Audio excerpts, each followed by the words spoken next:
Okay. Alright. Hello everybody, my name is Elite for Elijah, and I'm powering on the stream once again.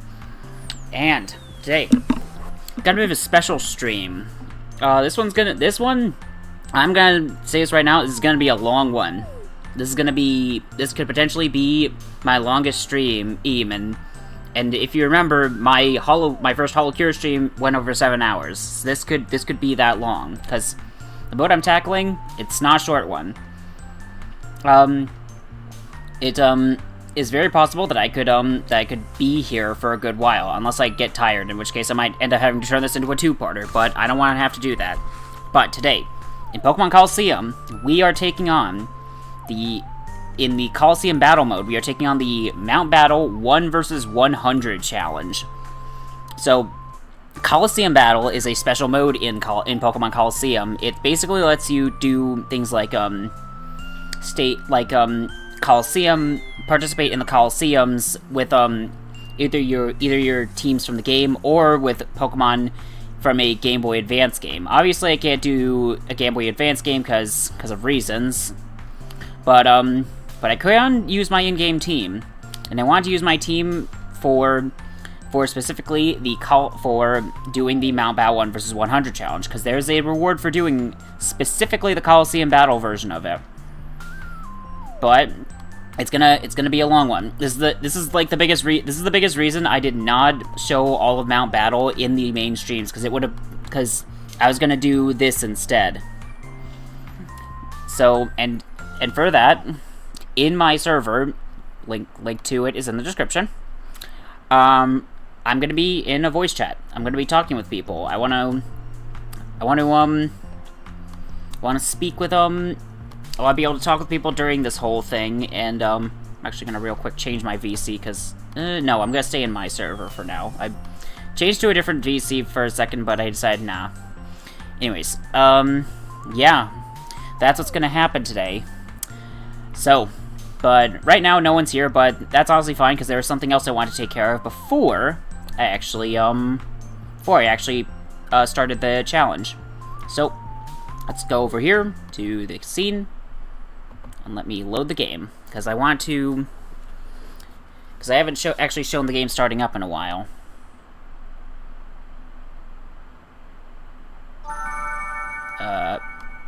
Hello? Okay, oh, nope, there it is. It's taking a bit to actually show the game.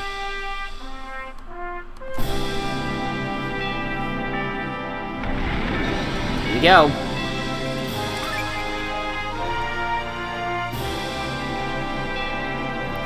Alright, before we get into this, there's something I want to do. So, off stream, I've actually been playing this game a fair bit. That's why I'm in Mount Battle right now. But I don't want to be here. I want to be in Agate Village, actually. Because before I actually show up, before I actually do the battle challenge, we have some purifications to take care of. Because, purifications are pretty, because, I don't know if this is actually hard required, but I think you might need to have every Pokemon purified for what I want to do, so I want to show the last 13 purifications in this stream. So, let's get the Shout Pokemon out. I also have my team in here. A lot of their items are de-equipped because I was using them on other Pokemon, but let's start with the first batch of Shadow Pokemon. Actually, I should de-equip the items on these Pokemon first.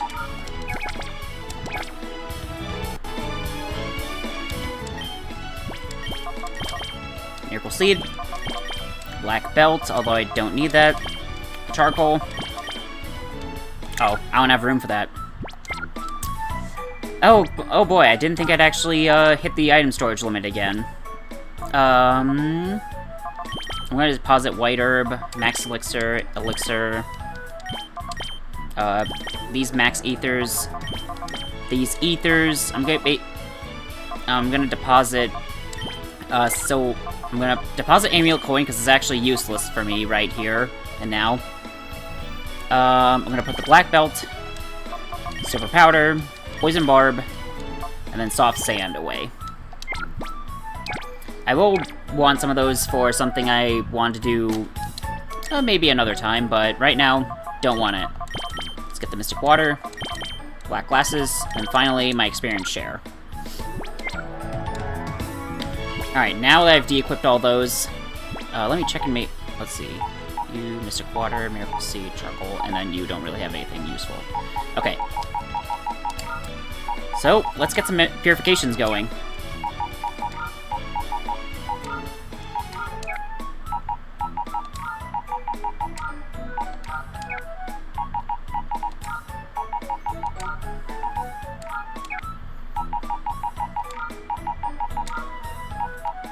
Oh, come on.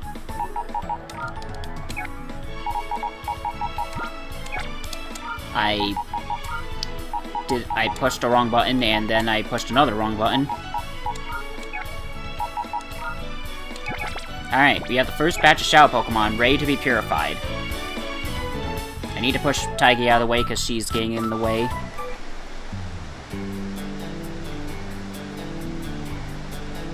Alright. We're in the Relic Forest. And the Relic Stone. We don't have any Time Flutes we can use, but that's fine. All these Pokemon are ready to be purified.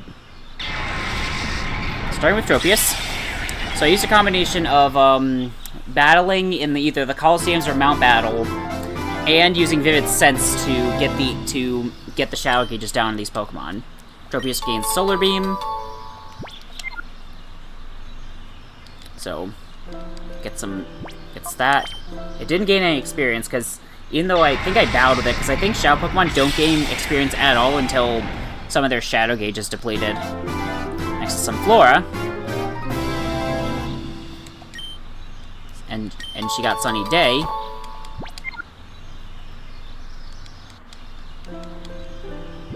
Next up, Houndoom.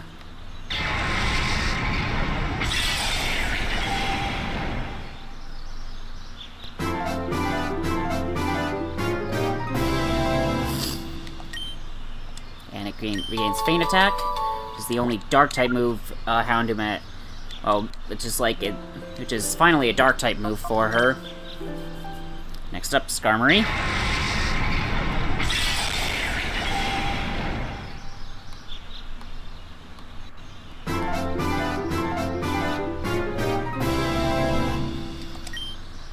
It regains Joe Peck, which is a really good flying-type move.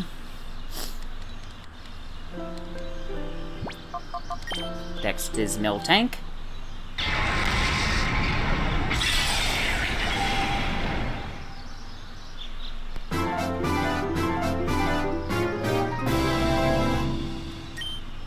We gained Milk Drink. This is a nice healing move for it.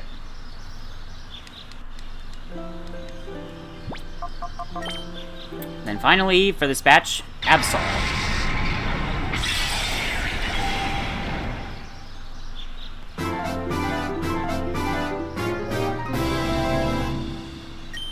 We gain Perish Song, which is a neat little move for in double battles, but it's only really effective if you can trap your opponent, which there isn't a... You can't get Diglett or Doug Trio in this game, and well, you can't get any Pokemon with any trapping abilities, so like Diglett and Doug Trio or Wobbuffet. So, although if you could also use Mean Look, which I think Misdreavus might be able to learn. Actually, you know what? I might have actually passed on. Oh, Misdreavus I didn't level up at all. Oh, she does have Mean Look, so you could pair Misdreavus with Absol for a Perish trapping strategy. Anyways, come on.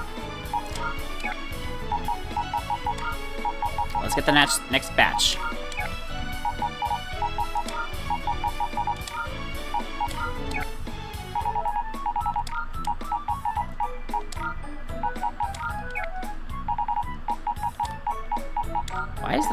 Why is the cursor scrolled differently when it's moving up and down compared to left and right in the box?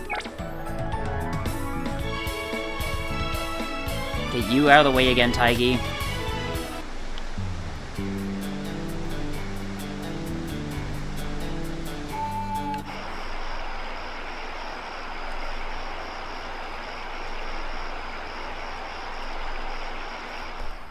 Yeah, so I want to check something on my Discord real quick. Okay.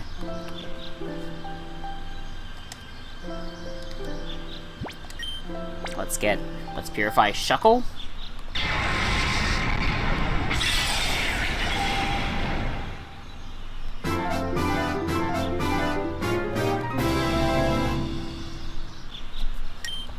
Hang on, I was tabbed off the game for a second because I was looking at stuff, and I also don't want to nickname Shuckle right now.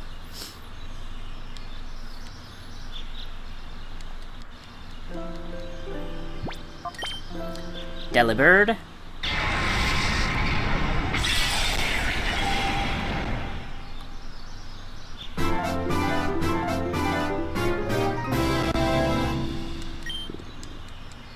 Regains Blizzard, which is actually a pretty good move in this game, but kind of inaccurate. Next is Smeargle. Smeargle and Shuckle were the hardest ones to purify because of their terrible attack stats. And Smeargle gets Sketch, which lets it learn any attack. Smeargle's actual starting moveset is pretty garbage.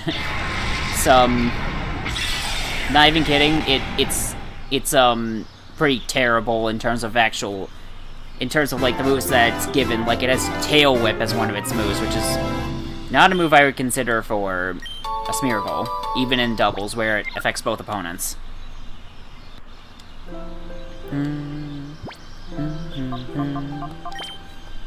Ursaring is next.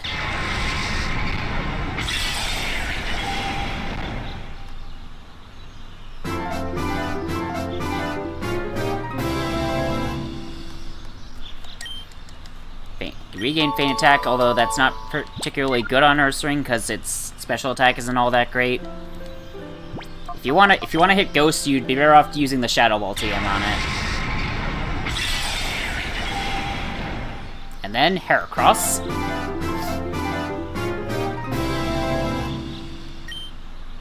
Regain Reversal, which is a pretty fun move. Oh, and we have a guest. Oh, you need to boost your mic a bit. Your volume is like really. You sound so far away right now. Oh my god. Well, wait. Actually, nope. Hang on. It's a Discord problem. Give me a sec. It was outputting to my speakers for some reason instead of my headphones. That's what was going on. Welcome to the chat, Smash fan. Anyway, there's one more purification, and I want to save this one for last because it was a Pokemon because it's one of my favorites. Let's purify Metagross.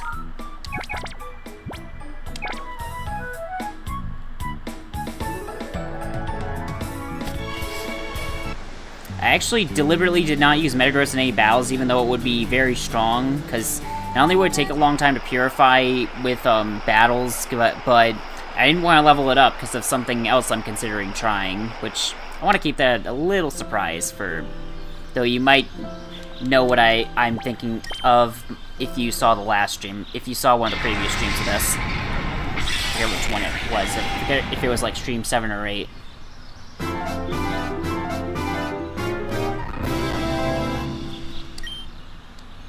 Regain Hyper Beam, and there we go.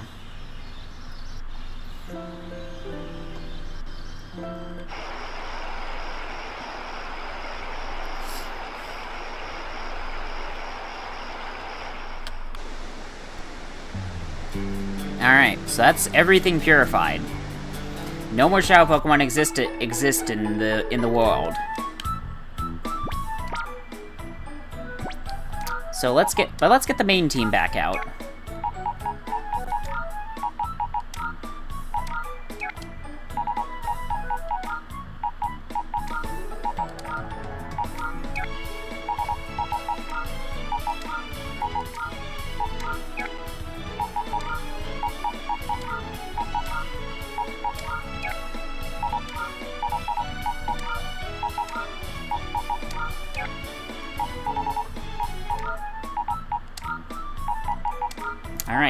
The main team is also all level 66.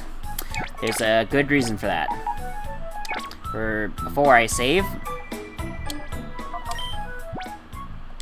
let's give the Miracle Seed back to Fauna, the Charcoal to Flera, and then the Mystic Water to Ame. Unfortunately, there's not a good hold item for Alistera because the magnet is not obtainable in this game. But with that, let's save the game. Progress check has been saved. Now I just want to wait a bit.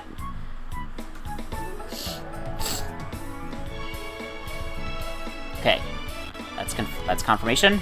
Now let's reset the game. Oh, I just realized this icon size is you know what? I'm gonna downsize Smash's icon a little. It's a little big, if you ask me.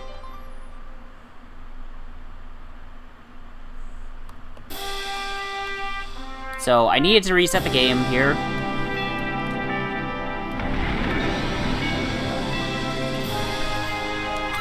But now we're all set for the main event, Colosseum Battle. I will be doing solo battle, and I want to register Pokemon. Colosseum Pokemon, of course.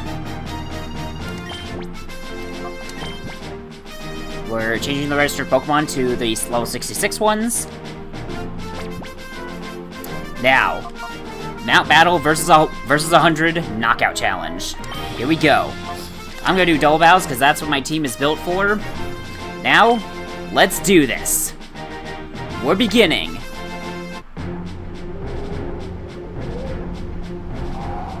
Here we go.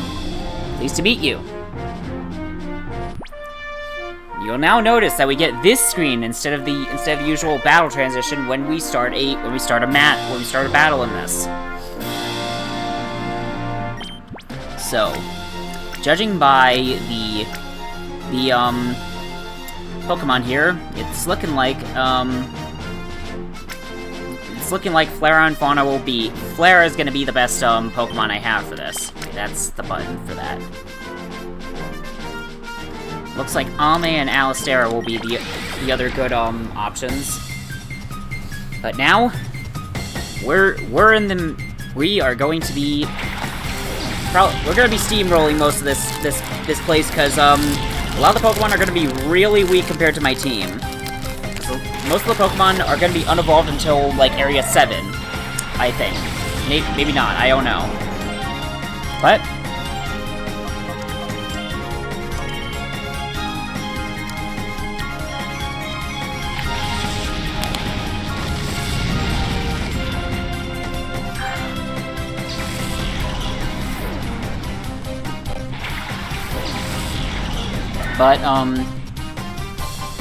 yeah. So these are actually 4v4 battles rather than 6v6. It's more similar to VGC how the video game championships or VGC is structured.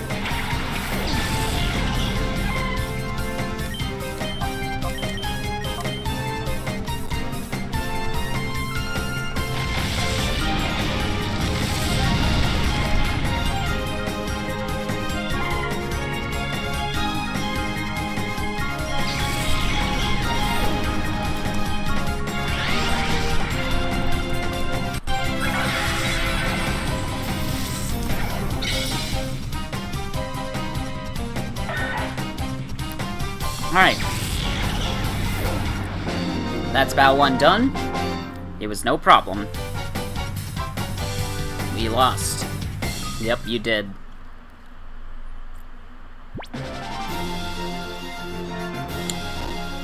That's battle 1 done.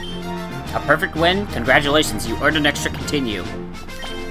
So, you want to try to win as many battles as perfects is possible, because getting a continue is going to be, because getting those continues is going to be good for those later battles that might give you trouble.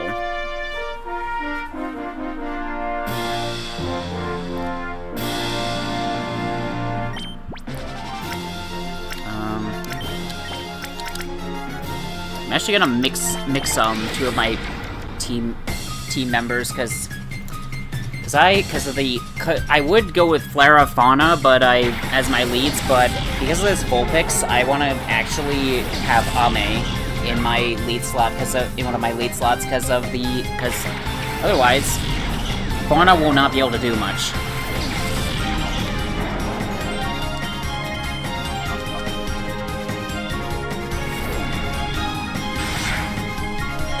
I don't care about quick attack.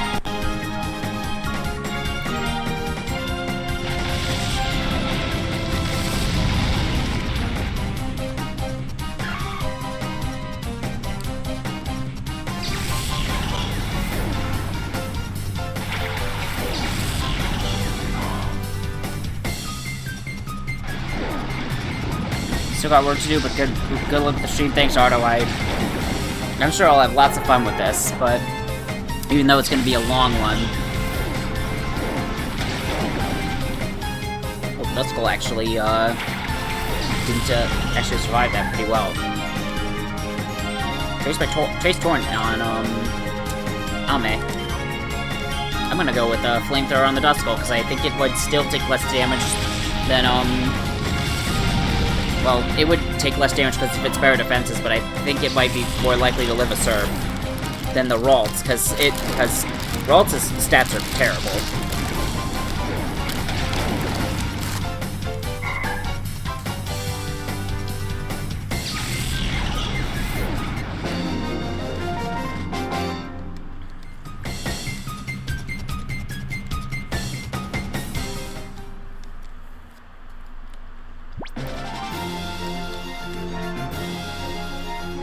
Alright. That's another continue earned. The way continues work, I think, is I think in Pokemon Stadium they worked this way, but they worked as if you didn't lose a Pokemon, then you would get a continue, but considering this is a 1 versus 100 challenge, those continues will start piling up.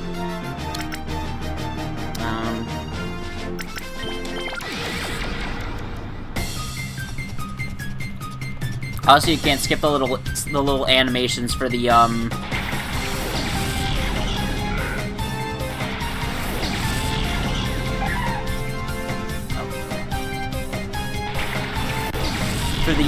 battles starting and ending, so those are gonna add up too.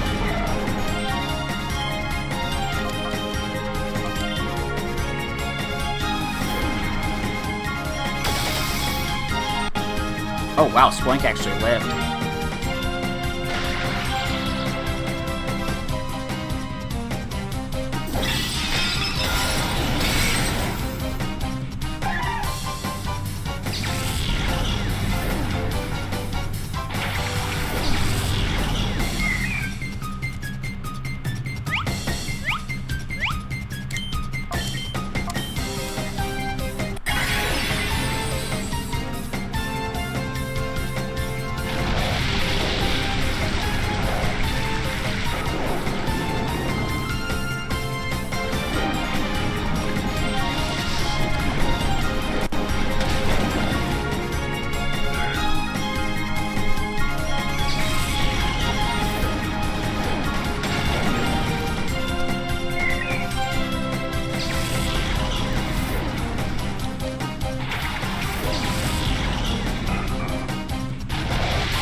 So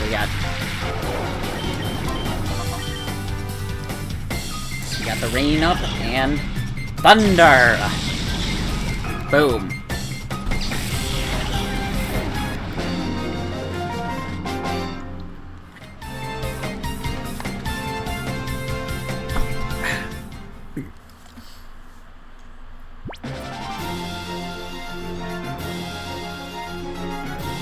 All right. Continue. I need to press B when I'm going to another thing, because it asks if I'm going to suspend my challenge, which I'm not. Not in Area 1.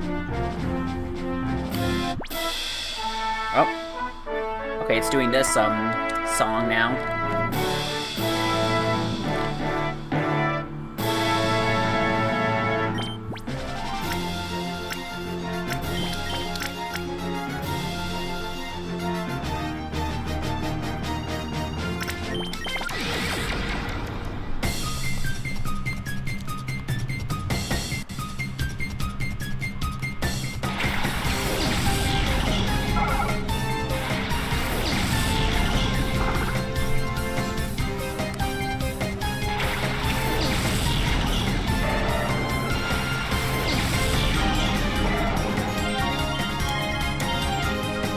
Get some rain going.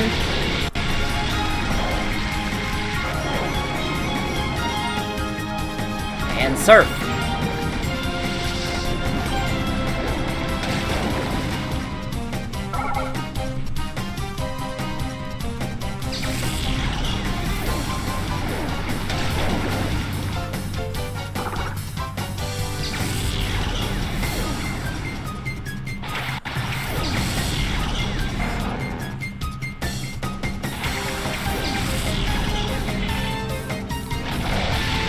Continues to fall, of course, because I am the weatherman and I predict heavy rain.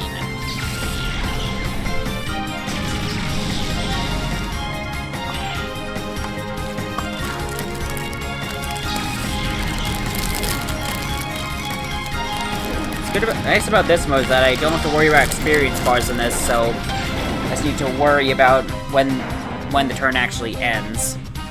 And since none of their Pokemon are getting to attack, they also aren't getting chances to really do anything, like put any statuses on me, or even just something as simple as deal bits of chip damage. Which, to be fair, your Pokemon do get restored to full health after every battle, so that's not going to be so damage won't be an issue. Oh, I almost hit suspend there.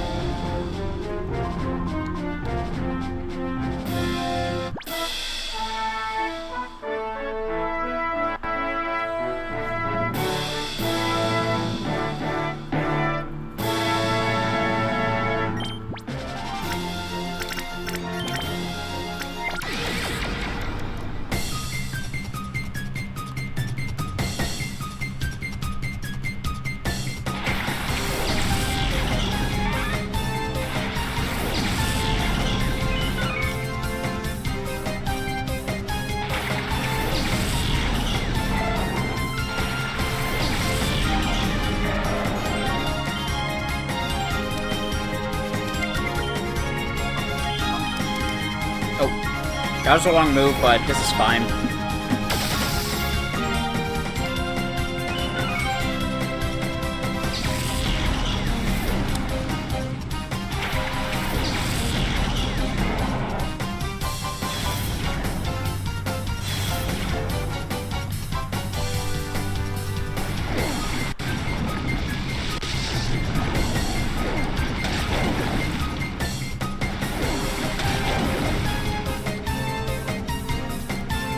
You have double slap on a Pichu?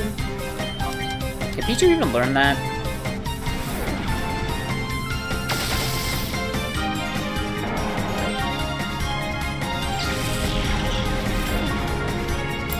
Pichu!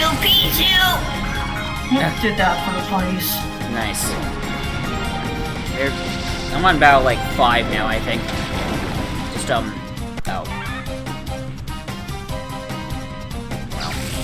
Smash is still at her work thing, so...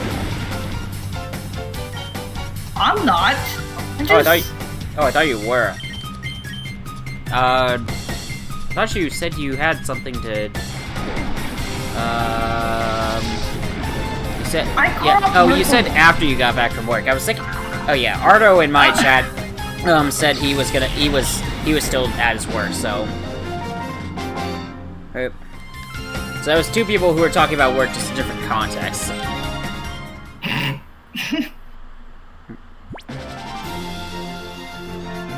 like how this guy got 1 chance to attack, and the attack missed. So that's... Oh my ridiculous. I'm gonna get tripped up by that at some point and accidentally suspend. I think you can get, why? I don't think you... Why is this suddenly doing this? Okay, I see Shedinja, so I need to have, the, Fauna and Flara on my team.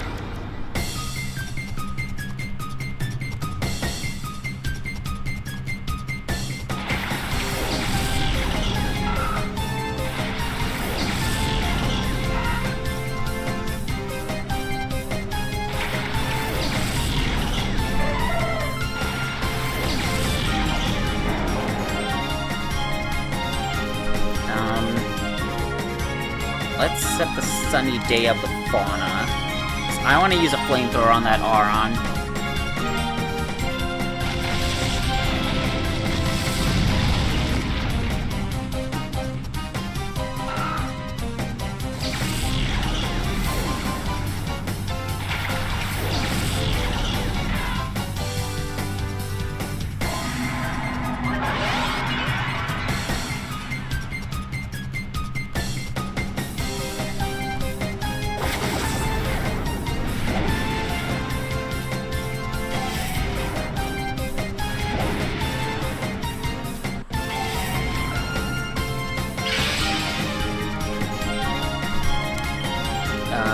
Here is, I'll just solar beam the wormhole.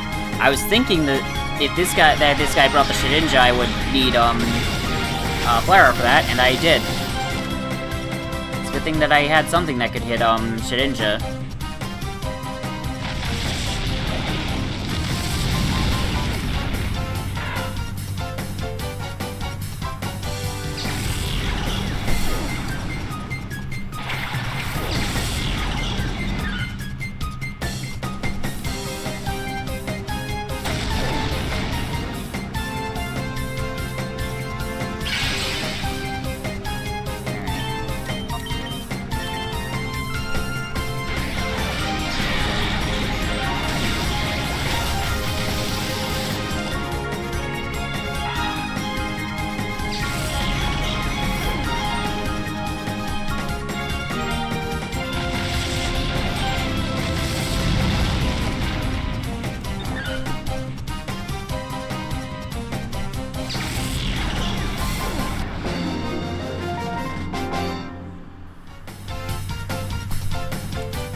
Next battle.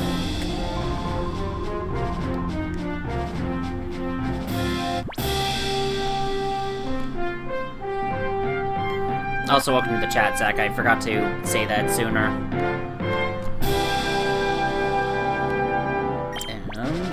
This looks like a battle for Raikou and for Alistera and Alistera and Ame. That's what I was trying to say. I could not. Okay, and I think Hand Smash is left for BC. Hang on a sec. Let's get Rain up. Oh, hang on. I'm gonna just verify Zach manually because I just saw he joined here. And who's getting me in here?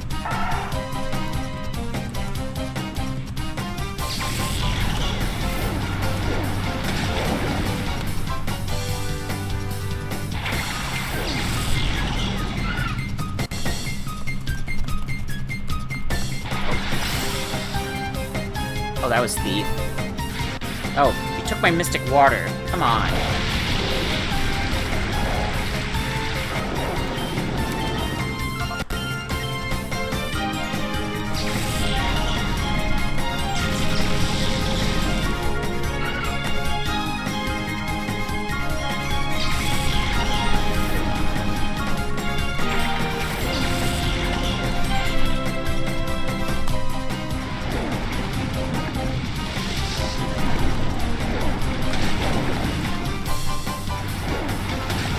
first, get out.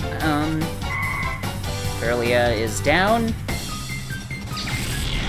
I just need to take out the Surskit now.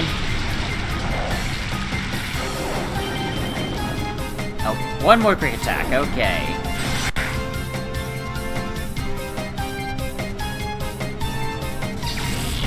Flowing laundry, nice. Okay, get,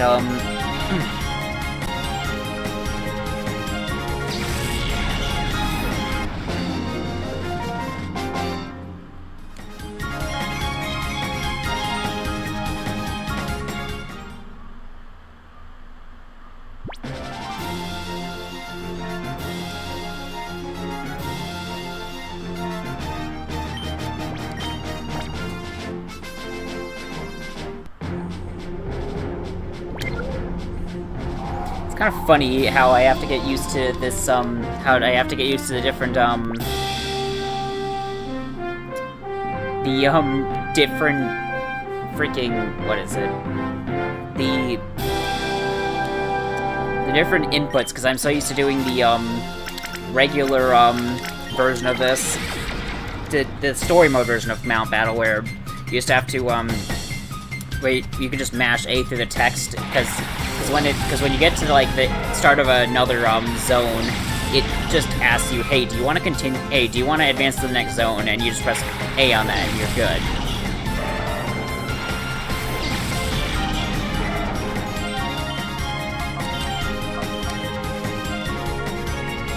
Oh, that's right, lightning rod. Should have gone for the earthquake first instead of wow, that's still almost just KO'd Electrike.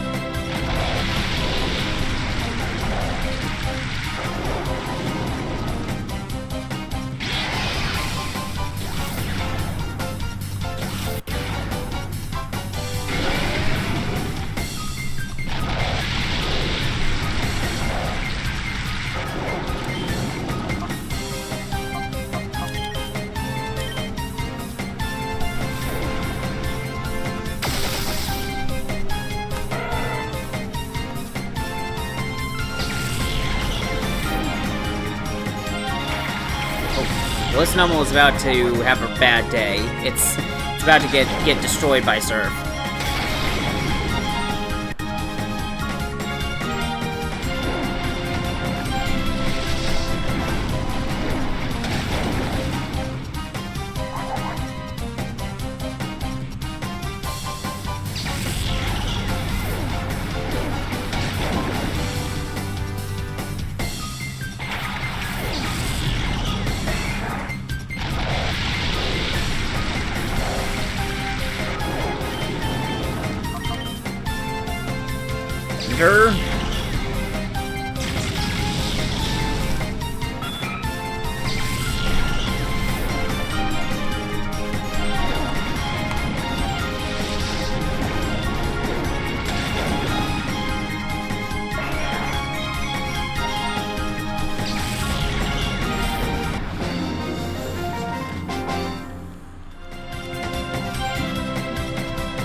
I don't know why it asked me if I want to spend my challenge after the battle when it just did that. Also, welcome, Zach. There it... Battle 9. This is looking like a, yeah, this is looking like... There we go. A number of things I've used here in the past. Huh? I'm noticing a number of things I've used in the past. Yeah. I opted for the Pokemon I chose because of the strategies I wanted to use, as well as some Pokemon that I thought wouldn't get a chance in, like, if I were to do this in a different game. Yeah, for sure. Like, Furret, you would basically never see anyone seriously use in any game ever, except this one. Yeah, I was gonna say, I think I've seen people use them in the Proto games as well, but Yeah. which is kind of unfortunate, but in this game it gets to shine. Yeah, for sure. Oh, Igglybuff is digging. It's like my dog. It loves to dig.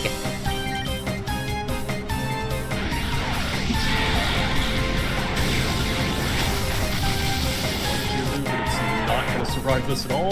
No, Geodude is getting deleted from existence. Oh, and this is like the perfect thing to hit with a flamethrower. Oh jeez, yeah. we might have melted a bolt. Oh, this is unfortunately not Gen 5 where Pokémon things can easily live. Yeah, but even so, it would have just gotten picked off anyway. I need to turn. Oh, yeah. I actually need to turn the game volume down because it's actually hard to hear you a little. Oh, alright. Yeah. Maybe let me check your volume on this as well. Maybe. Hope I don't. Oh, your volume. Okay, I'm gonna turn your volume up a bit then. Okay. No worries. Trying to make sure that people can act that this isn't gonna. I almost just suspended. Alright, here's the area leader for battle mode. Elion has a lot of flying types, so I'm gonna. So I know the perfect Pokemon for that.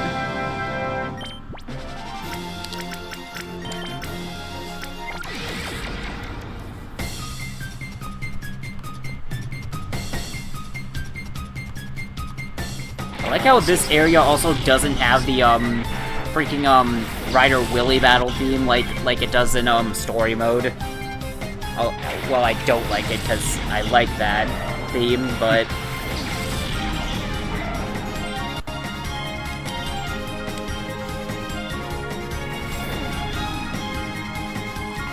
I am excited getting to play this on Switch 2 online. Yeah. As soon as I saw that these were that this and XD were planned for Switch Online, I was like, oh, well, they actually acknowledged that these games. I own and I've played through XD before, but I only played this game on a rental, and I don't think I got as far as I don't even think I got to the mines, basically. Huh. So, and that's being the extent. I've seen Let's Plays and stuff in this game before, but other than that, I've very little experience with it, other than just a few things I know of is. Yeah, well, I would very much, yeah, this game is very neat, though. I personally think that XD is the better game, in terms of a lot of stuff. Except it's post-game, but that'll be for the future. Which, not that Colosseum is much better, but yeah, it's... Colosseum is weird, but XD is XD is a different beast. Yeah.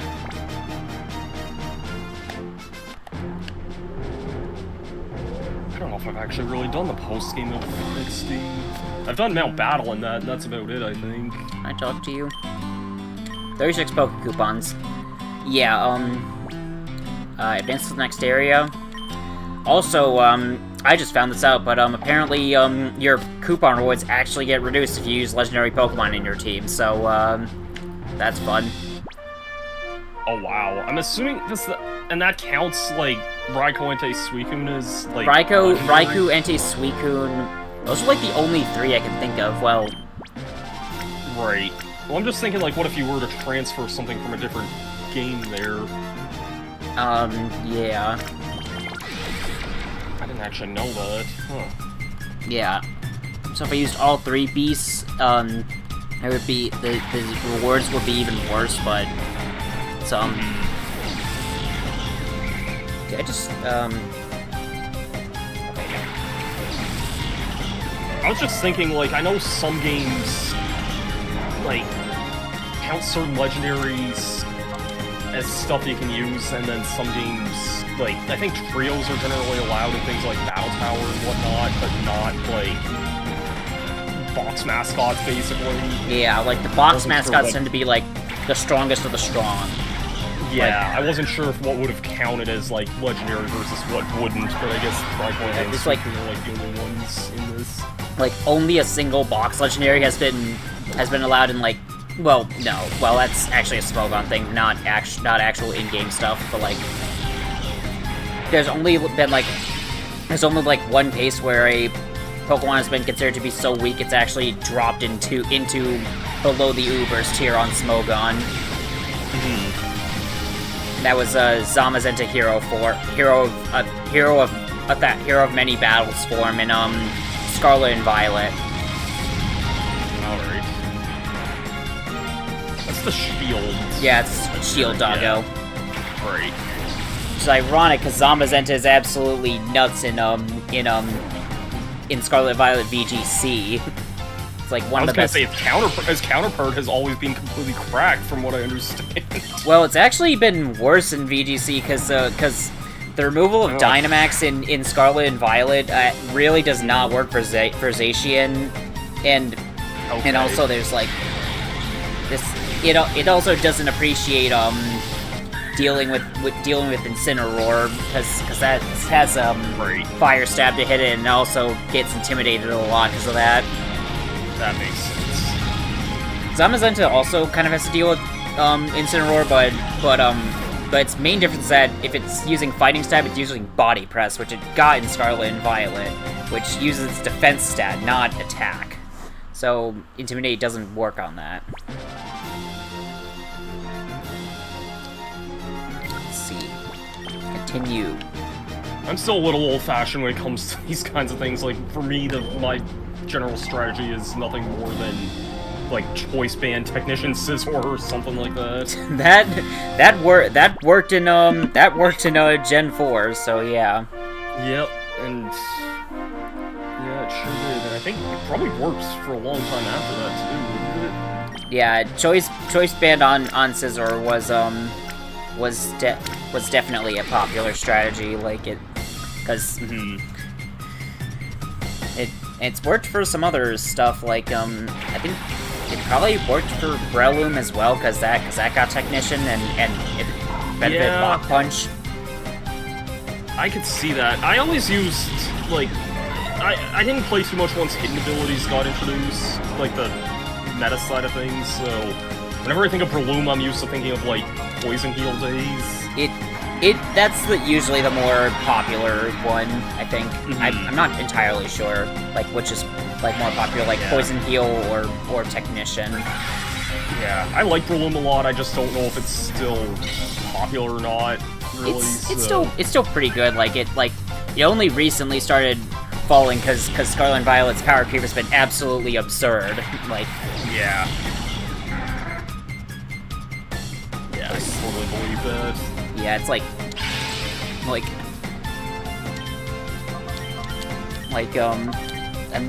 this, like, there's a, like, Zamazenta Hero being in the overused tier is a testament to that. Yeah.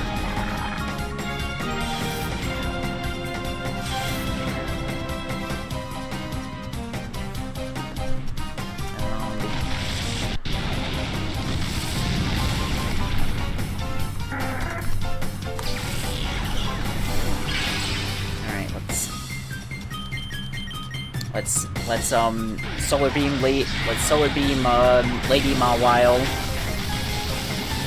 It's been a hot minute since I played that game. What game, sorry? I called her Lady Mawile, but even though she's like, well, I think she's called that in Super Mystery Dungeon. Yeah, I haven't played that long. Yeah. Might restart it at some point, because it's now, like, the least recently played PMD game that I've played, because I recently actually tried Explorers again, and I ended up liking it quite a bit, and it was... that was my least favorite entry in the series for a long time, but but I've recently gotten a liking to it. That's a game I need to try again. I got to the last, like, story mode boss of Explorers of Darkness, like, back when it was new, and pretty much gave up at that point because I couldn't do it. Those guys, all the Gen 3 starters. Oh, yeah. Let's see. Cool.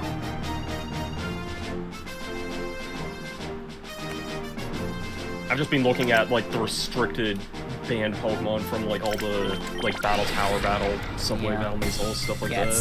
It's usually stuff like Mythicals or, Mythicals and Box Legends, basically. Yeah, pretty much. Like,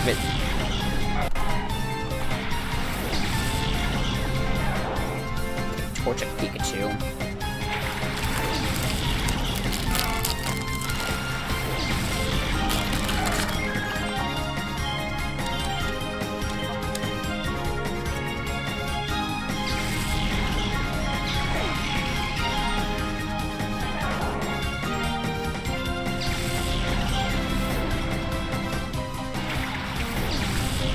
Larvitar.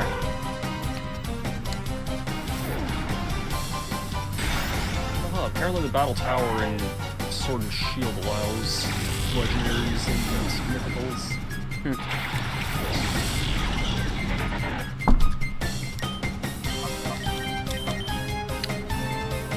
The Hour of Evolution kind of allows just about everything, because although in like there's like different battle sets in that game, and like later sets actually give the opposing trainers legendaries and mythicals, I think.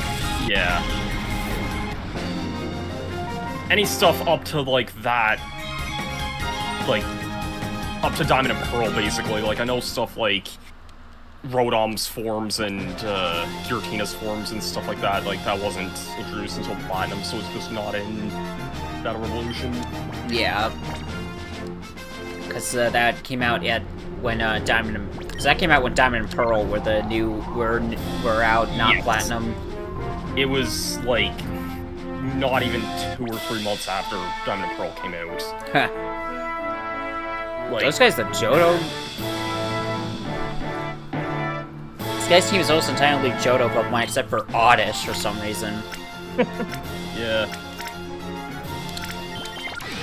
And coincidentally, Teddiursa and Phanpy are version exclusive except in Crystal, where they're both gotten very, very early in the morning. I don't know why I remember this other than the fact I Let's Played Crystal last year. That's probably why. Because, yeah. I mean, I would remember some random stuff like, what is a random thing that I remember?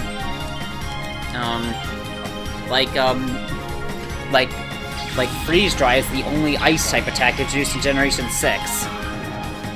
Yeah.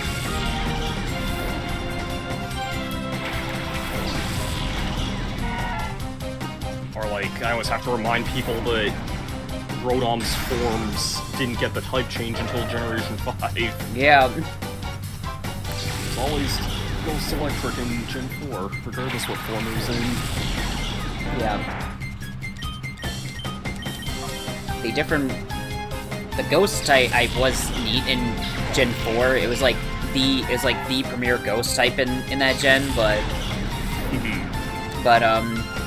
something like Rotom Wash becoming electric water instead was insanely good. Yeah. It only has one weakness, which is grass. Yeah, grass, because unless your opponent's like Mold Breaker Excadrill or something like that. Yeah. Because Then you got something dumb like flying electric type with Levitate. Yeah, that one. That's like one of the things that makes me wish that some of them maybe got different abilities, like maybe Fan got that new wind power ability, or maybe Frost gets. This is probably a bad idea, but maybe you give like Frost Snow Warning or something. I mean, Snow Warning is actually technically a better ability because of the changes to from hail to snow in Gen 9. Because you're not hurting your own team anymore. Yeah. Did I go for these four? It was Gen 6, I think, wasn't it, that they changed the weather abilities to not be permanent? Yeah, right? because Gen 5, I know, like, Politoed and Ninetales were still kind of busted then. Yeah, Politoed and, like, literally the weather, permanent weather were the main reasons those Pokemon even existed. Yeah. It's like... So I remember back... This is so long ago. I remember back in the days of Shoddy Battle, before... Way before Showdown was ever a thing, we had Shoddy. Yeah, I know that name, at least. It was like the same idea, but way shittier, basically. And,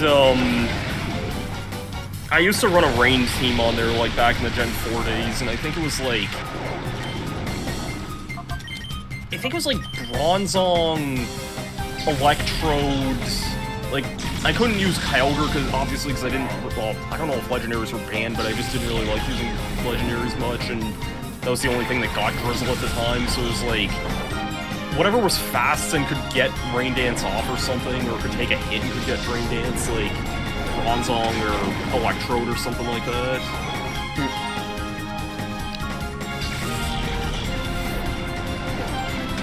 Oh yeah, this is an interaction you don't see often. Surf can hit Pokemon that are diving underwater.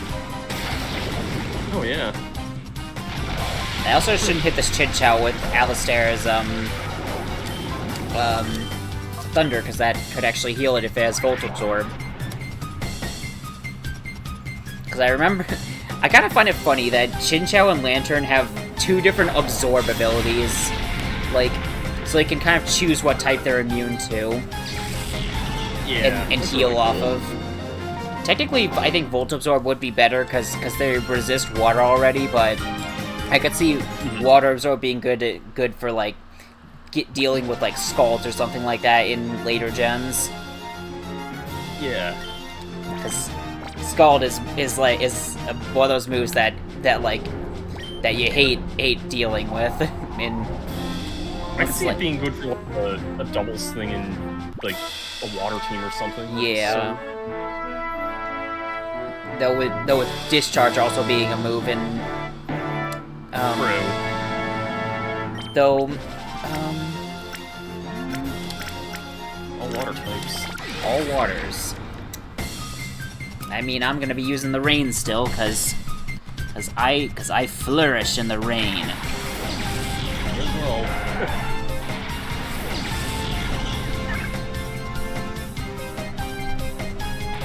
That just reminded me when we were talking about double strategies there. A long time ago, when 1 year I was at PAX East, I attended a tournament and like talking about like the Pokemon scene at the time, and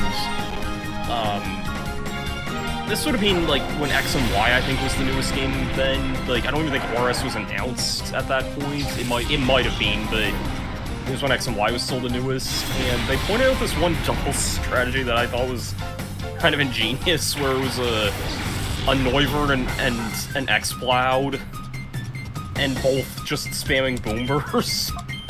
That's funny. Because both are immune to their equal. Yeah, they're both immune to... They both have the soundproof ability, and so they can just spam actually, that. Noivern technically has telepathy, but that does the same effect. Oh yeah, I forget about that ability sometimes. I forget about any ability introduced after Gen 4. Oh, that's Sweet Kiss. Oh, when it hit. Oh, and it hit the Pokemon that I didn't want to be seeing confusion on. And on almost everything except LGM and BM, telepathy is apparently a hidden ability, so that's why I would also forget about it. Yeah, because... Yeah, including... They're even hidden abilities for friggin' Dialga and Palkia, which I don't think most people even know. And Giratina. Huh. I didn't even know those got hidden abilities, really. Most Pokemon did, even legendaries, like... True. some Pokemon, their hidden abilities really benefit them. Like, the biggest example I can think of is, Ho-Oh getting the Regenerator ability. That was huge for it. Like, Lugia also got multi-scale, which is great for a tank, although Lugia's kind of fallen off recently. He's in circle of this. What? One of the comments in your chat there. Hang on. Whooper's gonna need some whoppers. The love disc into the love drive. Yeah, the I would love to see a love disc floppy drive if someone wants to make that. Or a love disc floppy disk. A love disc floppy disk and a love disc floppy disk drive. That would be like the most pointless creation in like modern times, but it would be funny. Yeah. Reminds me of old ROM hacks that would just give Voltorb the move Sharpen. Sharpen? Okay. On a Voltorb. Just imagining a cube-shaped electrode, basically.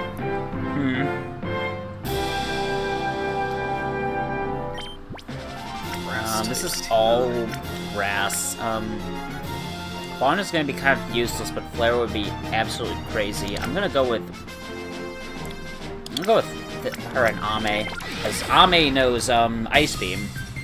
I thought Ice Beam over what the heck is it? I went with Ice Beam over Blizzard because Blizzard was not being reliable, and especially on something that doesn't even get stab on ice. I thought that just the single target Ice Beam would be better.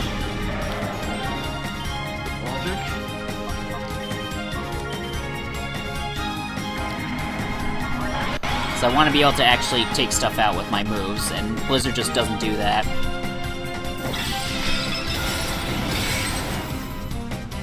Oh, wow, that didn't even one-shot the Gloom.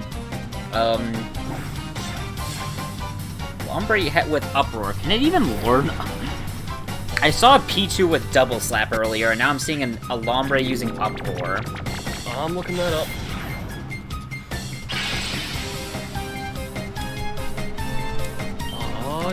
Yes, by level up on level 43. Huh. Even in Gen 3. That's interesting.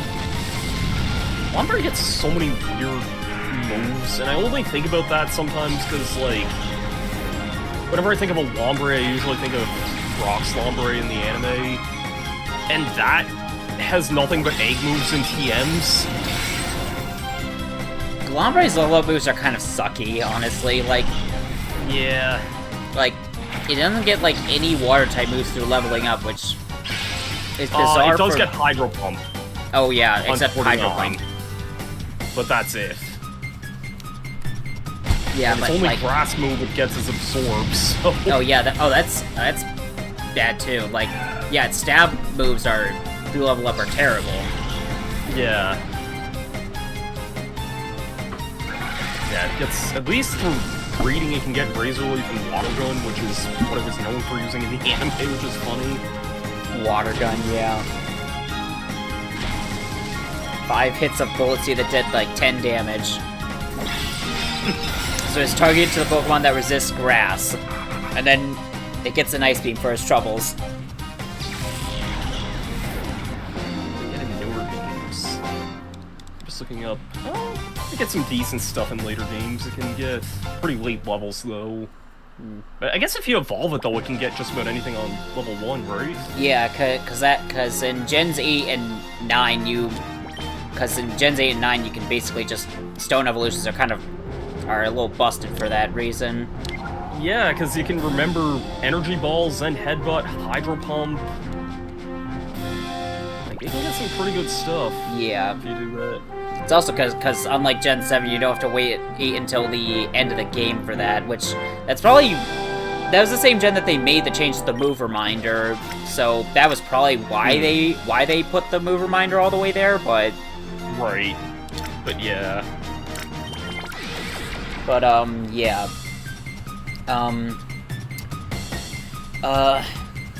Yeah.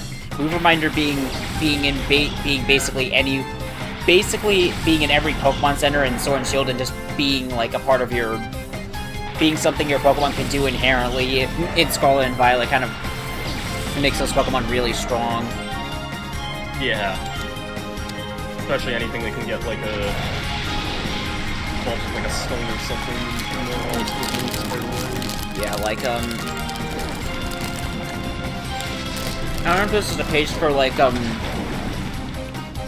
no DLC in Shield, but I know that Shield Arcanine is used a good bit for that because the Stone evolution you can get really strong moves like Flare Blitz, Flamethrower, and Burn Up.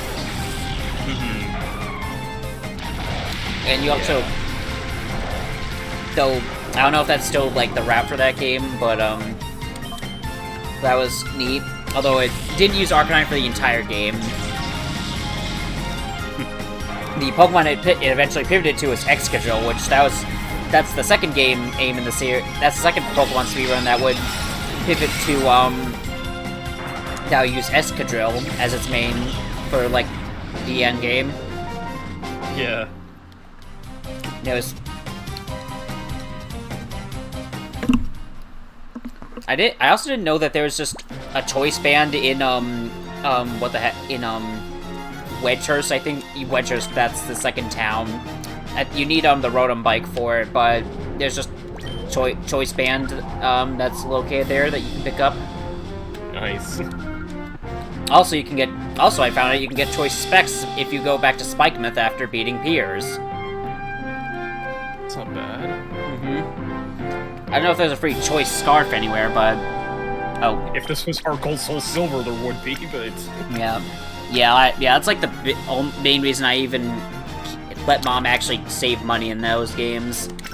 Yeah, I remember being so shocked because it's kind of random, but I got that like really early, like maybe. I misread Radburn as Radburn. Accidentally pressed enter before finishing typing. That's no worries. 987.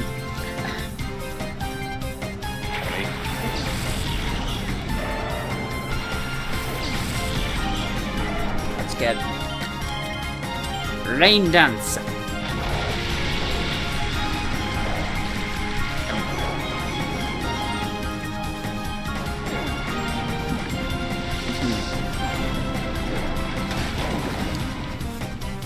Just imagining like Raikou trying to do a dance to summon rain. Yeah. Oh, Whalmer. Ooh, Thunder Wave.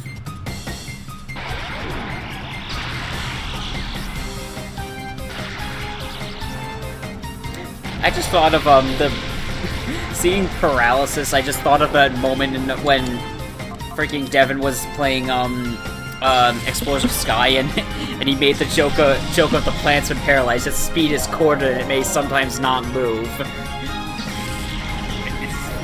And because of the future segment, because of like when the future segment in that game.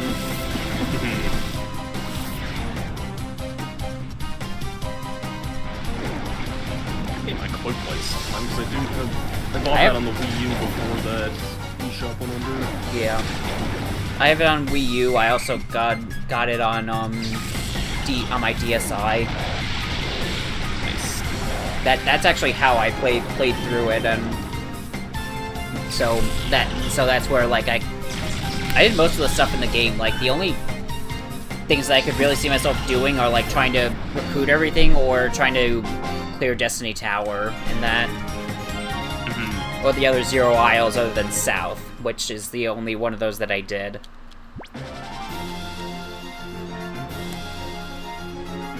Because I did do 0 Isles South because I wanted to be like I want to do one of the really hard dungeons, and I ended up getting a Smoochum recruit, which I know that Smoochum is like the best Pokemon for level resets in Explorers. Oh really? Is it because it gets like a good screen clear or something? It does. It doesn't start with Powder Snow, but it does learn it. Okay. And it does it also just gets good moves, and one of its abilities is forewarn, which is broken as hell in that game. It. Like, there are some abilities that are just absolutely broken. Like, another one of the best Pokemon for the level resets is Drifloon because of the way Unburden works. Huh? Yeah. I was gonna say Ominous Wind, or... Well, it's Unburden and Ominous Wind, but, like... Got it. Like, it does... those are, like, the top two, because they both get screen-clearing moves and have, broken abilities. Gotcha.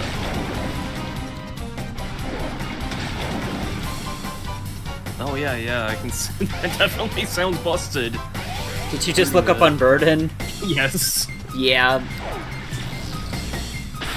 I know I played a lot of Blue Rescue Team back in the day, and my starter that was Charmander. So that's another thing that's really good for the reset dungeons and that, because it just gets heat wave on level 1. So yeah, I don't know if like there's like a lot of, there's quite a stark difference between what's good for level resets and explorers and what's good in Rescue Team. Like, the biggest difference I can think of is Kecleon. Kecleon is like god tier for level resets in Rescue Team. In Explorers, it is the worst Pokemon, period. wow. Like, but then again, it's like the hardest thing to get in Rescue Team, though, from what I remember. It is. But it's just a slap in the face, because, like, you go to the effort of getting a Kecleon, and then you try and take it into a level reset, and it's got 1 HP and 1 in every stat, and it levels up and its level up rate is terrible. It just can't do anything. Yeah. Like, I've seen someone beat Destiny Tower with Shedinja, which is another one of the worst Pokemon for trying to do any level resets in both games, actually. It's... Yeah. Because, like, basically hitting, like, a poison or chestnut trap in either of those on an early floor is an instant loss.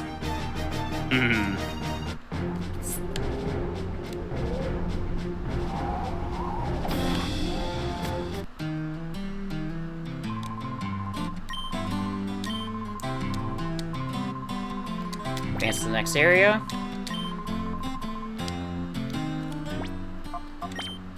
Okay, I can actually change my, I want to change one thing. I want to put Thunderbolt there on you, and then swap Fire Blast and Flamethrower there.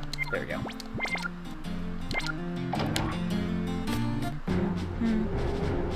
Let's keep going. Zone 21. But yeah, this is like the perfect kind of stream to be having, having like conversations like this, because it's a long one. Yeah. But I've also wanted to do like another stream where I talk with people, so I felt this was the time to do it. Because I've been doing most of my streams solo, and it's like, while those are fun, I think it's nice to actually have someone else with me for once. Yeah, for sure. I'm gonna set up the Sunny with you, and then Flamethrower that Voltorb.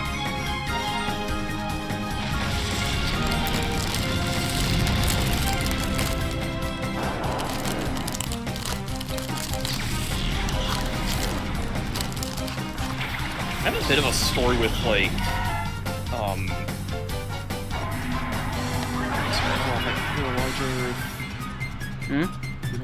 Oh, sorry, I didn't know if you were trying to say something there. You just went, like, super quiet for a second. No, I'm good. I'm like... Okay. Literally, like, just ate up Sour Patch Kid. I didn't want to repeat that one moment in the Amazing Mirror stream where you were silent for, like, 5-10 minutes. Oh, yeah. Oh, that was because my mic was, muted in OBS, I think, or... Yeah. No, I was muted on Discord. My OBS mic was fine. Yes, because you were talking on your end of that, and... Yeah. Thanks. I couldn't hear you. Yeah. No one could hear me, because Because I was still on mute, but I'd only unmuted my OBS mic. Yeah, it's all good. Yeah, I always remember, like, I got my Switch in the mail, like, a day after, or, like, about a week after the Switch had first come out. And I was expecting it in the mail, like, the day before, and it just never showed up, and I was like, I don't know what I'm gonna do for this rest of the day here. F it, I'm just gonna play all of Mount Battle in XD, because why not? Do that, okay. That's all I remember about going through Mount Battle was... And I mean, I played through pretty much the entire thing. I still have the pictures on my phone to remember that by.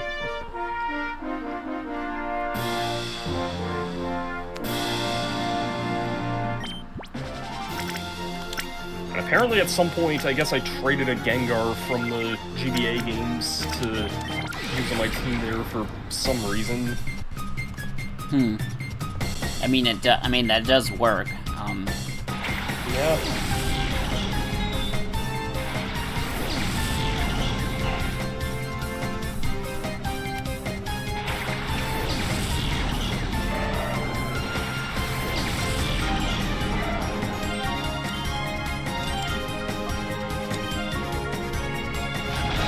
Rain.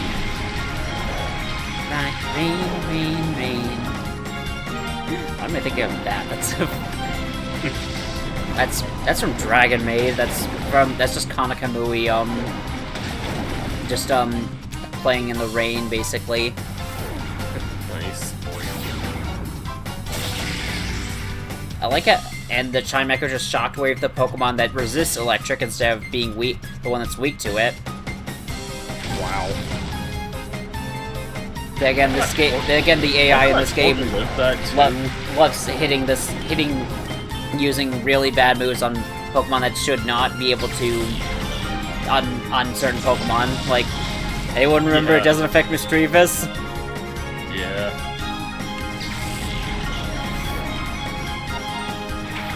That Pokemon's got a little bit of bulk, but I didn't think it would that surf there. Yes, I mean, the Surf's power is being cut, but I mean, it's also from Feraligatr, which isn't a special attacker that much. Right. Yeah. Now, I also think I have like no, I have Timid on this Feraligatr. I remember that because I was like, yeah. Ew. Also, I love this like Gen 2 model design for Smeargle because it looks like it's a shiny, but it's not. because it had red paint on its tail in Gen 2. Yeah, and they just reused the same model from Stadium 2. There's other funny things like Jump plus Shadows being squares for some reason in this game. Yeah. I remember Hollow especially. I know in all they reuse all these models in Smash Bros as well, and they kept using the same Hollow model like up until Smash 4, I want to say, was the first time they updated it. Huh. Like, even in Brawl, I think it still uses the old Stadium 2 design. Where even does Ho show up in that? It's I think it's still a Pokeball summon in Brawl. Is it? I don't remember. I know it is in Melee, but... Yep, it sure is a Pokeball summon in Brawl. Huh. And yeah, it does sure still look like the Stadium 2 model for it.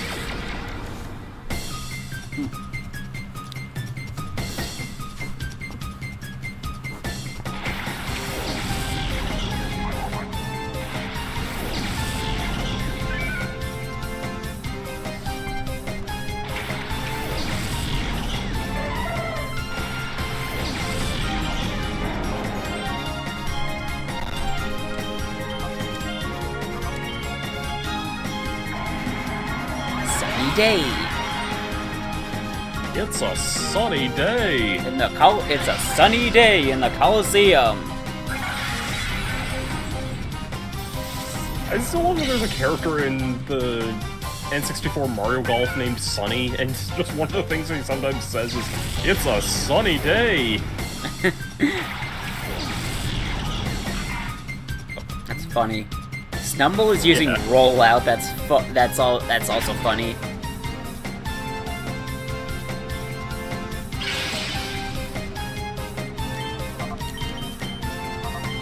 I guess I can maybe see the logic with that. I mean, I feel like Numble could curl up into a ball and roll. I was just thinking, I guess both stuff you have on your... that in that regard, yeah. I was just thinking if both your things are technically weak to rock, but it's not like it's gonna get much time to use that. No. Rollout is, rollout's a move. But then, by that logic, why not use, like, flamethrower on the jump off or something? I don't know, it probably has, like, Ember or something, because it's still a Numble. Right.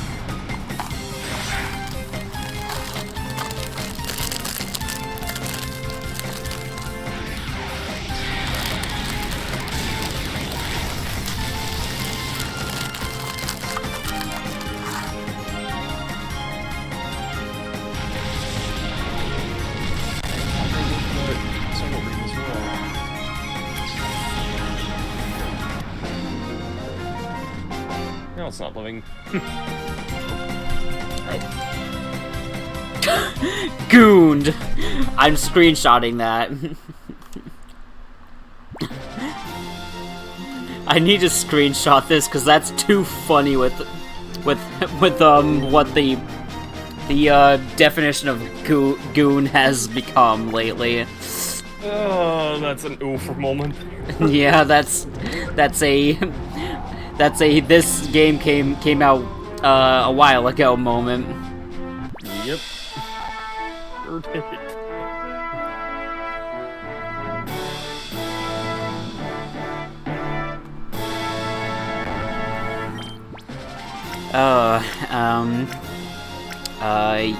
You... Well, a fire type will probably have a good time here. Yeah, I'm thinking, I do Magic Sun, even though it's not, even though that's not, actually, no,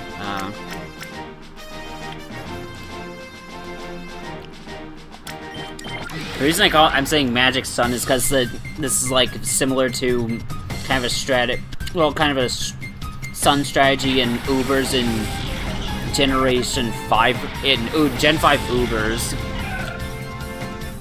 Basically... I'm guessing that involves Ninetales in some way?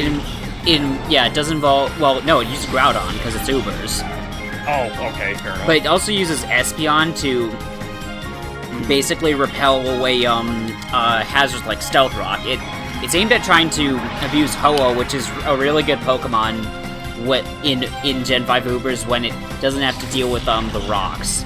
And because Espeon has Magic Bounce as its hidden ability, it's great for both getting rid of the rocks, and also dealing out some damage if it gets a chance.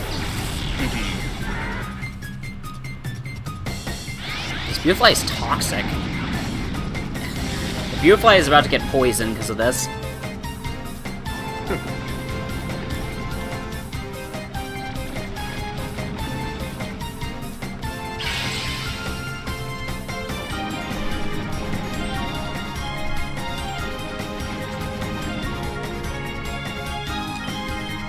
Oh, don't use Sunny Day again. Yeah. Oh yeah, that's right, Synchronize is a thing. Yeah.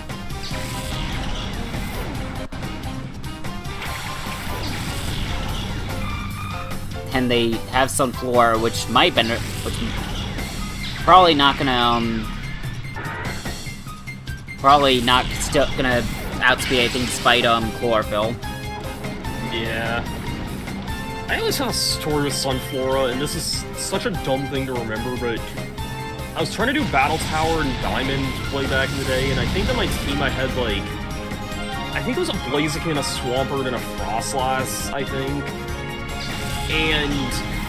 I don't remember how or for what reason, but basically I got swept by a Sunflora because... I guess basically sleep hacks at one point. I don't remember exactly what happened, but I think, like... Frost was my last thing, and I didn't one-shot it, and I basically got, like, sleep hacks for 3 turns and got finished off that way.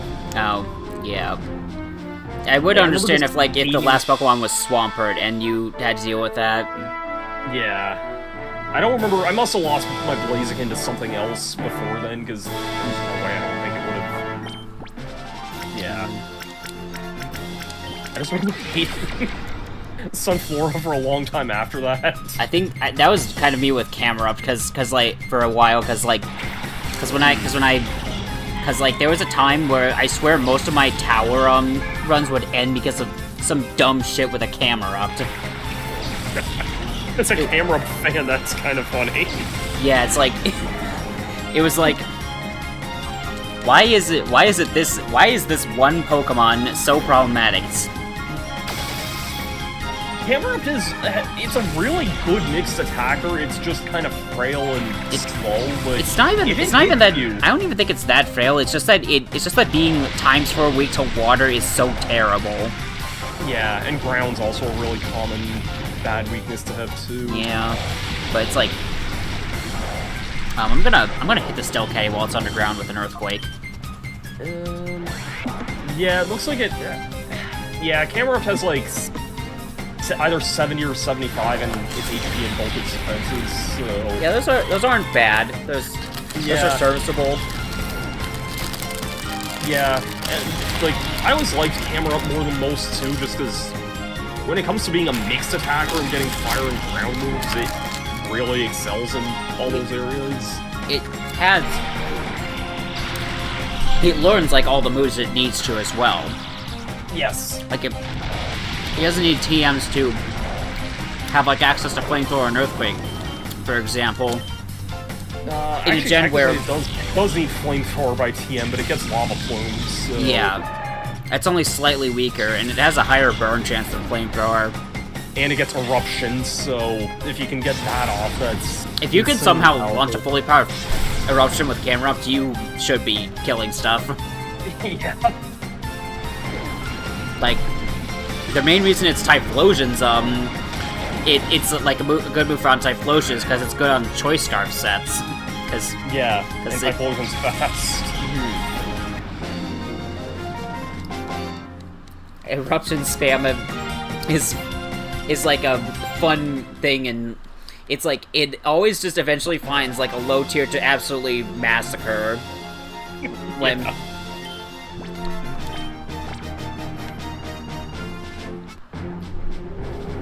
oh, come on. No, don't suspend the challenge, jeez.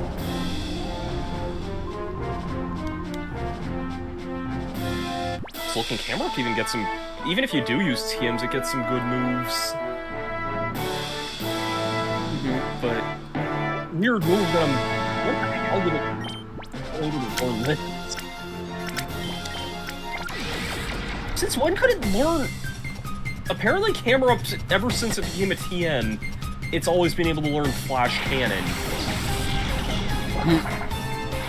I do not remember this.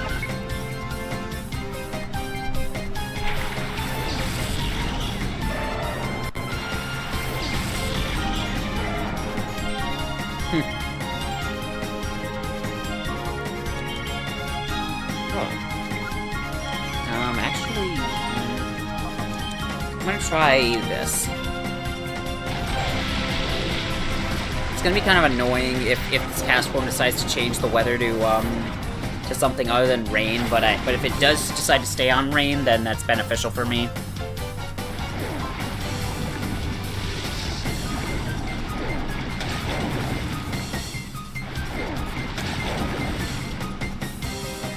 Okay, just tackled, which is fine.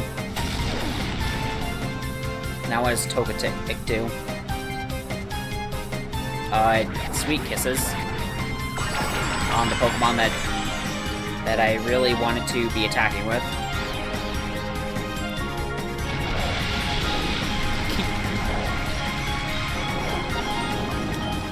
I'm gonna swap out.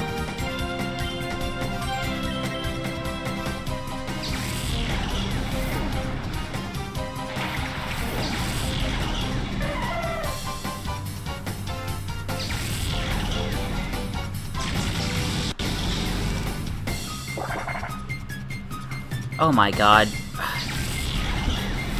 Okay, this might actually interrupt things for a bit. Okay. What is that? Is that Flash? It is, huh?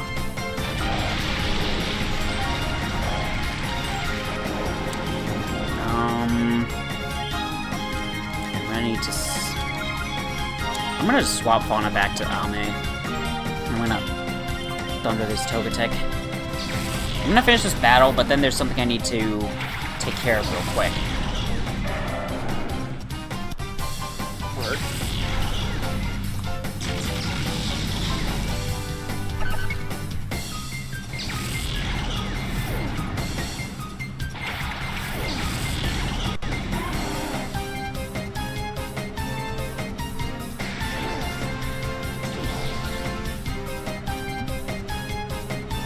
I like how this Linoon just used Covet on the one Pokemon of mine that doesn't have a held item. Yeah. Cause I would have the Magnet on Alistera, but there is no way to get Magnet in this game. And there's not really anything else I want to equip besides maybe Leftovers, but you can't get that easily in this either.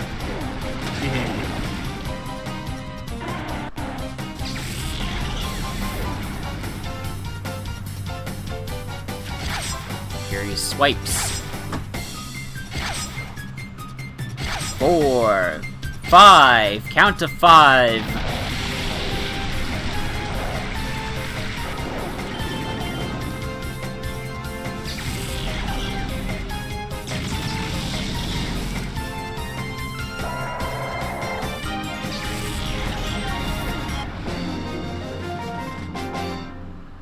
Okay. Then okay, once I'm out of this battle, I'm gonna mute and do something real quick, because something just happened. Oh, wait, hang on. There we go. Okay, muting now.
hope I did not make anyone wait too long. That was too bad. Okay. Yeah, I had to stop for a second. All good. Don't suspend. I am not done here.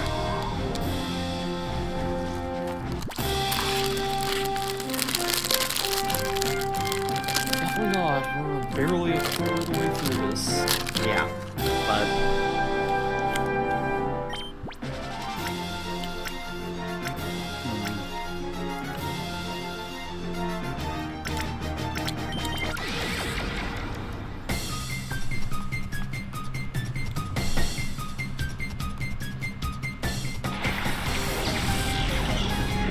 I've seen something, like, recently going around that there's like this Mario-themed Pokemon ROM pack. Oh yeah, that's something Alfred made. Yeah, I've been kind of interested in checking that out, not gonna lie. Yeah, it's getting pretty popular. Yeah.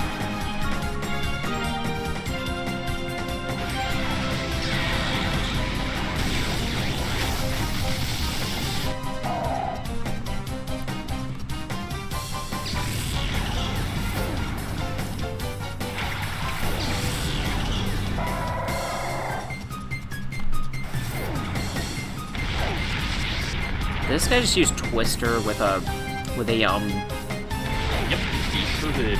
with a Shelgon. Huh? I didn't even know Shelgon could learn Twister. And that one up there as well. Well, I go to the Twister page on Bulbapedia, and it's a Gen 9 screenshot of a Shelgon using it. That's funny.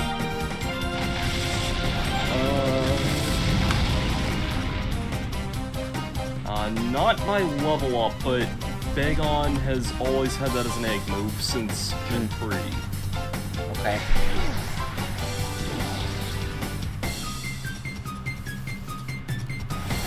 Not sure who we'll breed with, but it looks like there's a bunch of stuff in the Dragon Egg group that can get it, so... Yeah, like Twister is kind of like the Ember of Dragon type moves. Yeah. It's just that it seems so underwhelming because you don't get access to any Dragon types until like really late in most games.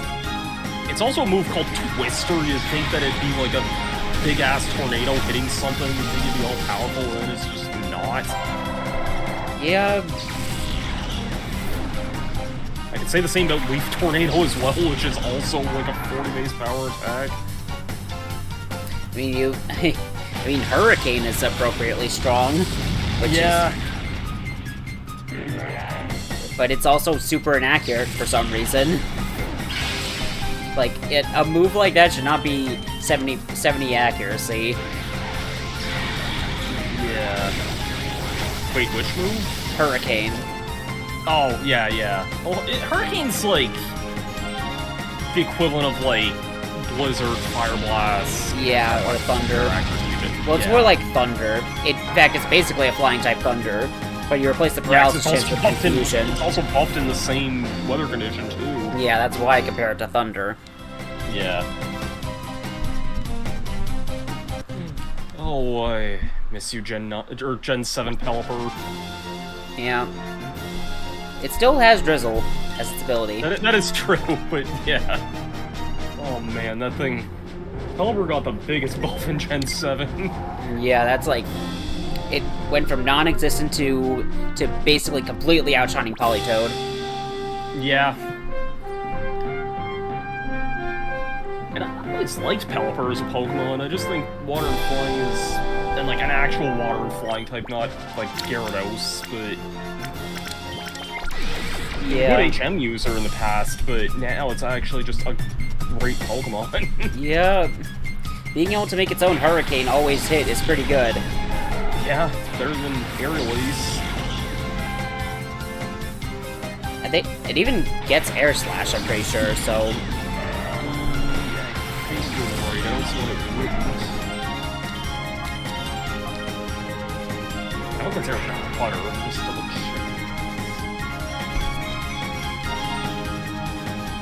Yes, moving more, it looks like.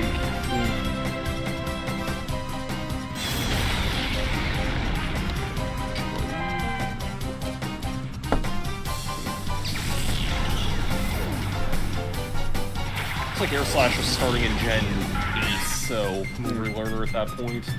His APOM has beat up. That's funny. Move existed? I just remember beat up is actually like a relevant move in Gen 3 purely because like it's actually good against what the heck is it, Bluesky, I think. It was for Doug. There's like something with beat up on Doug Trio, I think, too. I just remember there was like a thing where you actually had to nickname your Pokemon if you were using if you were trying to use beat up because it would expose your whole team if you didn't. Yeah. Not no beat up was I think since Gen 2. Yeah. I guess it was actually know that Sneasel's move back in the day. Yeah. One thing I know is that beat up is actually necessary for some glitch basically to glitch your way to a Celebi if you want to get that without owning Crystal on Virtual Console, or well, basically if you didn't have Crystal Virtual Console you had to do this, or you didn't want to hack the game. You basically there's like because of some specific stuff with a glitch you basically needed a Sneasel because that was the only Pokemon that learned beat up. Yeah, I've seen that glitch done like once. I don't really remember it all that well though. So I think doesn't it involve like I'm gonna say specific mail, but then I'm like, is that even something you can get in Gen 2 now that I think about it? I think mail is a thing in Gen 2, yeah. Okay, I think it's it involved something with that too. I think it does.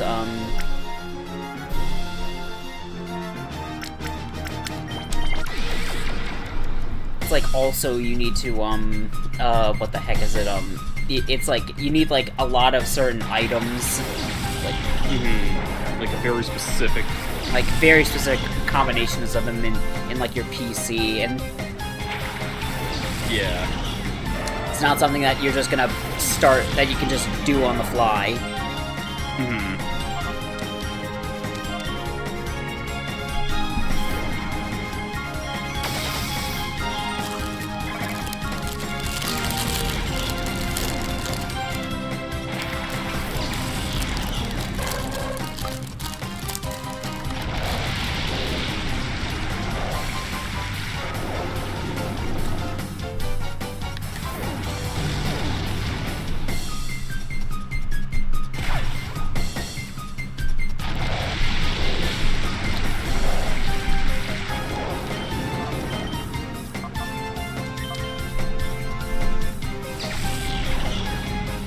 It's also funny to me that Fortress gets like no good steel or bug type moves in this game. Yeah, this is actually one of the few games that it's maybe decent at it because the way it's formatted. Yeah. Well, I don't even know if it's really that good in a doubles context, because like defensive Pokemon don't tend to flourish that well in doubles, because but though I guess when you're a Stally Pokemon, I think that most Stally Pokemon tend to perform better in singles. They just slow the game down a lot. Yeah, I can see stuff like, you know, Toxic, Explosion, Protect, stuff like that. Yeah. Really good. Even Spikes, with it affecting both Pokemon on the field, it's not bad. Yeah. Also, every time I think of Fortress, I just think of like how long Brock kept his Fortress on his team. I think of like Fortress being like one of the only two Spikes users in like overused in Gen 2. Like the only other one was Cloyster, which was actually the more common one because Water Stab its Water Stab was pretty good for taking on certain Pokemon like Golem, which Golem is actually good in Gen 2 Uber, not Uber's OU, because it's Stab Earthquake is pretty good against a lot of Pokemon, including Raikou, and it's good against like both Raikou and Zapdos, which are like two of the best Pokemon in Gen 2. Also, this guy's I just realized this guy's team is all middle stage Johto and Hoenn starters. That's cool. Yeah.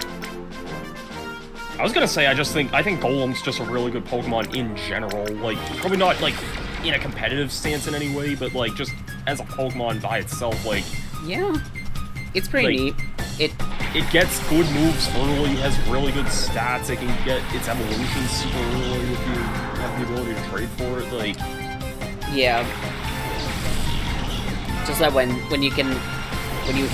you're, like, up against other Pokemon that are fully evolved and have all the stuff they could possibly want, basically, it falls a little short. Also, I just did not one-shot this Marshtomp. Oh, sorry, Gandalf. That's my cat. Nice. Hit him a little bit with my foot. For a physical Pokemon, though, like, Golem, like, having either 110 or 120, depending if you're older than Gen 6, and 130 defense, like, its physical stats are pretty good for what it is. Yeah. Like, if you get hit by a good rock or ground attack, you're gonna feel something from that. Yeah.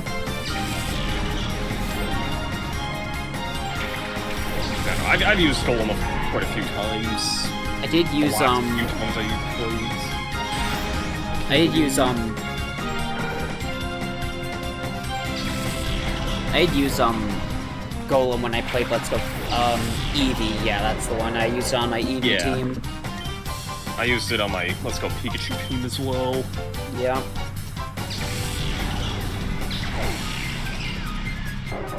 Just not long after I used it on my team in Leaf Green as well, because, yeah.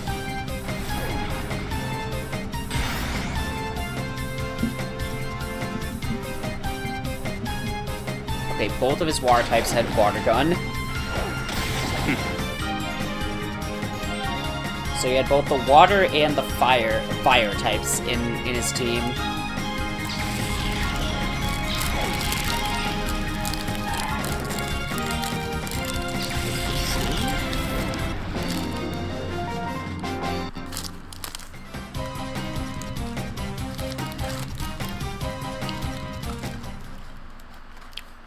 Alright.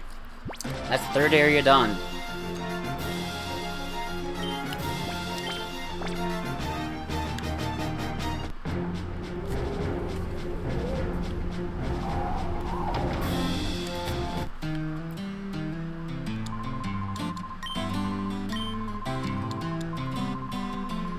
Next area.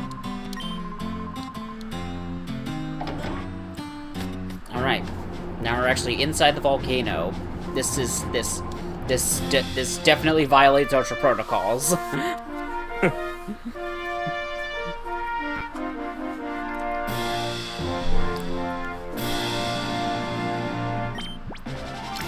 like how most of this stuff is, like, not evolved when we were fighting, like, middle stage stuff before. Yeah, I mean, that's mainly... I was, like, towards the end of the area. True. Some of these things are actually pretty strong for unevolved, though, like... Carvana's got a lot of, attack. Yeah. It's mainly just like it can't take hits for anything. Yeah. Okay. I like the Carvana line a lot as well, but yeah, it definitely can't really take a hit, sadly. I would argue Houndour is pretty nice, too. Just that... Yeah. It's just that it would be much better if it was actually a Houndoom. Yeah, for sure. Like, it evolves pretty early, which is what's good about it, though. Carvana's using Rage. I mean, it was just hit there a second ago. Yeah, the next... Yeah, to, like, 7 health. It was... This is why... I mean, at least this isn't Gen 1 where you were locked into that move forever until you were knocked out. Yeah. That just goes to show Dunsparce's resilience there. It took a thunder though.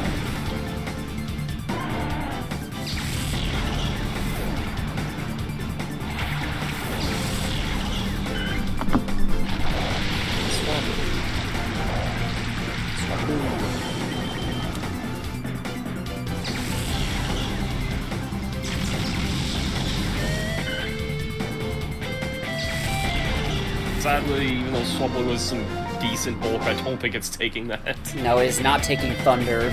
As I like to say it, Thunder! Like, Thunder! There, that was a bit better. But yeah, it is not taking that. Yeah.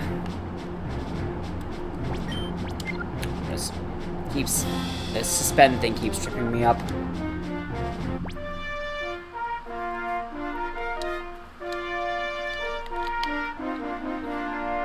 A lot of normal and psychic types on this team with a random bug type thrown in.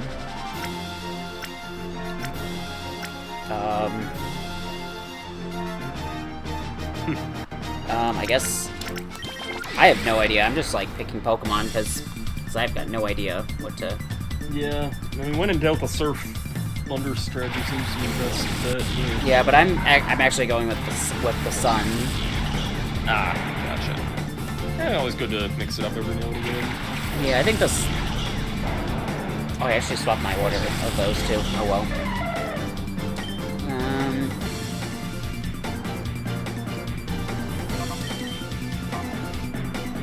I'm gonna hit the Grumpig with Solar Beam because if it has because it might have Thick Fat as its ability, which would actually make weaken Flamethrower on it.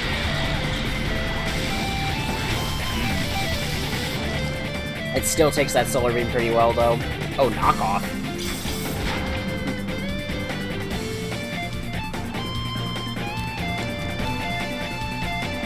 Oh, she's just stealing. Oh, she's just getting rid of my items. Well, she only got rid of one. And she didn't even steal it, she just knocked it off. Yeah. At least if that's what she's gonna try to do, I'm not that worried, because losing my items is not really that much of a concern to me. Mm-hmm. It's like get them back after the battle. Yeah.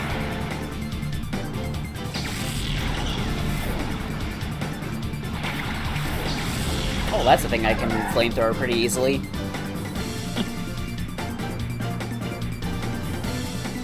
God, the thief animation is so long on Grumpig. Yeah. Mago Berry. That's funny that had that, kind of. Yeah. Oh, it'd be funny if that was a berry it hated, too. Yeah.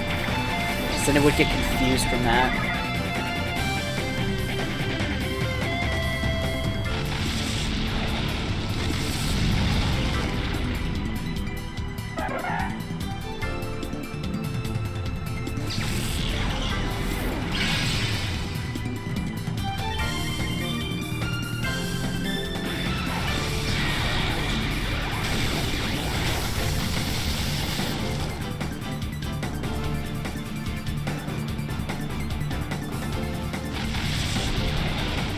Such a weird Pokemon with how much, like, it's needed for breeding and or was back in the day. How much weird stuff it could get with egg moves and passing things on and stuff like that.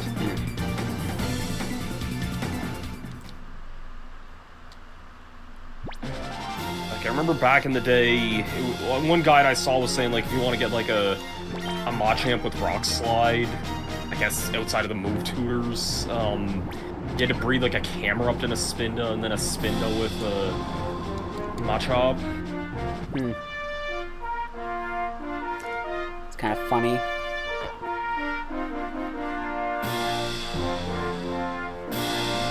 This is looking like a rain battle. I would be more worried about the Blossom, but there's too many things that I want the rain duo for.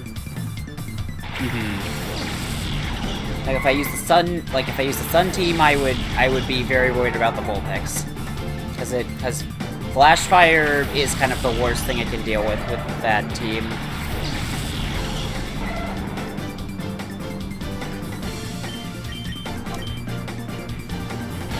Main.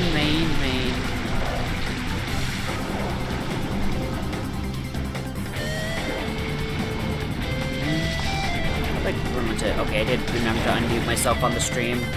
I've forgotten to do that before, and it's resulted in moments where I just can't be heard. For like way longer than necessary. Yeah.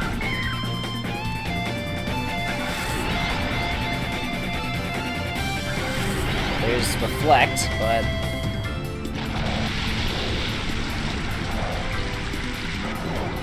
I'm gonna go for an Ice Beam on the Blossom.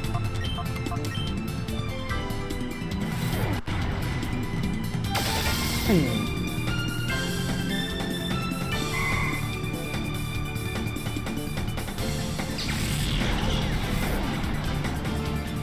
then Toka PP.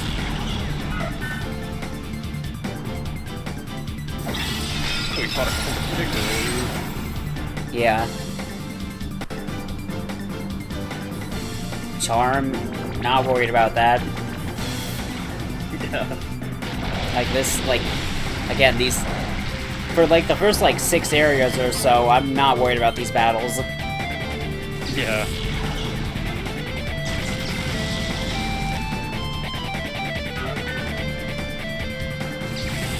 Isn't the battle a case where, like, every battle you do without losing a Pokemon, you get, like, a hit or something that, like... Yeah, you do get a continue, so... Yeah. I am trying to get as many of those as I can.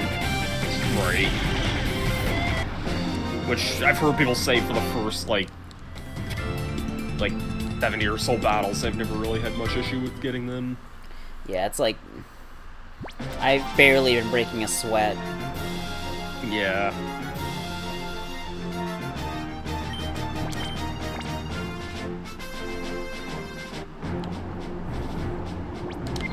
Don't suspend.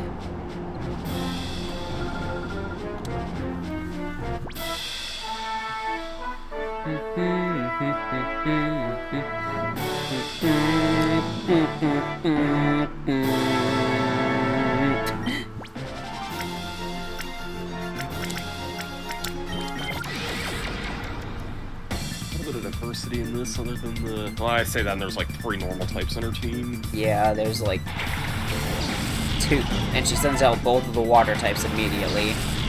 Yeah.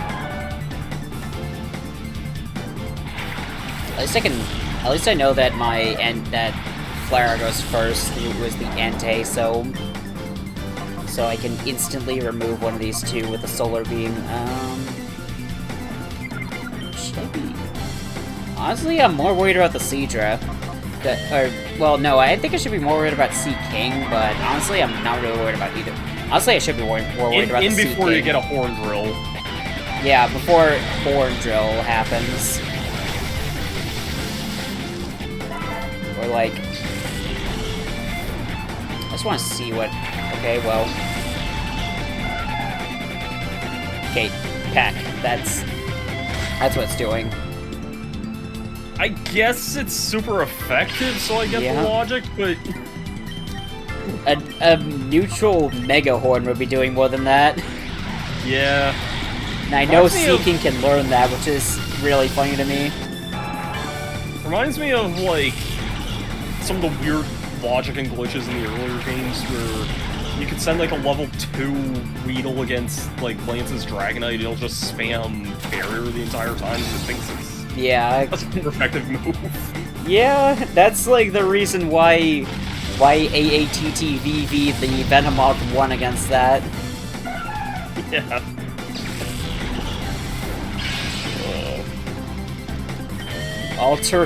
The Venomoth all-terrain vehicle.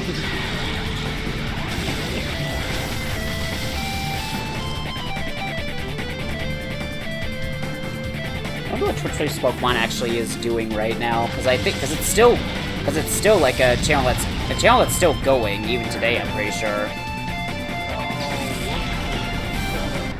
just does Twitch plays on various Pokemon games now, I think. It is currently playing what I think is a ROM hack of Sun and Moon. Sun and Moon, interesting. I didn't even know that had ROM hacks, but it's apparently a game called Photonic Sun. I mean, yeah, every Pokemon game has like ROM hacks. Like, pretty sure you could even find them for the Switch titles if you looked hard enough. Maybe. I have no idea.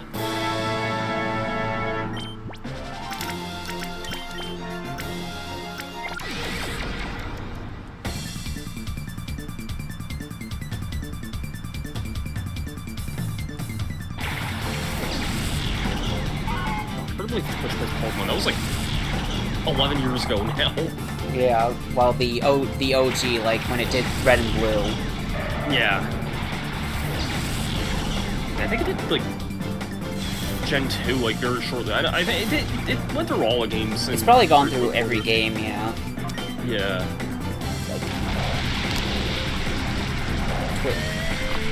It's kind of the reason why Twitch plays as a concept exists.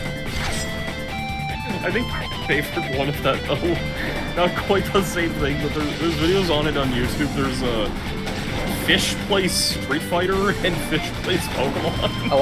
I've seen those. Those are funny. Yeah. I mean, you can only watch it for like a few minutes at a time, because I don't know if Fish plays Pokemon ever even made it out of Palatown, but it's a thing. I remember. I think there was one time where the Fish playing a game was actually managed to get to the.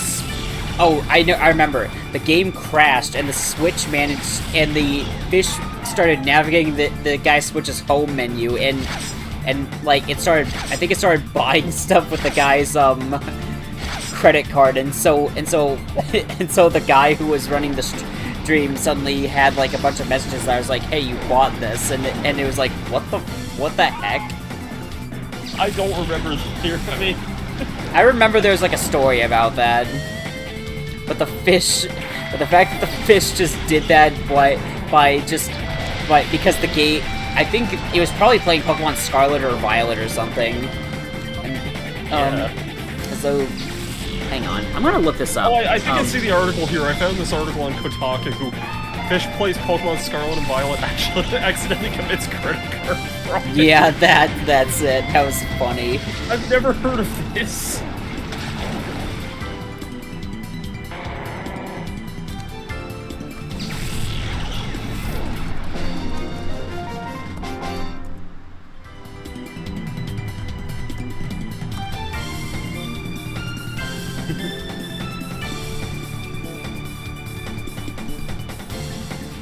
I'm sorry. I'm sorry that I'm. It's all good.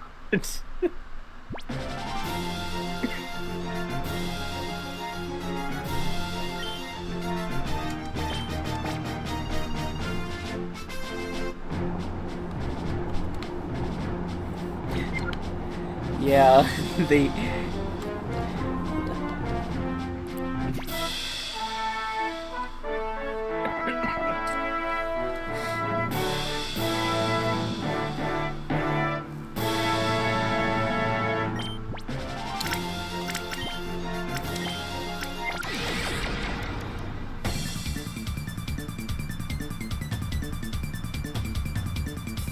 That's pretty great. Okay, I need to Earthquake on this turn because the Chinchou. I actually don't remember what Chinchou sounded like. I don't know. Chinchou was definitely in the anime. I'm pretty sure. Oh yeah, I think just about everything except like Porygon 2 and Porygon 2 and Z, yeah. Yeah. Outside of like, I think they showed up in like an opening movie crawl one time. But yeah, I think Porygon did show up in a movie crawl. I remember Lantern in the anime, but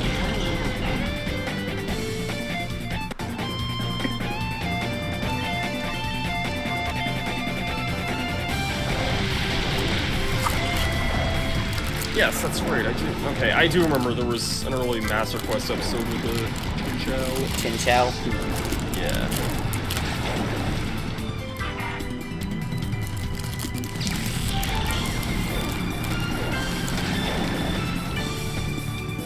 This Torkoal just slipped that, sir.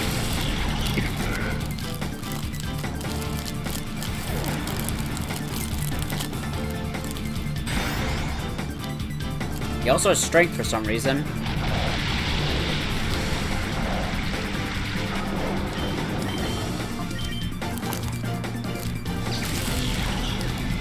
I don't overly remember this episode, but I remember a lot of the ones around this arc.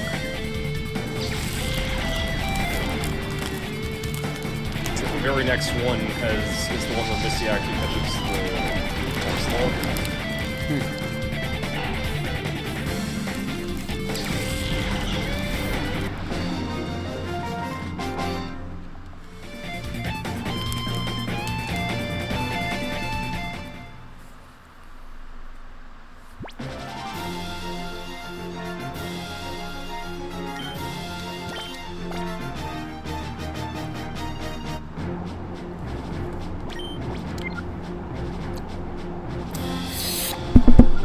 Okay, I was a little worried that my sound had died, but no. Oh, good. I'm just still laughing at the stupid fish thing. The fish is... The fish doing that, actually... Just for the hell of it, I'm gonna bring Espeon and Fur, because I haven't brought in either of them in a while. Even though I'm leading, with the Rain Duo.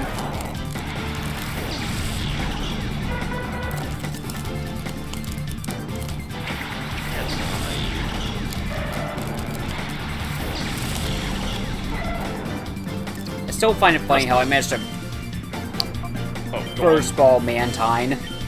Yeah. Hit. And then on my second opposite for me. and then on my second attempt at the Venus fight, I first balled the freaking Suicune, I think. No, Yeah. that was Daki. What happened? Yeah, so I think. But I first balled the Suicune one without even needing to rematch Venus. Yeah, that's pretty great.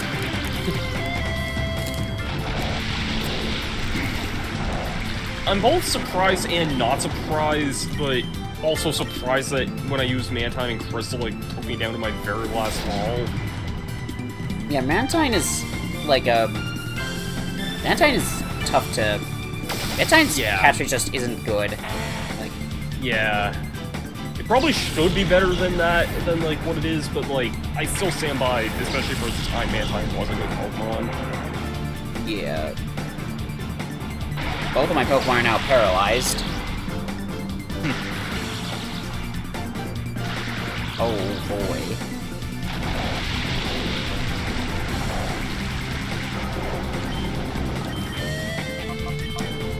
Alright, Thunder Shock, okay.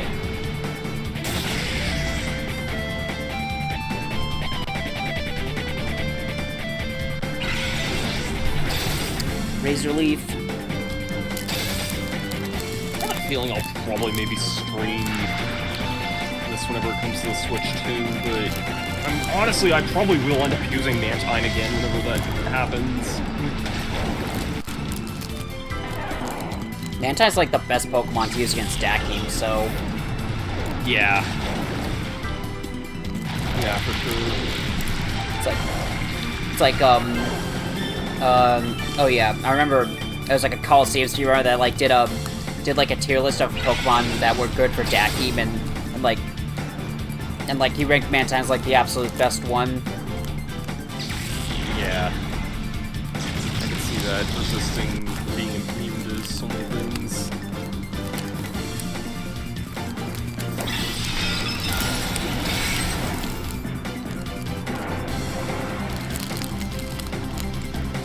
Being immune to his Earthquake spam was also really nice. Yeah. A hatred for losing, we have. She just talked like Yoda.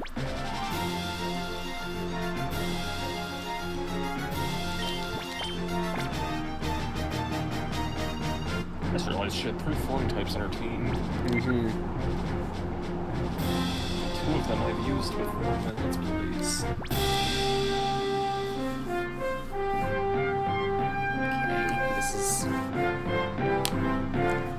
is a lot of ground and Water. yeah. Also, a Wailord, that seems pretty extreme for... Yeah, but it's gonna be funny if it gets sent out. Yeah. Come on, send it out. No. Though I could probably easily take out both of these with a rain boosted surf. Yeah, for sure. Maybe Claydol might live, because Claydol is pretty damn bulky, but...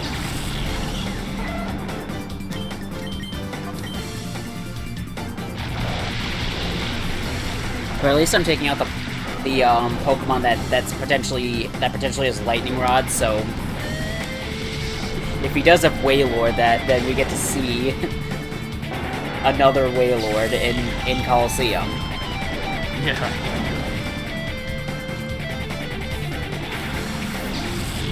I still like how, Mud Slap, oh my god. Battle Revolution. It's like a bat on the Wailord scale for correct. In this game, Wailord's sized down a lot, but in Battle Revolution, they actually got the proper scale for it. Then it, got scaled down again in the 3DS titles, and then in... Oh, yeah. Here it is! The big whale!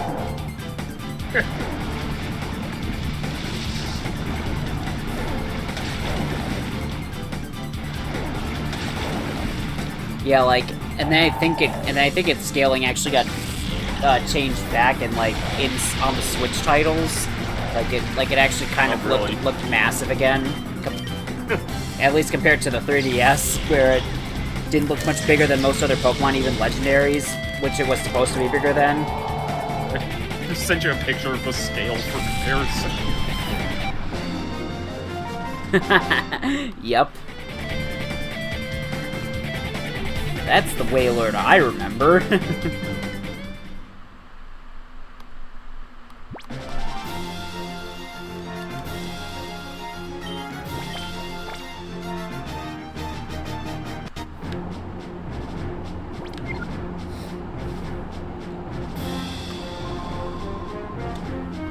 Alright.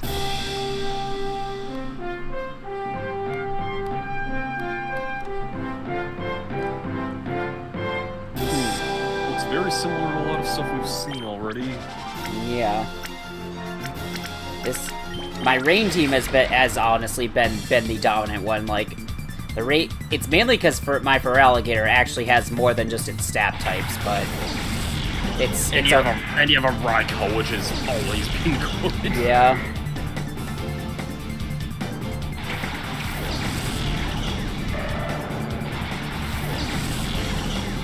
Yeah, right.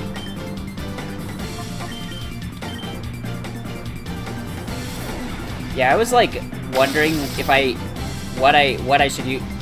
I mean, I want the thing is I wanted to use an electric type with the to abuse thunder.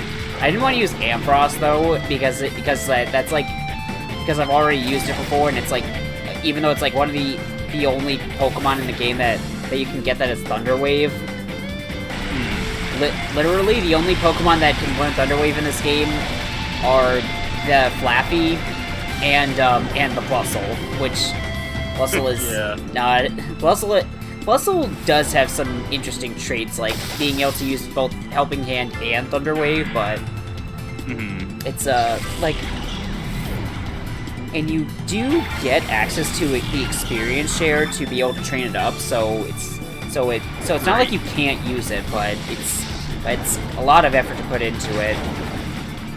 The other thing is that it actually gets boosted experience because it's treated like a trade Pokemon. Yeah. Wow, that strength did a lot of damage. It's bigger off for you. I mean, yeah, but against Raikou, which is not a frail Pokemon. True. Like Raikou was like a defensive stalwart in Gen 2, practically. It's mainly because like Thunder was one of those moves that you saw everywhere in those games, and it resisted that. And while ground types weren't while earthquakes were kind of common, ground types that could actually exploit that could actually get stabbed on them weren't as much. Like the two best ones in the OU tier were like Marowak and Nidoking, which were good Pokemon, and Golem. That was also a good one. In Gen 2? Yeah, Golem was good because it had that earthquake to hit Raikou. It had Rock Slide to make sure Zapdos wouldn't want to come near it, and the biggest reason it was good is because it had Rapid Spin, because Rapid Spin, because that was when spikes were introduced, and even though you could only get one layer of them, they were still a pretty important hazard to play around. I was thinking on topic of like being a ground type Rapid Spin, and I was thinking Donphan there, but yeah, I think Donphan I think also might have been used for that, but like I don't even know if it got Rapid Spin in Gen 2 actually. It used it in the first movie, so I don't see why it wouldn't. I guess, but like, problem is that it might be rollout actually. I might be thinking of. Yeah, it might have been rollout. I'm gonna look at Donphan Gen 2. I think I'm thinking. No, it gets Rapid Spin. Yeah. It's I think I was also thinking of the Blastoise in the first movie, because Rapid Spin was one of the moves that debut in that. There was a Blastoise that used Rapid Spin in that movie. I think it was like Blastoise with Rapid Spin, the Donphan with Rollout, and Mewtwo knowing Shadow Ball. I think all those were technically previewed in the first movie. The main reason why you don't see Donphan as much, I think, is because like Zapdos basically walls it, the flat, like it's not particularly good without it, unless it's at hitting stuff, unless it's with Earthquake, I think, in Gen 2, and Zapdos is immune to that. Yeah, stab on rock moves. You can check. Yeah, Golem's rock typing is also useful because Snorlax is the best Pokemon in Gen 2, and being able to resist moves like its Body Slam or Double Edge or Explosion or Self-Destruct, I mean, because Snorlax doesn't actually get just Explosion in that, but being able to resist those is pretty important.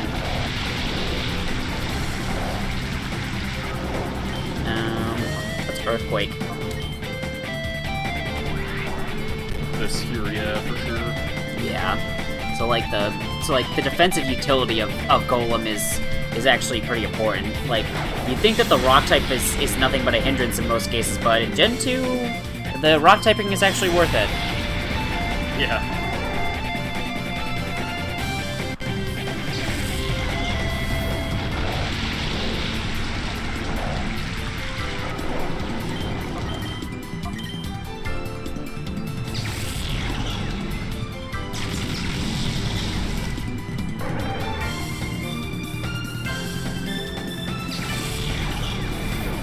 I like that Relicanth can get, like, Rock Head and, yeah, Rock Head Smash. Yeah. Yeah. Sudowoodo, I think, can get that as well. Yeah, it does. People wish that Rampardos could get that, because like Head Smash is like the move that you wanna beat the shit out. It doesn't get that. Yeah, it's like what? Slap a choice scarf on, you're probably never freaking. Yeah. I mean, it was like usually choice ban for Rampardos, because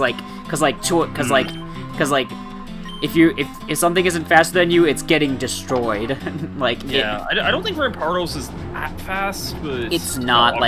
If I wanted to give it a buff, I would give it like 20 extra points in speed. Like Yeah. because I'd want it to be able to actually use Toy Scarf or just have more speed in general. I'd also, maybe a weird take, I'd give it more good physical rock moves because, like, it straight up only gets head smash and that's it. Like, Ancient Power I don't really consider good on Rampardos because it's not. Ancient Power is also a special move. That's my point stands there. Like, unless you use TMs or something like that, it's pretty much stuck with just, like, normal or psychic or dark moves for a long time. So... But I get that they would have to have a way of nerfing it, because that attack stat's insane. Yeah, its attack stat is... It's like, it's all power, but it's got nothing else. Like... Yeah. Like, honestly, the fact that it can't take a hit I think would still balance it fairly well, because it even though, like, it gets moves like Rock Polish to, like, it gets Rock Polish, but it's not but it doesn't usually use that. Because it's still pretty slow even after Rock Polish. Okay, Ergo's just on his way home. So joined by a third person soon. Nice. Yeah, but the thing with Rock Polish is then you have to spend a turn setting that up. So, yeah, that's a problem with that. Yeah.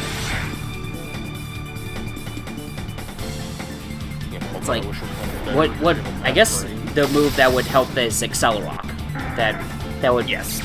Like, I wish Accelerock was on more than just 2 forms of Lycanroc. Like, yeah. It's such a stupid move that isn't on... Would have got... Like, there's so many moves that were exclusive and then became normal moves later, like, say... Darkest Lariat, for example, like, whenever I think that, I think of Incineroar, but a bunch of stuff gets it now. Yeah, like I know, Grimmsnarl can learn it. Yeah, I think most fighting types can learn it, like, Machamp, Poliwrath, Swampert can apparently learn it. I think the only reason I don't know more about that is because they prefer knockoff, which Right. Iron Removal is pretty good. I mostly know it more because I play Smash a lot more than the modern Pokemon games, so... I mean, yeah, I didn't really know much about... Like, I think, I don't know if I don't think, like, Spirit Shackle is, has been, That might be...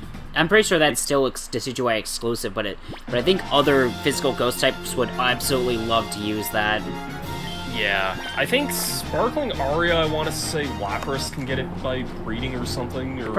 It probably can, that sounds right. I'm looking that up. I know it's something weird like that. I think Lapras... Yeah, Lapras can get it by breeding. That's the only other thing that can get that, so... Yeah, I guess it's just odd that, like, Darkest Lariat went from being signature to being something that a lot of fighting types get, and other dark and...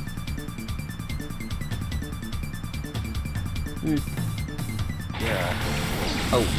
Not all okay, I choose my Sun team because I want to counter, like, all the 4 times Grass Type Pokemon. This guy just sends in the 2 Pokemon that I would have wanted the Rain duo for.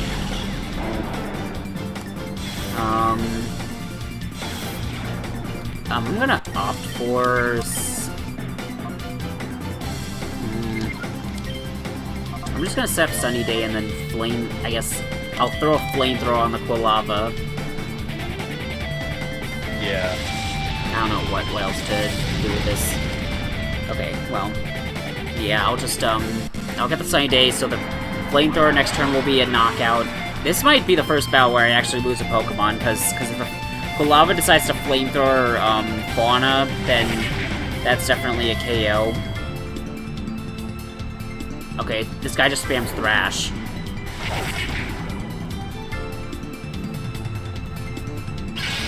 Spirit Shackle is still exclusive. Yeah. Like, Spirit Shackle is, like, a crazy good move, though. Yeah. Like,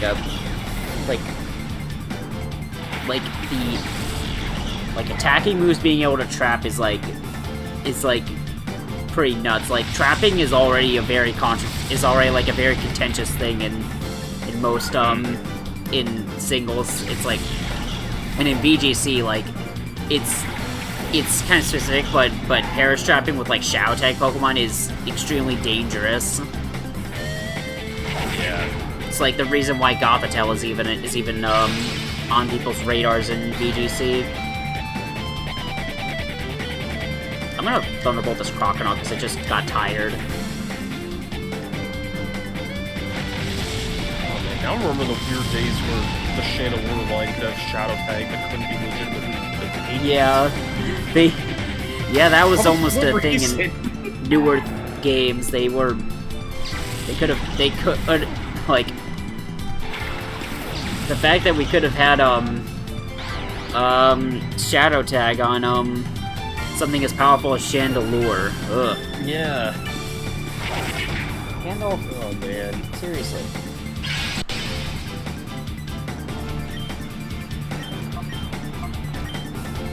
I'm gonna just fire. I'm gonna keep you into. Like, are you? Why are you so needy all of a sudden? Like, I'm. Well, actually, he's needy every day.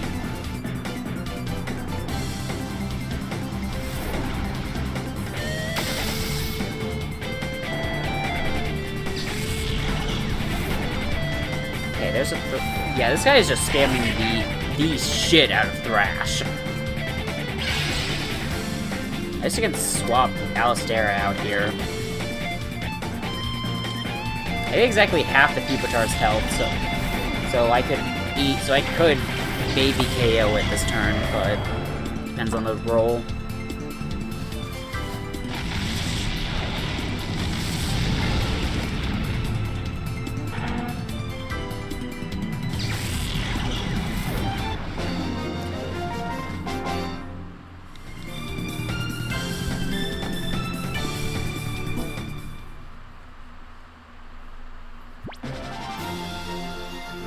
Okay, still gotta continue for that, because I did not lose a Pokemon.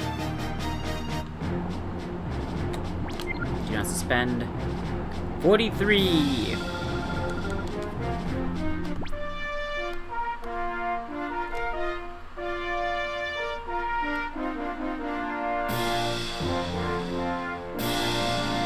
Slade! Slade's got some stuff on her team.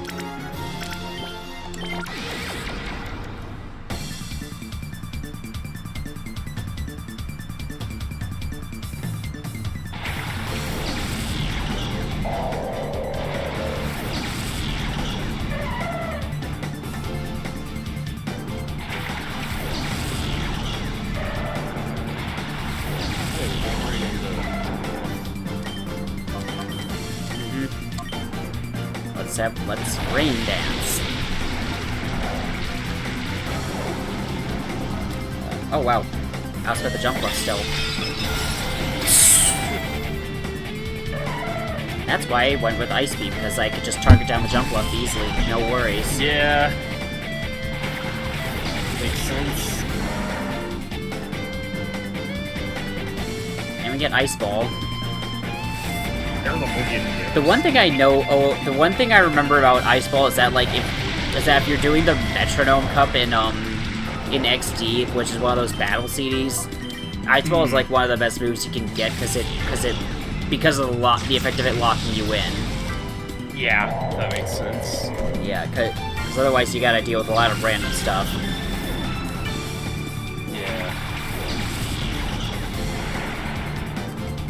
Yeah. Though getting something like Frenzy Plant against the opposing Geodude is also pretty nice. Sometimes I've done any of those like XD side battles. Yeah. I only really remember the one that let you use a Bonsai because that wasn't available at the time. That's a bingo thing. Oh, case in point. Yeah. Oh. Yeah, I mean, I probably will do the battle CDs if I stream XD. Because I like showing off all the content, like, all the content of a game, or at least all the stuff that I think is interesting. Like this I wouldn't consider like interesting, but I think it's but because it actually gives something tangible, I want to show it, and I guess it also just to show what doing all 100 battles in Mount Battle is like. just in battle, just in Colosseum Battle instead of story mode. You get something for doing the story mode in battle too, correct? Yeah, it's the third time flute, that's what you get. Yes, that's what I thought. And it's like the one area in the game that's actually good for experience in a game that doesn't give you... It's either, well, it's that and Deep Colosseum. That would be your other option. Well, that's like a post-game thing, though, too. Yeah, so. but it's like... I wouldn't exactly consider... But it's like, if you're trying to experience grind in this game, I would say that's what you want to be using. Fair. I'm just thinking, like, I know some people who are always like, why does the endgame of this game suck so much when you're like, maybe high-level 40s and going up against, like, a dude with, like, a level 60 Salamence and Scizor and Machamp and all that other garbage that the last boss is.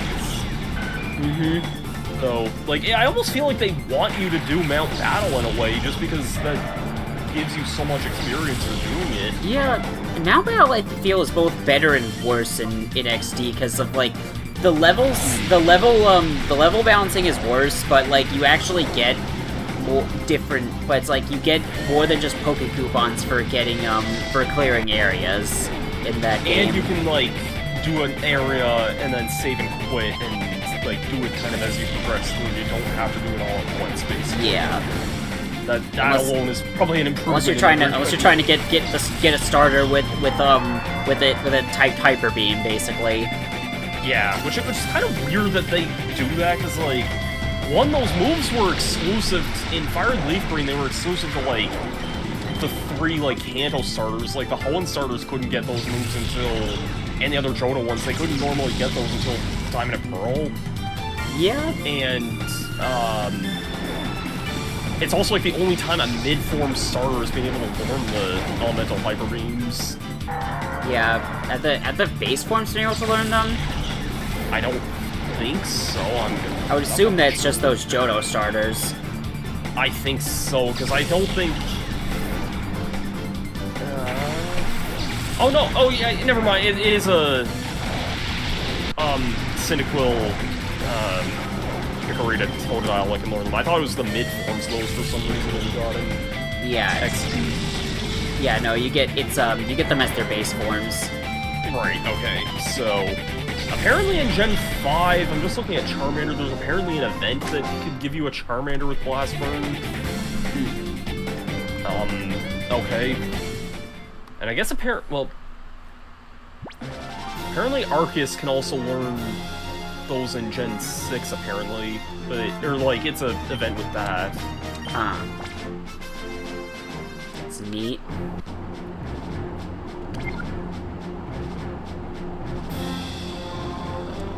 It's a battle, that's what this guy says.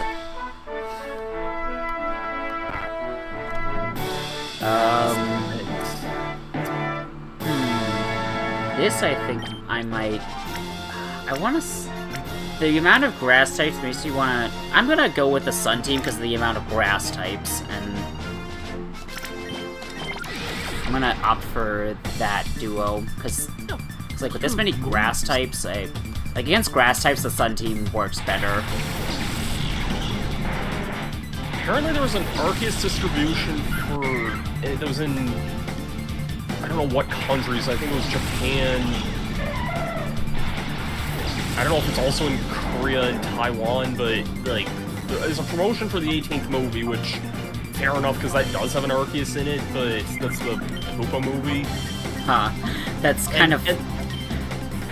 That's kind of funny. And this Arceus, this is the weirdest moveset I think I've ever said. Apparently there was a normal one and a shiny one, apparently. I don't know what the... like differences otherwise. Let's say non-shiny Arceus is holding either a Silk Scarf or a random plate, but the shiny Arceus is also holding a Silk Scarf. All 19 variations of Arceus have an even chance of appearing. okay, but they know it's a level 100 Arceus. It knows Judgment, Blast Burn, Hydro Cannon, and Earth Power. Not Frenzy Plant? No, apparently not. You just had to give it Frenzy Plant, and then... Yeah. Like, just... It didn't learn Earth Power naturally, either. I'm looking that up.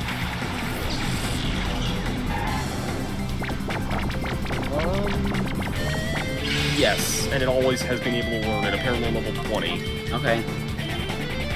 That doesn't surprise me too much, because like, Dialga, Palkia, actually most of the Gen 4 legendaries can learn it. Dialga, Palkia, and Giratina can all learn it. Yeah. Just funny.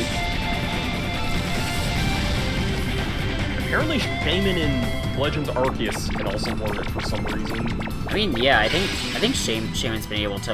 I feel like Shaman's been able to earn Earth Power for longer than that. At least it's land form.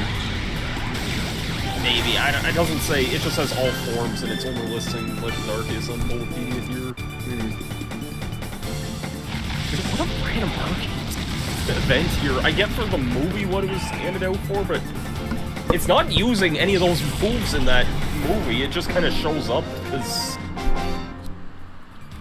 The movie's just basically a kaiju movie with legendaries. Yeah, like I've heard it's one of the most forgettable Pokemon movies. I like it more than most people. Like, unironically, it's if you want a movie where it's a bunch of legendaries just fighting each other constantly. Like, I think it's entertaining on that alone.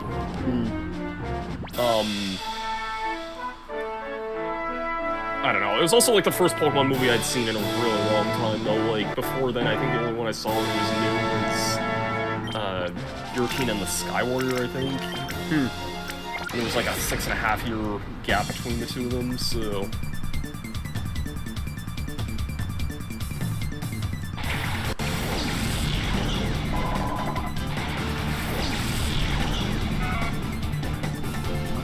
That's nice,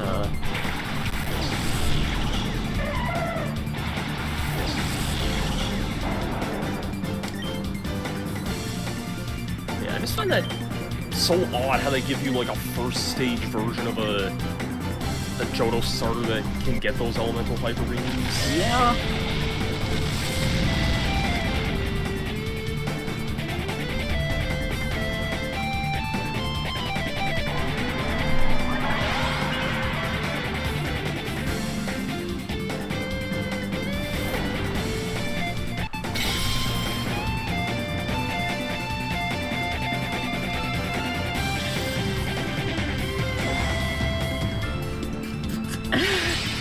I just saw a really fucking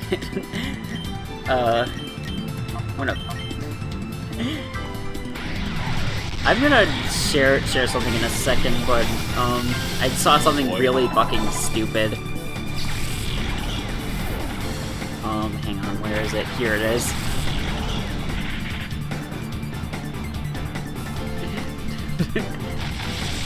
This is like the biggest fucking check what you're typing moment ever.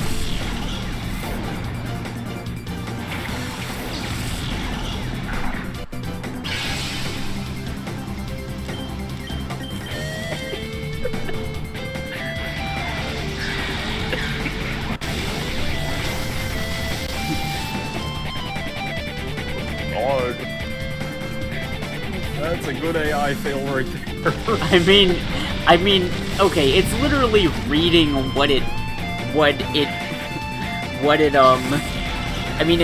it's literally just reading what the guy typed, and it's like, it's like, what the hell are you talking about? Like, yeah. Like, yeah. He did.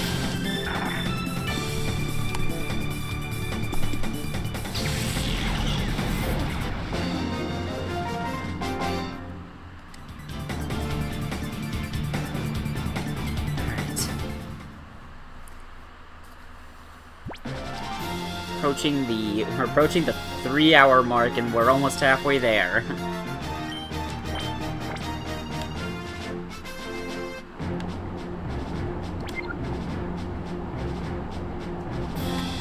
I did expect this to be a 6-hour stream, so yeah. I'm surprised and not surprised at the same time. Like, the reason I was expecting 6 hours is because like, that's what Emil said this took when he did this. Because I can believe that.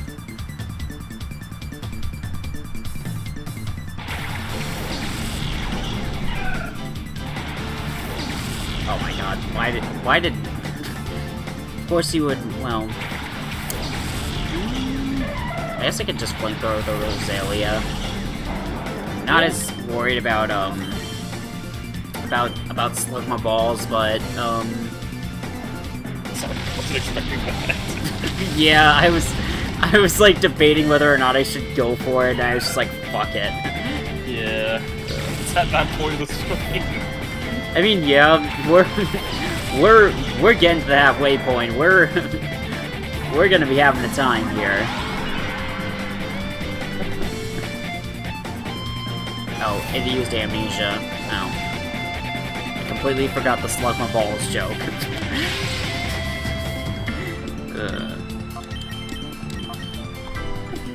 Sorry, my mind went in a completely different direction. There's a Newfie rapper by the name of Donnie Dumphy, and he has this one song called, the only song I know by him, called Heaven is Mine. Okay. It's pretty stupid, but...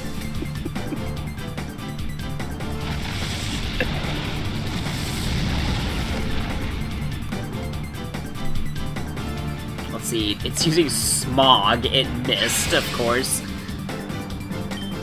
The Rosalia? No, the Slugma. Oh, okay, yeah, that makes sense. I don't even think... I'm pretty sure Rosalia cannot learn Smog. I doubt it, but it is the poison type here, so... Yeah. It also can't... I mean, it also can't learn any whipping attacks, even though... Well, actually, no, that's Rose Raid that has the Pokédex entry that says it has whips. I think it does now, I think. I remember Cynthia's Rose Raid heads... in the anime,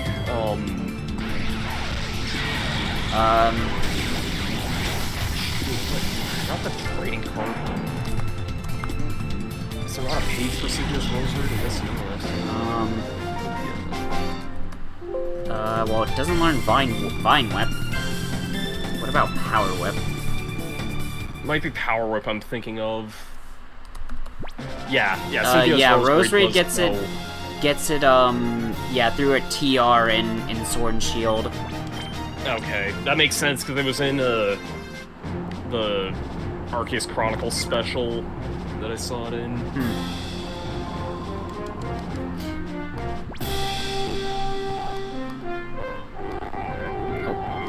Okay, I don't know why this thing lagged for...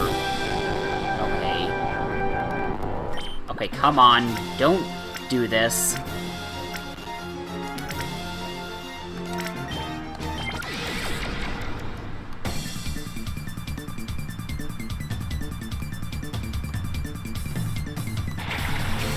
Okay, I saw the Wobbuffet and I thought this guy was about to send in Wobbuffet Quagsire, which would have been terrible for me to deal with. Though Wobbuffet might claim a KO here, cause it's Wobbuffet. It started to rain. I am going for a surf here, so...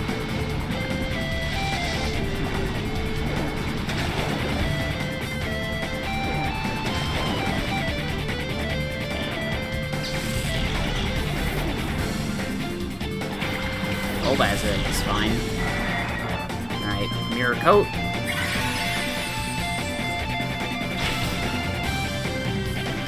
Oh wow. That's the first, this is the first battle where this is probably gonna be the first battle where I lose a Pokemon. Because of, Unless I... You know what? I'm gonna spite this guy. I'm gonna use Rain Dance with Ame. And just hit the Golbat. I needed the Surf to take out the Sand Slash. Okay, this Swellow might actually be the end of... Actually, I have, Oh, it countered this turn, okay. Okay, Swellow might outspeed my team, because Swellow is really fast. Oh, don't Rain Dance this turn. Yep, Aerial Ace. That's a GG for Ame. I would have laughed if that hit Raikou. If it targeted Alistara instead, but that would be really... I would not be surprised knowing this game. This game does some stupid stuff. I guess Fauna now. Good to join whenever. Yeah, Aro can join. The link, server link is in the description if you want to come in, because I'm doing this in my server this time. I'll be right back. Also, I'm gonna put some food while this is going. Mirror Coat.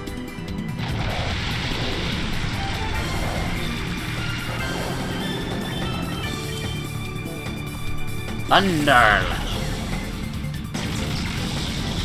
Oh my god, the Giga Drain is actually going to be necessary here.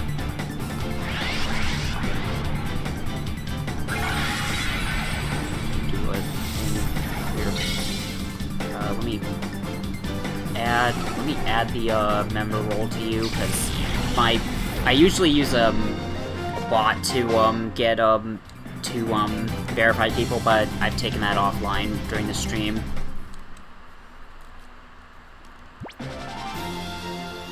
Probably should just use like a general all-purpose like Discord wide bot instead, but I've been using my own one for so long, I'm just like, I want to use that instead. Okay. You really had to say okay 3 times there, guy. Okay, this is looking like... Except for the Corsola, I think I might want to use... Yeah. If I have to deal with the Corsola, I'm fine with that, as long as it's not like... As long as I don't get, like... Dojo Ledian. Yeah.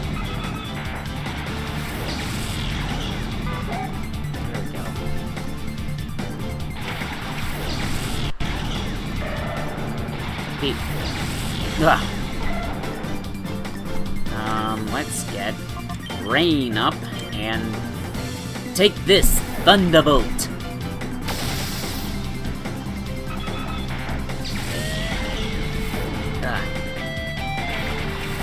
Corsola.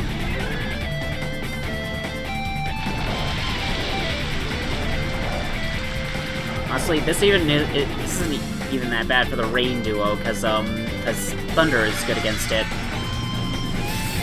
And there's Silver Wind, but that does like nothing, because Ledian sucks.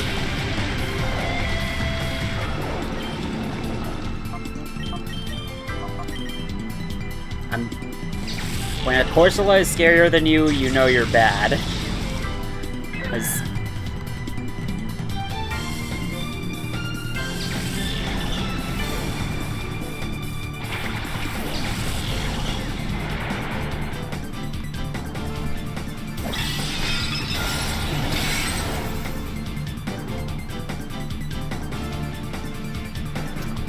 Silver Wind.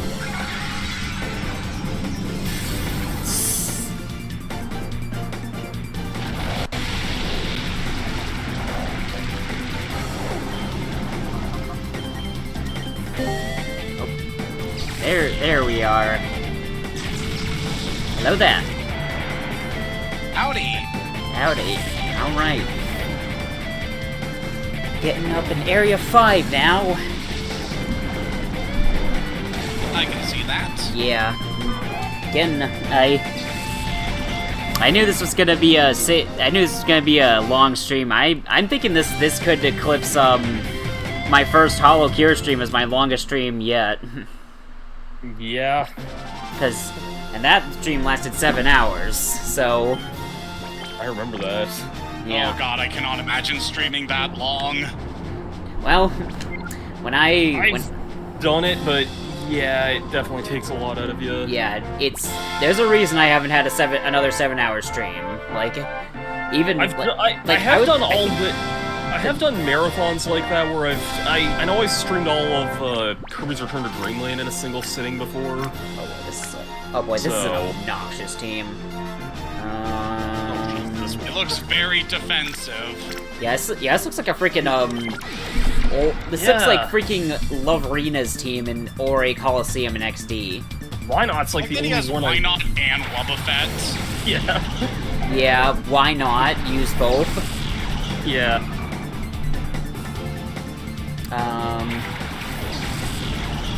This guy is just built to stall you out. Yeah, this guy. Other than Charm, why not even do anything? Not really. It just has that too. It just has counters. Yeah. Yeah. I'm gonna throw up Sunny Day and then flamethrower the Shuckle. I'm gonna try to avoid hitting the why not. Hopefully he doesn't have Wobbuffet too, but if he does, then I'll just deal with it. Yeah, let's just save the counter mon for last. Yeah, because it can't do anything unless The only reason it was a threat to me, that the Wobbuffet was a threat to me in the last battle, is because I needed to surf for the Sand Slash. Yeah, I'm gonna just. This guy used Withdraw on the Shuckle, which is I've never seen the Withdraw animation in this game before, so that's fun. It's also a good reminder that Withdraw is a Gen 3 move, not Gen 4. Brings up a photorealistic clam. Yep. I honestly thought it was a Gen 1 move for some reason. Does it exist in Gen 1? I'm gonna look that up. Like, the first move, like, I usually... Yes, it is. Oh, huh. I always thought it was like a Gen... Like, I didn't know it was... I didn't know anything that knew it before Gen 4, because Turtwig started with it. Portal, Swolbro, Shelder, Cloister, all nice. Yeah.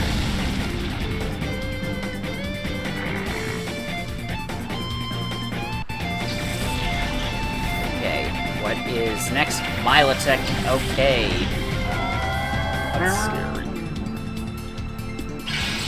At least you have the sun up, so that shouldn't be too bad. Yeah, so I get instant solar beams and some strong flamethrowers. And before it uses Ice Beam on Jump Up. Yeah, but before it actually has Ice Beam, but considering this guy is using, like, stalling stuff, I don't think that's gonna be the case. Or before it gets burned, and is Marvel Scale its ability in this game? Yeah, but that boosts defense, and it uses Waterfall anyway. Oh, yeah. That's kind of a funny animation. Yeah. I'm gonna see if I can put this Why Not to sleep. Just ruin its day. Can. Okay. That's the first time I've actually used a sleep powder in this. Nice.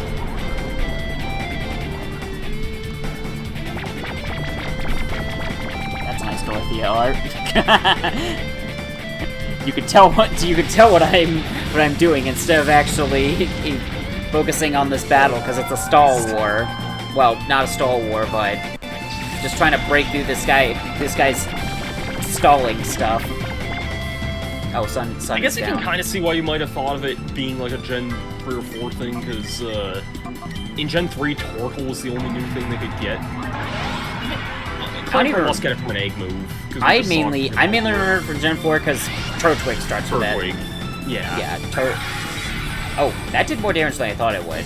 How much HP do? Okay, if it wakes up at Mirror Codes, then I still survive, and it didn't even. Oh no, never mind. It was a Shuckle that we just saw. For some reason, I thought we just saw a Clamperl use it, and then I realized no, Clamperl can't. Yeah, it was Shuckle that had it. I also accidentally used Sunny Day a second time, but the Solar Beam was enough to take out Why Not, so I got a perfect on this fight. Gods, I have had so many randomizer runs where Why Not would show up and just ruin my day. Yeah, that sounds about right.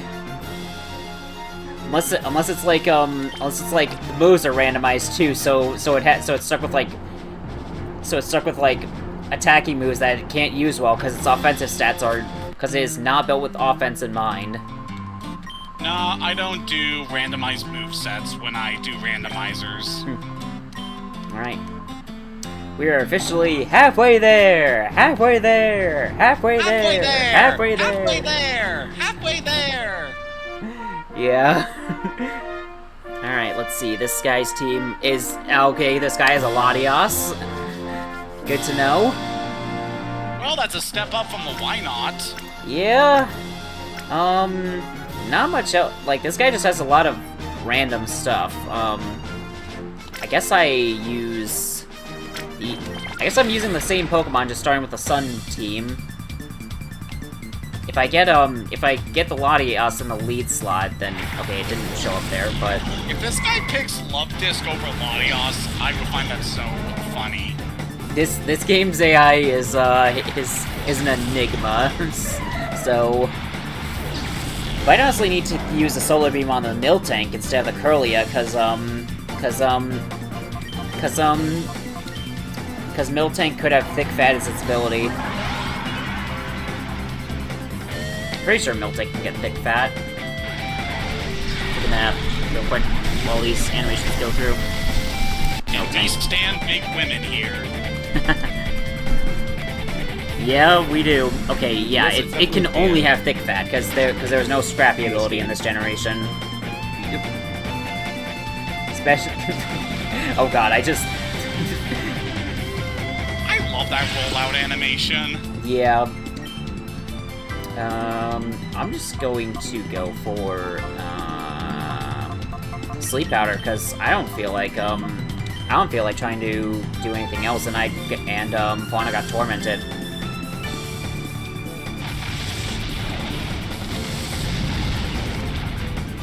At least Valera is still faster than the Curlia, even after it traced Chlorophyll. Delcatty.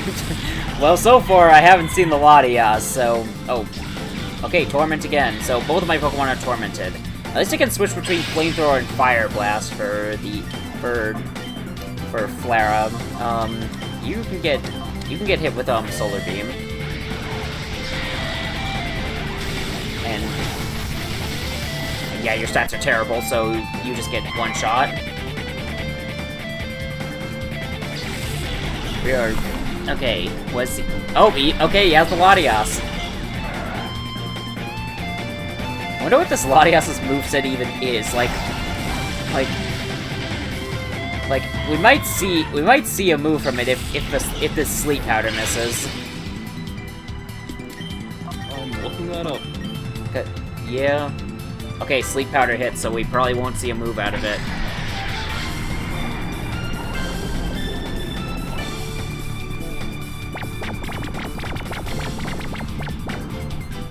Well, I just got an obvious spam notification on DeviantArt. Took care of that. I'm not seeing a moveset for this Latias. I'm only seeing that it's holding a red scarf, apparently. Huh. One of the scarves, interesting. Increases coolness and I didn't even remember that was a thing. Yeah, those exist. I know that in Auras you get those by showing that guy in Slate put a Pokemon that has a contest stat maxed out, like, and it gives you a scarf corresponding to it. Actually, all of this guy's Pokemon have scarves, and the only one that's of value is that Delcatty, because it has a silk scarf. That's funny. Every other one just has the contest scarves. So this guy's whole thing is scarves. Mm-hmm. And also he just has Latias. Yeah. Thankfully, it didn't pose a threat. I do have an Ice type attack on this team, but it's not the best. I also just got a glance at this next trainer's team, and I know exactly what team you're using for what two things you're using for. It's let's see. What was that? Might be Naruto's alarm. Ready? Yeah. Let's I'll see. be right back. I'm just gonna check that's a lot of fire types. Well, Yep. you know what's the mortal enemy of fire types? I actually am not bringing the Sun Duo this time. I'm instead bringing my other 2 Pokemon that I'm barely using for my backups. Okay, placing Camerupt. Camerupt will just drown in the surf. You want to get rid of it in case of earthquake taking. Yeah. Right away. Yeah, that would. I would want to do that. I mean, I was waiting with these 2 no matter what, because even if I have to keep changing the weather, that means I still get a surf off each turn, and well, I just one-shot the Blaziken, so. Oh, so really nothing to worry about. Yeah, I'm not worried about, because fire types don't tend to be that defensive. Where are the others? Torkoal, this has been surprisingly bulky. Typhlosion, okay. I'm gonna hit the Torkoal with a Thunder, because it's continuously been living my surfs on like little bits of health. Yeah. And it just lit that Thunder as well. Sorry, just seeing Typhlosion there was just reminding me of the scene with Jimmy's Typhlosion in the Pokemon Chronicles anime. Yes, you know what I'm talking about. Yeah, people really liked that Typhlosion, that face. Holding the true Poké shipper all along.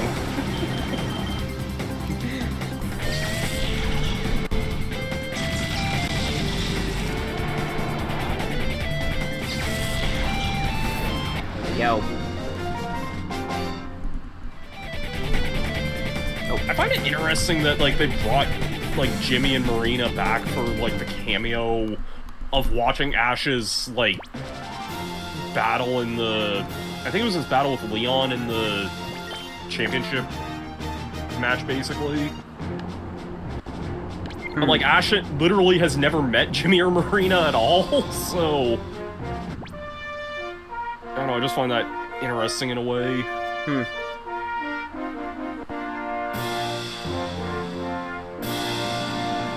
When I say Jimmy and Marina, they're like the anime equivalents of Ethan and Chris in the games.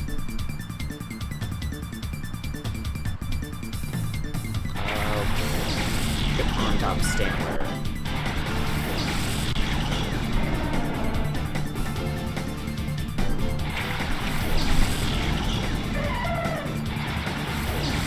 Stantler, you were pretty useful to me in my Colosseum run.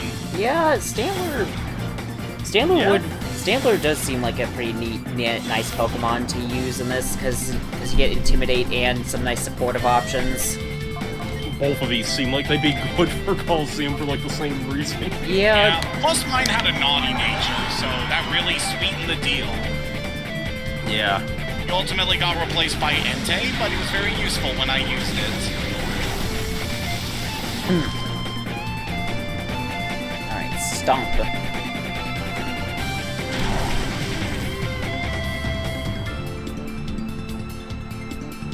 Counter, okay.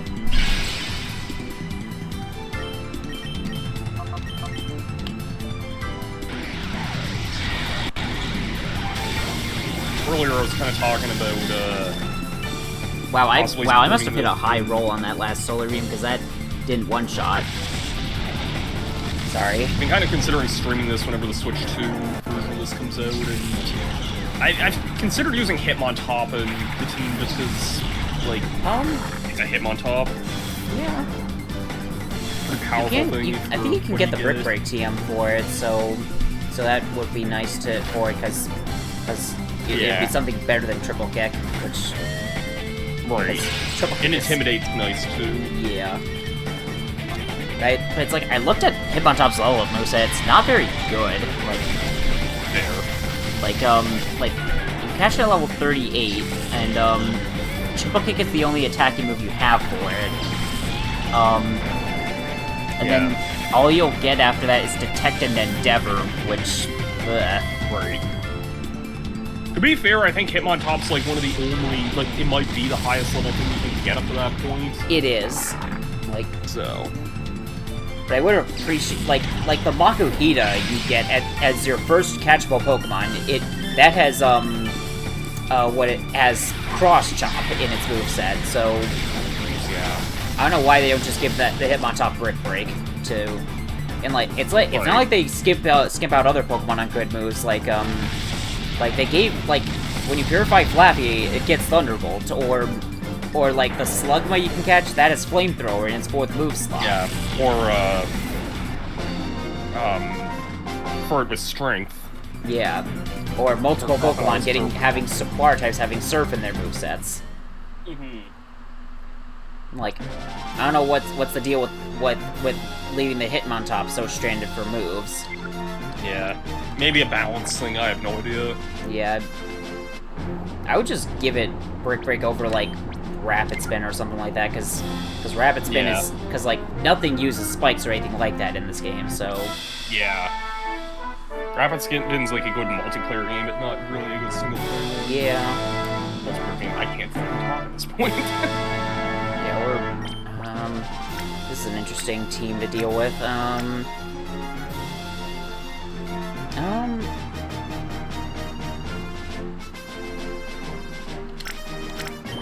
gonna opt for the Rain Duo, but I kind of don't want to.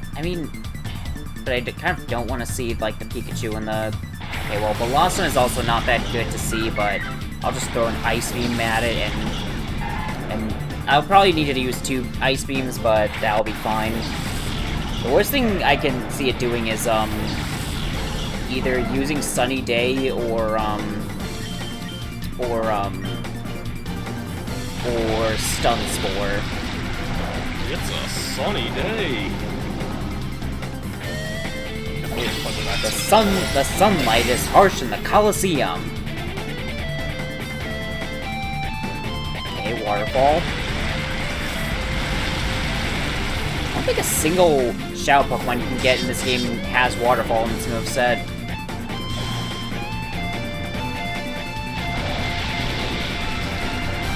And also the Blossom just used Sword Stance, which is kind of funny.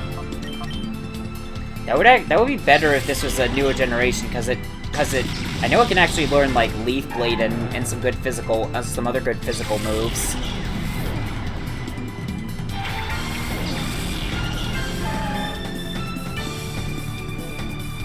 Ice Beam. I like Ice Beam's animation in XD. Yeah, Ice Beam's animation in XD goes hard. Yeah.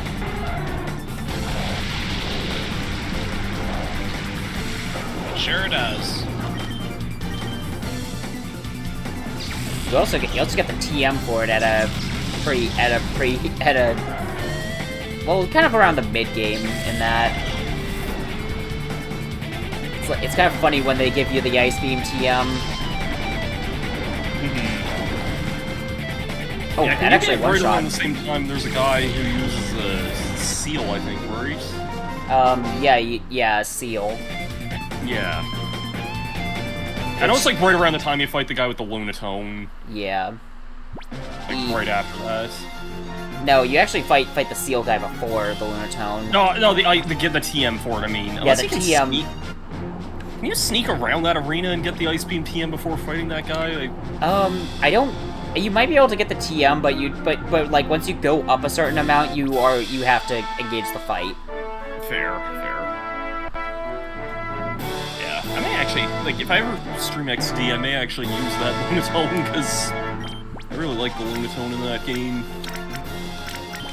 Yeah, the Lunatone. Yeah, Lunatone is a pretty neat. Lunatone is a pretty decent Pokemon. It has Psychic in its starting moveset, and it has access to, and it can use Rain Dance for weather other team. Mm-hmm. In a game where weather is hard to come by, and the TMs for Sunny Day and Rain Dance are locked behind specific battle CDs. Yeah. It's a Pokemon I never really got to use much, because when I was a kid, I only had Emerald and Ruby. Oh yeah, because it's Sapphire exclusive, right? Yep. Now, Yeah, and it also gets Rock Tomb as well, which could be decent for, like, Rock Move and it more speed, so... yeah. Hey, if you don't have anything better to use it on, it can also learn that Ice Beam PNG just get there too. Yeah. That's a rock throw. There's one thing that does kind of bug me is that I think it didn't get access to Power Gem until like Gen 7, I think. Even though it's like one of the only special rock type moves there is. Yeah, like, other than like Ancient Power. Ancient Power, yeah. I forgot about Ancient Power for a sec, but yeah. Like, Ancient Power and Power Gem would be... That's not useful in XD to begin with, but, like... 1, because Power Gem doesn't exist in that generation, and 2, because physical special split, but... Yeah, Power Gem and... Yeah, special rock-type moves are kind of... There aren't very many special rock-type moves. Like, I'm looking that up. Like, there's Ancient Power, there's Power... Not counting special ones like G-Max moves or Z moves, there's Power Gem, there's Ancient Power, there's Meteor Beam, and that's it. Yep. Those are the 3 special rock type moves. Yeah.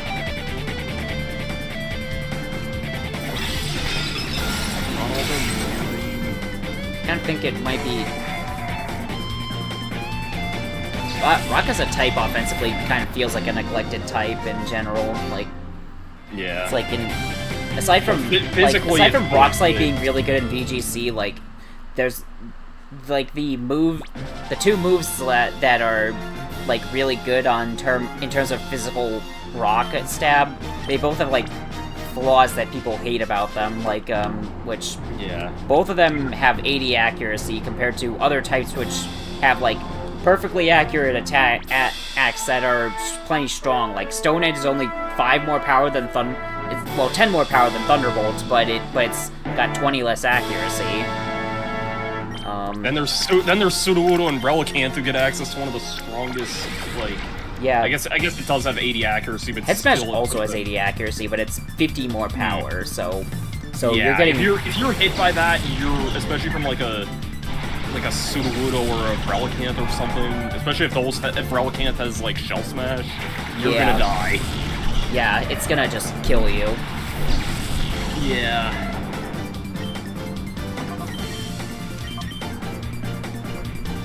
Okay, now this guy is a full rain team.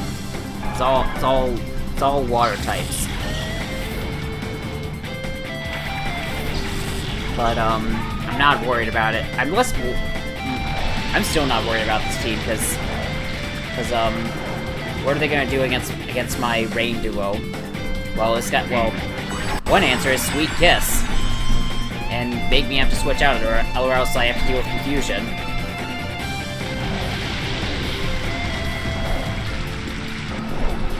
And also, this Love Disc now has a speed boost, so that's gonna be fun.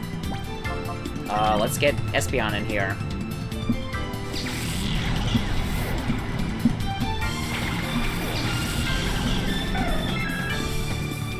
Flail? Okay, well, it's gonna deal, like, no damage because it's full health. 3 damage. It's not quite 1 damage, but still really bad damage. Critical hit the Love Disc, that's funny. Okay, Azumarill is using Defense Curl, so it's probably gonna try and roll out.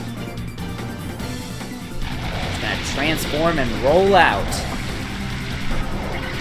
Transformers, robots in disguise. Okay, you know what? Autobots, Decepticons. It just did. Love Disc just restored health with an Oran Berry, which. Why not just to have a Citrus Berry at that point? That just reminded me of one time, I don't know why I remember this. I was at a summer camp when I was like 10 years old for about a week, and this one kid was there, we somehow got on the topic of like Pokemon. I don't even know who this kid was, and he was like, yeah, so I had Ruby and I was struggling against the final boss, but what I did, I gave my Blaziken an Oran Berry and I beat him after that. It's like, okay, I don't know what that's gonna do to help, but you got him, I guess. Just that little bit of extra health helped. Oh man. I think that's the same kid. Like this kid was young. Like I was only 10 years old at the time. This kid was younger than I was, so I can't fault him too much. But he was like, Yeah, I'm going to, like, visit a scientist, like, sometime in the near future. I wanted to invent, like, some sort of gaming device that's almost the equivalent of, like, what VR is now, I guess. He was like, yeah, I want this scientist to invent that, and I'm thinking to myself, I'm like, even as a kid, I'm like, you need to talk to a game designer, not a scientist for that. But... the kid probably didn't know any better, but yeah, even as a kid, I was like...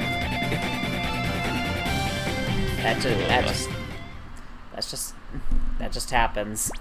I wonder what that, like, conversation went like. He probably was not expecting to learn about whatever science thing that scientist taught him, so... Maybe not. Oh, man.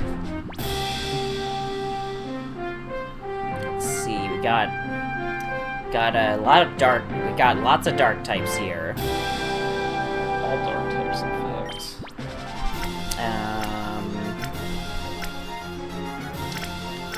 I'm leading with the Rain team because Houndoom will absolutely stonewall the Sun team if I try and use it. Yeah.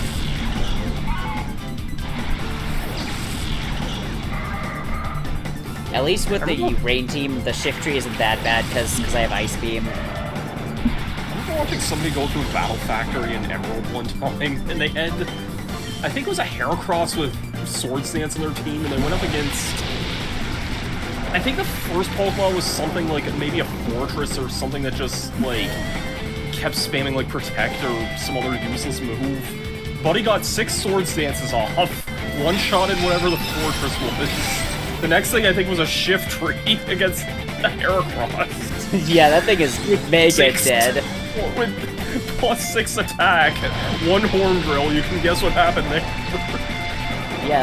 Yeah, that thing is erased from existence. Pretty much. I'm thundering the Shift Tree. Oh no, Slash from Sneasel. I once saw someone use the Sneasel in this game, and it seemed like it was just... You have to use some TMs on it, but it seems like Sneasel yeah, can you work in this game. Yeah, you've got, like, you can get, like, Brick Break and Aerial Ace, in post-game, no, you can't get Aerial Ace in this game. Oh, okay, never mind. Maybe if it has Aerial Ace its starting moveset. No, probably not. I might be misheard. This Let's Play was like 4 or 15 years ago, so... Yeah. I think it had like Shadow Ball and Slash and yeah, Shadow Ball is like the best move you can put on Sneasel probably in this game. Yeah. No, because it knows 2 special moves, Fury Swipes and Screech, so... Yeah, like Screech is the big one there. Yeah. Like, I think that if you wanted to, like, use a dark archetype that wasn't restricted to, like, endgame and have it, like, actually be able to use dark type moves effectively, your best bet would probably be Murkrow. Speaking of, there's a Murkrow right here. Like, because Murkrow's special attack isn't bad. Yeah, Murkrow's decent. Obviously, if you're not bothered by late game stuff, that Houndoom is pretty good too. Yeah, Houndoom is, like, way better. And there's a good reason you can get a Houndoom in the very early parts of XD. Yeah. Yeah, you can level it up, it'll eventually learn, Crunch, I think. When does Houndoom get Crunch? Flamethrower. Yeah, Houndoom's really good. Yeah. Yeah, Murkrow has 85 in both its attack stats, and yeah, it's pretty serviceable for that. Yeah. Gen 3. Okay, Crunch is level 59. So, I mean... Probably not getting it until very late, but I mean, you can get it with, You get it with Feint Attack and Ember, which is pretty fine. Yeah. I was actually looking at the Houndoom in this game. I just have the page of Shadow Pokemon on both PD open. Yeah, that Houndoom in Real Game, it has Flamethrower, so you don't even need that TM for it. And when you purify it, it has Feint Attack, so it gets Feint Attack, so... Yeah, but Houndour's really good in XD for... Yeah. But then there's also, like, I'm looking at other fire types in this game, I'm like, damn, freaking Vulpix gets Heat Wave, there's, yeah, I feel like... that gets Flamethrower. Yeah, I feel like Emil kind of undervalues Vulpix having that move because it's like the only Pokemon in XD that can use it. I think. Yeah, and you get Vulpix really early too. So I think there's a Magcargo late in the game that you can get catch in yes, that also Heat has Wave, Heat but I'm looking at that as well. yeah, but that's a Magcargo, so it's also pretty late. So you But in that similar late area, there's also a Magmar that has Fire Blast, Thunder Punch, and Cross Chop. Yeah, that's kind of a Rapidash with Sunny Day Flamethrower and Solar Beam. Like that Arctic, there's like Growlithe that has flamethrowers before that as well. So like, there's a lot of good fire types in XD. Is what we're getting at. Oh god, this Spinda this guy is using Teeter Dance. Did you? There's no receiving animation for Teeter Dance, so it just like cuts to the Pokemon's face for a second and then shows the Pokemon got confused. Nice. But now I actually, this is really bad. Teeter Dance is like the worst move I could have to deal with here, because now I gotta swap both my Pokemon, and that also means my weather condition is unideal. Though I could just go for Sunny Day with Flare and then Solar Beam the Spinda so it can't use another Teeter Dance. As long as it's just choose Teeter Dance this turn again as well. Like I don't want to... Okay, Brick Break, that's fine.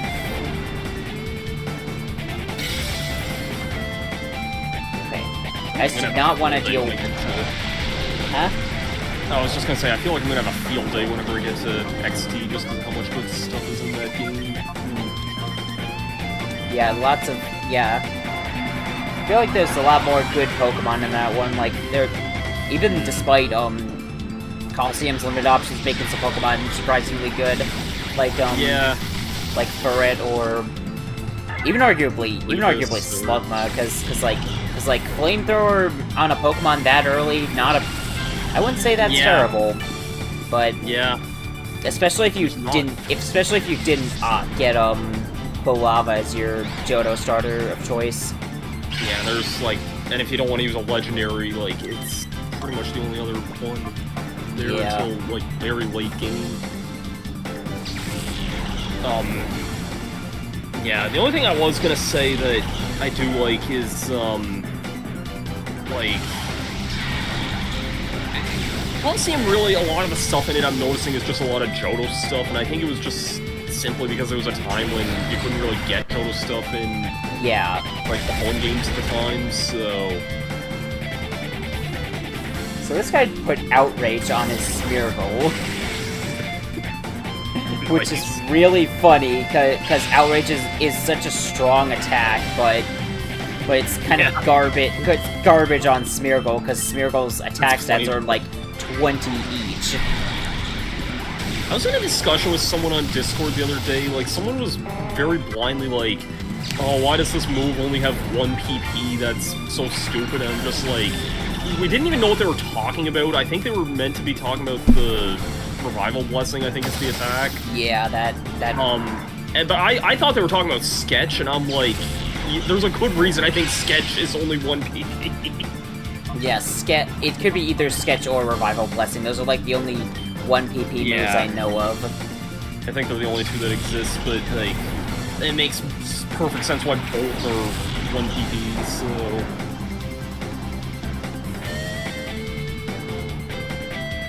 Also, this guy did actually bring the Shedinja, so it's a good thing I have Clara in my team for this battle.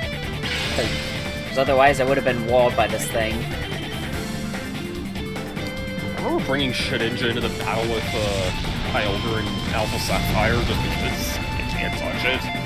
Yeah, Shedinja is fun for cheesing stuff, but obviously be wary of anything that could actually hit it, because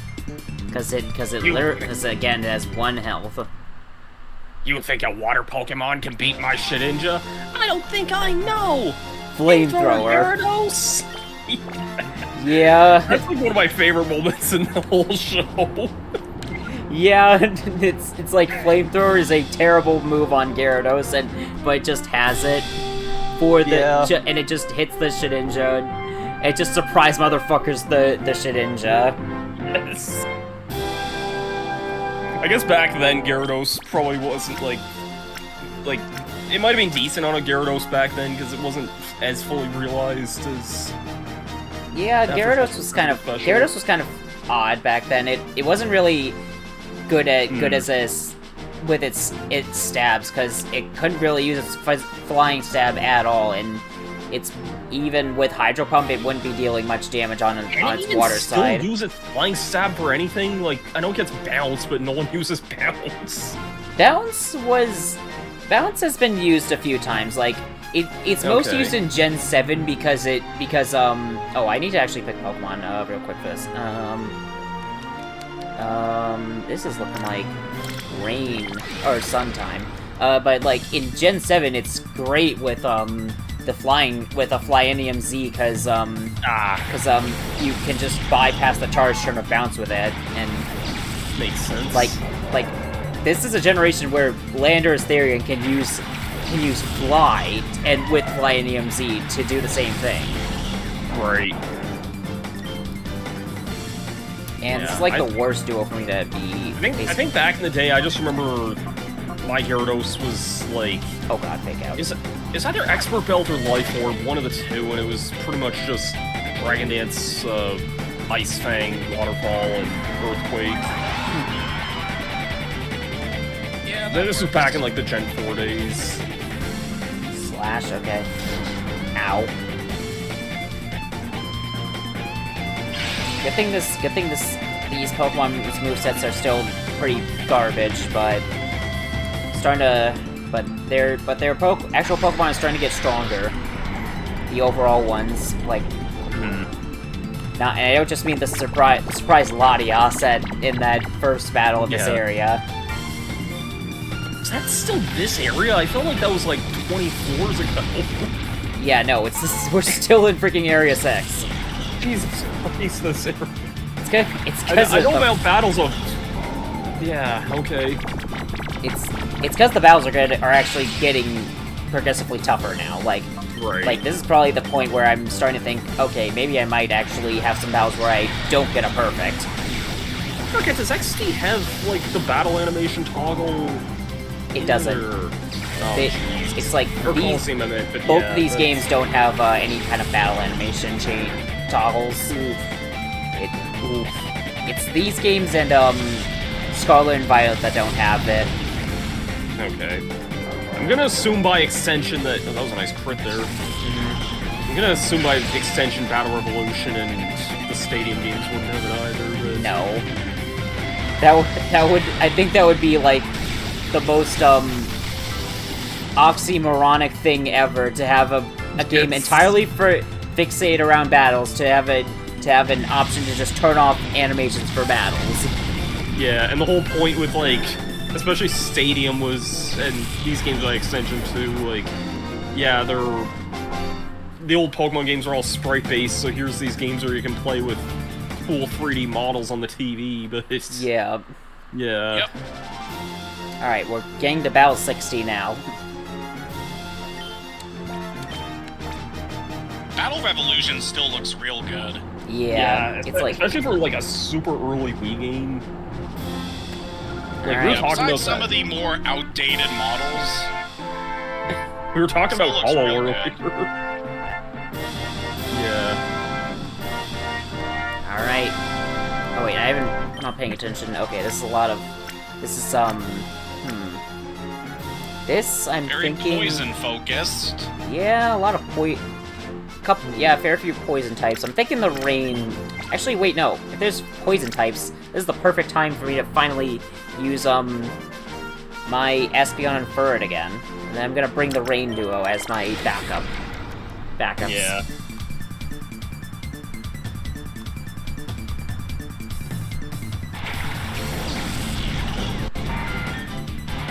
Okay. And they spend the non-poison And then types. Okay, well, I'm more scared of the Pinsir. I'm gonna actually utilize, Helping Hand for the first time in this battle. That's a good plan. Yeah. Helping Hand is not. Helping Hand and Follow Me are both great moves for doubles, and I'm glad that Furry can learn both.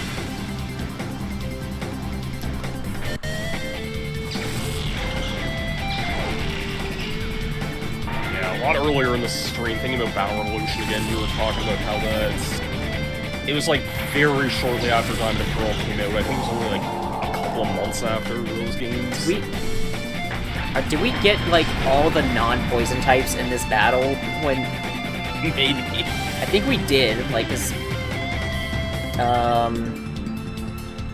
Do I think I hit Wailord still with the Psychic, because Piloswine I'm not that scared of. Like, Mudshot is annoying, but I don't think it's gonna be that scary. There we go. Plowed right through that health.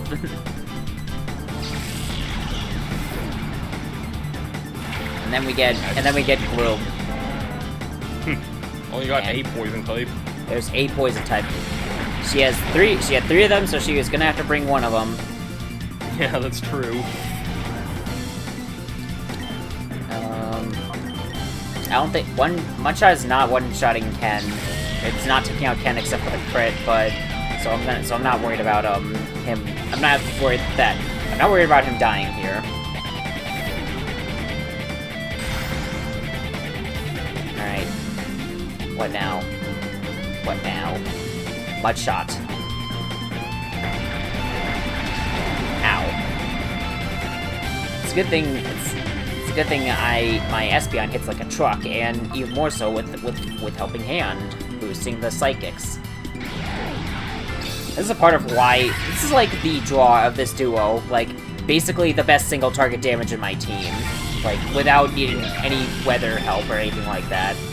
It's like immediately crushing basically anything I decide I want to eliminate immediately. Yeah. Yeah. Like, just Helping Hand sure is good. Yeah. I remember, like, there was a Let's Play I saw this game, like, 15 years ago, and the guy was like, really, this guy's using Helping Hand for Abide? Yeah. I mean, I think I had that happen to me, too. Yeah, probably. It's like an early game trainer, there's a C-Dot and something else, I think, and... Yeah. Yeah. More coupons, and advance to the next area.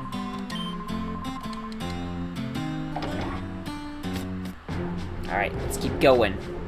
We're now finally out of the OSHA violating part of this place.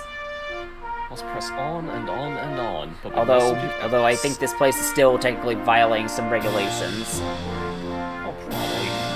Let's see. Okay, I want to bring Ken and Emmy, but if this guy chooses Sableye, that basically completely counters what I want to do. Yeah, the Thunder team, or the Rain team seems like probably the safest, I would think. That could be, maybe, but he has a Kingdra. Gets a huge, Yeah, he gets, I'm gonna start with the Sun team in case he leads Kingdra. Yeah, that's fair. When I was talking about that Rain team earlier, I remember I had a Choice Specs Kingdra on that team. Okay, okay, he started with the Kingdra, so... Yeah. Glad I actually listened to myself. Fair enough, I kind of wasn't even thinking that. Everything else I think the Rain team would have been good for, like that Sheldon with Ice Beam and stuff, but... I'm gonna try and put the Kingdra to sleep so it doesn't try and overwrite my Sun with Rain or anything like that. Yeah. Because I feel like it would have Rain Dance in its moveset to try and get the weather in its favor. I always said Kingdra's, like, it's a really good Pokemon, and it's, like, almost as close as you can get to a pseudo-legendary without actually being one, because its stats are, like, just under that. Yeah, it's like... It's 95 in all its attack and defense stats. It's literally just 5 less in its stats than a lot of mythicals. Like, Yeah. Like Mew, Celebi, Jirachi, Manaphy, those sorts of Pokemon, they all have base 100 and everything, and Kingdra is base 95. Yeah, it has base 85 speed and 75 HP defense. That's still good. Oh, This thing is for some reason thought it was 90. No, I remember now. It's not 95 across the board, but what is 95 across the board is what is it? Sil Valley. That's has 95 across the board. I thought you were thinking Gale for a second, because 80 across the board. No, that's 80. I know that one's 80.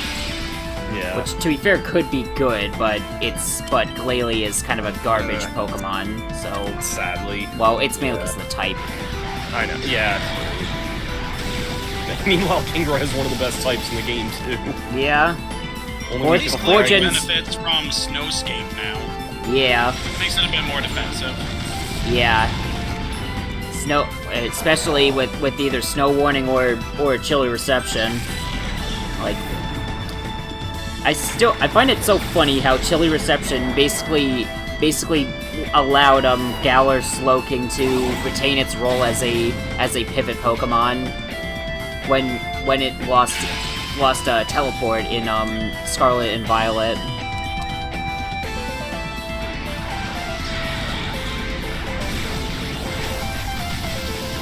It also made it a good anti-weather Pokemon for teams.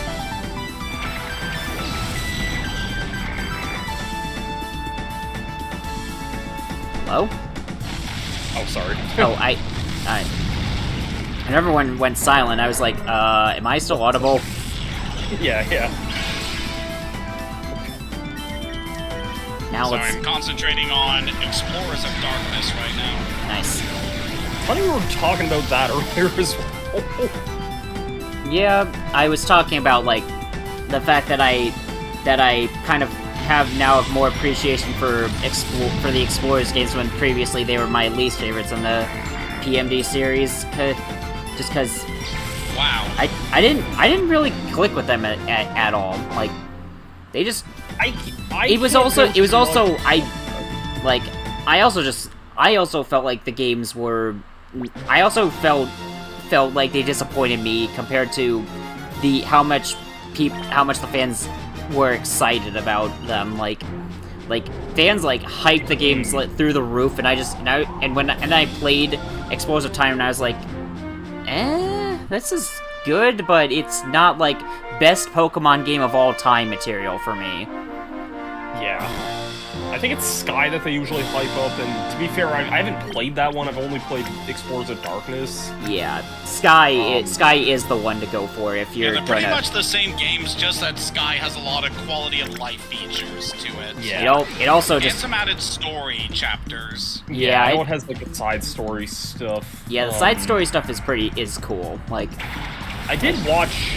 I think it was for Skarmory. I know we did some videos of Explorers of Sky back in the day, and I watched a little bit of that and whatnot, but I didn't watch too much. I think I only saw like the first two side stories, and this was back when the game first came out, so I didn't really think much of it at the time. I didn't think... I wanted to make sure that I did basically all of the story stuff in Explorers of Sky when I finally decided to replay it, and I liked it. I have Sky on my Wii U. I was mentioning earlier that my history with that game is like I played Explorers of Darkness all the way till the fight with Dialga, and basically could not beat that and put it down, and that was like that fight is rough. I think I remember I think I remember, like, the first time I fought Primal Dialga, I think I had leveled up my Pokemon a lot, and, like, my partner was a Chimchar, and it had Flamethrower at that point, and that with a special band was, like, was really melting Dialga's health. Like... Yeah, for me, I also didn't understand, like, even as someone who played, like, Explorers, or, Blue Rescue Team a lot, like, I didn't totally get the... like, how some of the items worked in Mr. Dungeon. I didn't know how good things like, I think it's X-Ray Seeds and... X-Ray Specs, yeah. Yeah, or, what's the seed that, like, dizzies or confuses? The X-Eye seed. X-Eye seed, yeah. Yeah, I didn't understand how useful throwing that at the boss would be and some of those certain things. Yeah, status seeds are really good for crippling bosses. Like, I didn't understand. In general are really good at Mystery Dungeon. Yeah, like Like, I will say this, like, apply this especially if you're gonna play Super Mystery Dungeon, but do not hoard your items. Like, Right. don't, like, being an item hoarder will get you killed in Pokemon Mystery Dungeon. That's a game I need to, like, probably give another shot. I just don't feel like starting it over because it had such a small beginning to it. It does, but Dungeon. I think I'm fine with.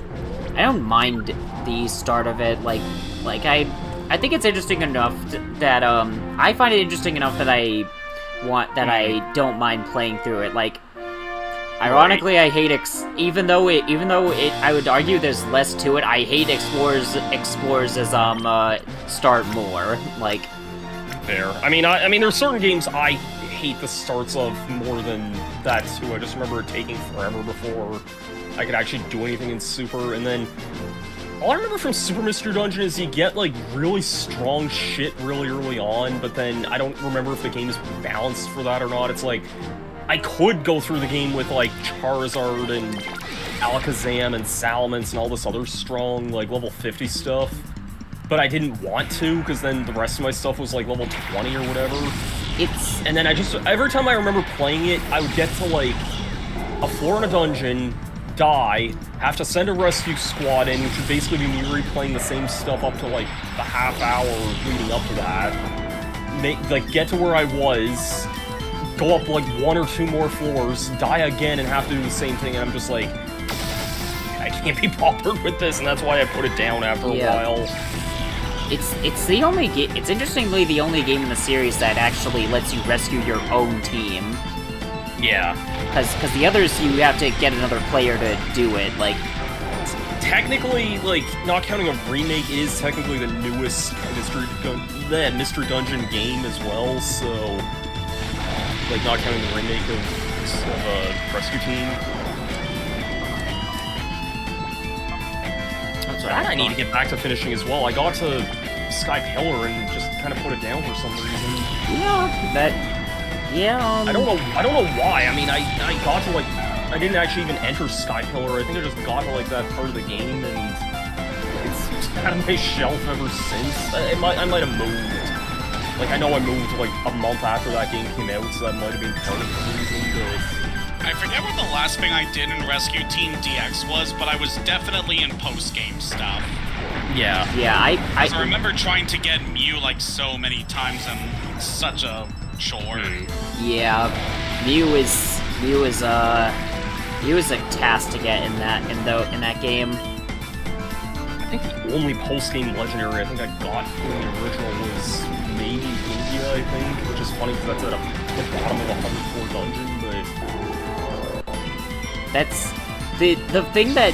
I think the last thing I remember trying to do in DX was, trying to actually get, every Pokemon in the game. I got close. I was, like, 4 Pokemon off. Like, the Pokemon I should have a, Google sheet with it.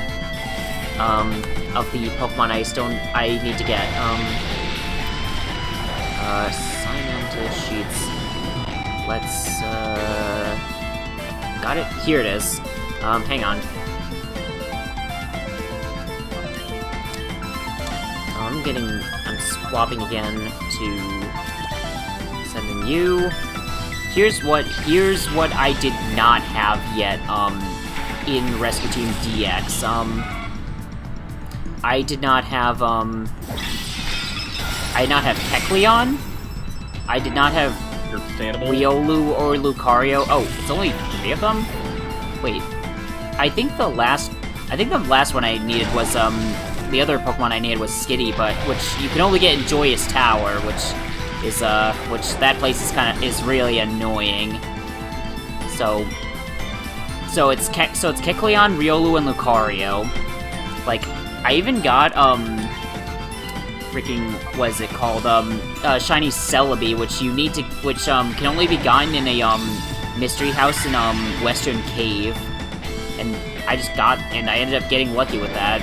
Like, I actually started adding the shinies to the Pokemon I want to get, and so far I've gotten Celebi, Ambipom, Zangoose, Spinda, Corsola, Shuckle, Apom, Ampharos, Executor, and Ninetales.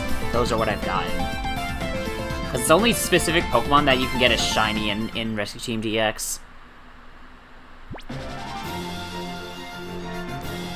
I think I just... Oh. Damn. Yeah, Yeah, I get it, I get it. I think the worst one of those... The worst one would either be getting Kecleon or getting shiny, what is it? What the Celebi? heck? Not Celebi. I already got Celebi. Electrode. That would be one of the worst ones to try and get. Should have. Where the heck is?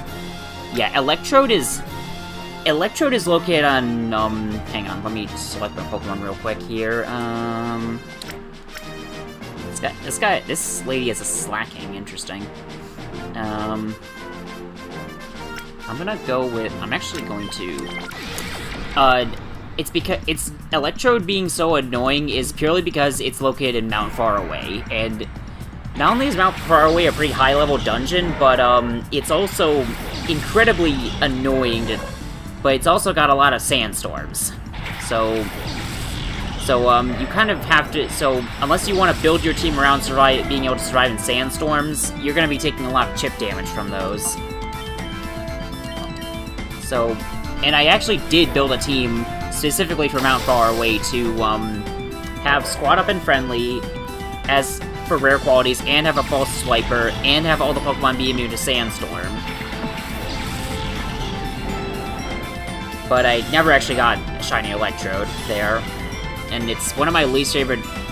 It's one of my least favorite dungeons to go through, not just because of the sandstorms, but also because of the music track that plays in it. It plays what the heck is it? It plays the second part of Frosty Forest music in it, and like that song is everywhere in the RTDX post game. I feel. Like, it loves, like, the post-game of Rescue Team loves, the Frosty Forest and Frosty Grotto music. Reminds me of, I don't remember this because I'm so familiar on it, but in the Inverted Castle and Symphony of the Night, how, like, 5 of the areas just love to use the same track for some reason. Yeah. That's a game I don't know if I ever actually finished. I know I got close, and I think I still have a save file at like Shaft/Dracula, but like every other time I've tried to like replay it and give it another chance, I either get lost on my way to Inverted Castle, or I get there and then just kind of put the game down. I mean, yeah, Inverted Castle is like is not very popular part of the game, so yeah, because it's especially since the game. Especially since I like the concepts, yeah. Like, I think if the game didn't have completing the map as one of its, like, completion requirements for getting its best ending, people wouldn't mind as much, but... And I guess the other thing, too, with, like, leading up to that point, there's a lot, like... I remember there's, like, these glasses you need to find, that there's a lot of, like... In the normal castle, there's a lot of, like, do this quest in this area that has to be involved for this quest in a completely different area for, like, seemingly unrelated stuff. And this is, like, required stuff to get the good ending of the Richter fight. Yeah, it's like, yeah, the game's requirements for its, like, best ending are, like, from what I can tell, are bizarre. Like, it's really obtuse, and that's, I think, part of why I don't even remember it off the top of my head, granted it's been, like, 8 years since I played Symphony of the Night, so... I like the way it starts off. I always enjoy it whenever I start playing it, and then it just... yeah. Die, monster! Die, monster. You don't belong in this world. I like the part where Dracula just drops the wine glass and goes, fuck! I love that. I remember the comment under that said, like, Dracula must have just been so pissed at seeing another Belmont they just dropped his glass and yelled. Yeah. Another one? What? Why another one? Can't you Belmonts just leave me alone? You must be the Belmonts. Okay, can Murkrow learn Calm Mind? Let me look that up. I don't see why not, but let me just look that up. If it can, I know it's a TM in this generation. Yeah, it is, but it's like... I just saw Murkrow use Calm Mind, and I'm just like, what the hell? Yep, it's always been able to learn it in a TM. Okay. I just saw Murkrow with Calm Mind, and I'm just like... That's in its learn set? Like, anytime I use Murkrow or Honchkrow, I'm going physical with Sword Stance. Yeah, Nasty Plot's pretty decent for it too. Yeah, or Nasty Plot. Like, the special defense boost isn't really something you'd really use much with Murkrow. Yeah, but then again, like, well, okay, now I have to look up. Can it learn the Gen 3 moveset? No, it can't learn Sword Stance in Gen 3. Oh, I could have sworn it could get Sword Stance. Oh wait, no, that's probably a randomizer thing, maybe. Let me look up starting in Gen 4, maybe? I don't think there's a way to increase its own attack, actually. But, Super Luck, I guess, if that counts, but... Yep. I don't know why I... Speaking of Nasty Claw and a Dark Flying type, though, I remember, hang on. This is a...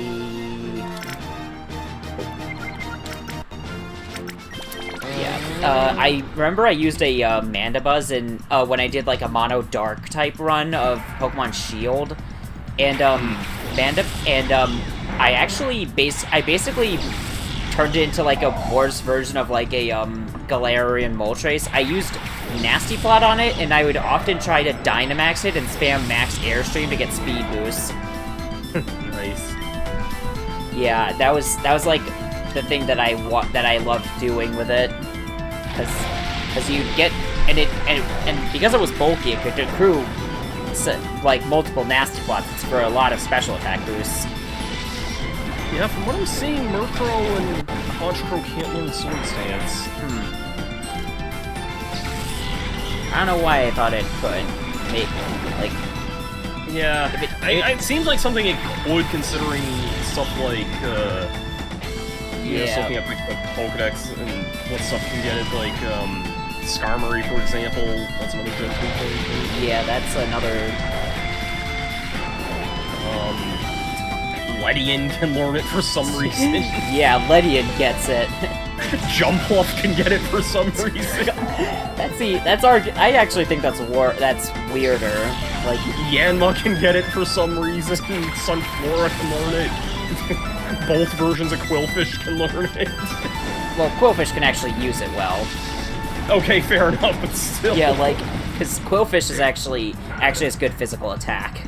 Yeah, just to get good physical moves into like Gen 4 or 5. Yeah, I mean, Sludge Bomb is good on it. Oh yeah, I guess. I forgot Sludge Bombs. Duh. Yeah.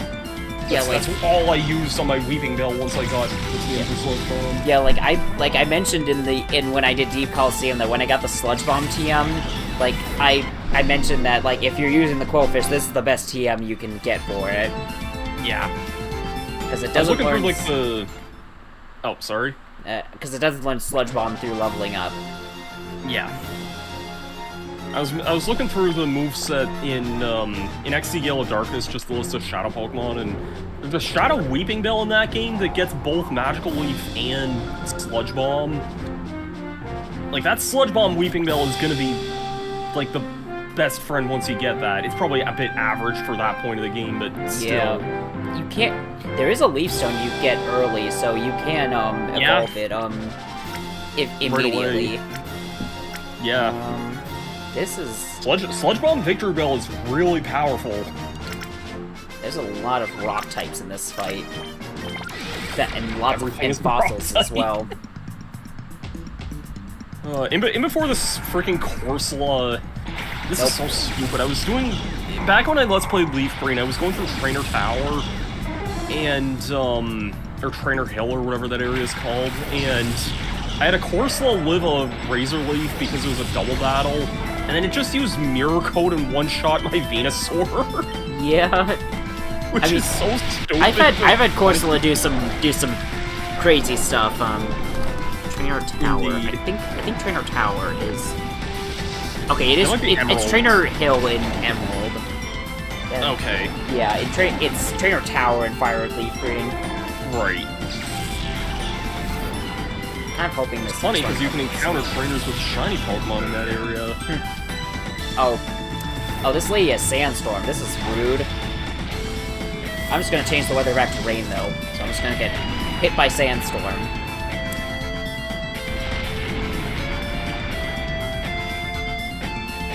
Yeah, it's funny. I think I did mixed mode when I did it, which that doesn't have any. But if you do the other 3 modes of that, there's a trainer with like a shiny. What is it here? I know there's one with a shiny Espeon. There's one with a. What is it?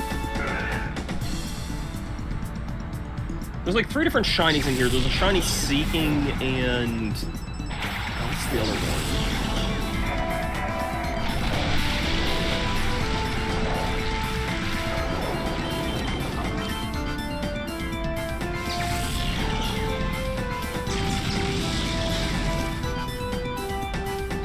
Oh, shiny Meowth, apparently. Huh. And it's just funny that's like one of the only times in the game I think a random trainer can have shiny Pokemon. Yeah. So like trainer shadow Pokemon can actually appear as shiny in this game, but it's like if you catch them, they actually like re-roll all of their like IVs, I think. So yeah. So they're more than likely not gonna be shiny if you catch them. You'd actually need to hit the chance for it to be shiny twice. So yeah. Continue. I think I have perfected every battle except the one where I had to take a Wobbuffet Mirror Code. So it's like 66 out of 67 so far. Okay, this is another guy with a lot of dark types. Oh my. I love how every time like I leave the YouTube page, like I have to keep refreshing the live feed of it. Let's see. It's just a YouTube quirk, it's not like your fault or anything. Okay. I guess it just pauses whenever I look away from the screen. I mean, it's probably just save on resources, but yeah. Yeah, probably. I think Twitch also has something like that, but I don't remember. It might. I don't want to stream on Twitch. Like I have a lot of especially after their stunt with highlights. No, thank you. Yeah. Yeah, I just completely jumped ship after that.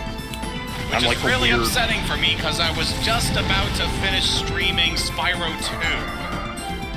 Yeah. I'm like the one weirdo still there, but the highlights thing wasn't like a huge deal for me, but... Yeah, I mean it's not a big deal for some people, but for like... It sucks, but... For like speedrunners, it's devastating. Right. I didn't really use highlights that much for some reason. Like, I guess because I always recorded stuff to my hard drive as I did them and put them on YouTube shortly after. I can do a fun combo here, actually. Let's see if I can make this work. Oh, it looks like that they changed the date that they're doing the highlight storage limit. Oh, did they push it back? Yeah, they pushed it to May. Oh, Which I already got all my highlights saved, so it's not a big deal for me. Yeah. I'm apparently under the... Yeah, apparently I only have 20 out of 100 hours on the highlights. Do I have even sure what highlights I even have That's on great. here. I have almost 500. I know. I'm sorry, man. Alright, I gotta kill Good, this I got this Absol saved. now, and Yeah. like... Also, this Umbreon has, a Lumberry. I just found that out from trying to put it to sleep. And this... Okay, so... This lady is a Parish Trapper. Oh, have fun with that. Okay, so I'm probably gonna not perfect this, because I've already taken a few turns to try and actually deal with her Pokemon. I'm just gonna, I am gonna get, I'm gonna try an Earthquake, but, because I already have Fauna out here. Some of these highlights I have saved, like, I have... Can't. Apparently singing All-Star in Luigi's Mansion 3, something they're talking about the Asylum movies. Like, a lot of, like, old, That's stupid stuff from, like, a few years ago when I started streaming more often. The Dumb and Dumber reference from Chrono Trigger, I don't know why I made that a highlight, but okay then. That's funny. It's in, like, a serious moment of the game, too, and, like, you're trying to, like, rescue, like, the king of one of the characters, and this and that, and then just two random early game henchmen are just named Dumb and Dumber. Thank you, Ted Woolsey. Yes. Yeah, yeah, Ted Woolsey did, Ted Woolsey did do a lot of, fun stuff with Chrono Trigger. Especially in the Super NES version. Yeah.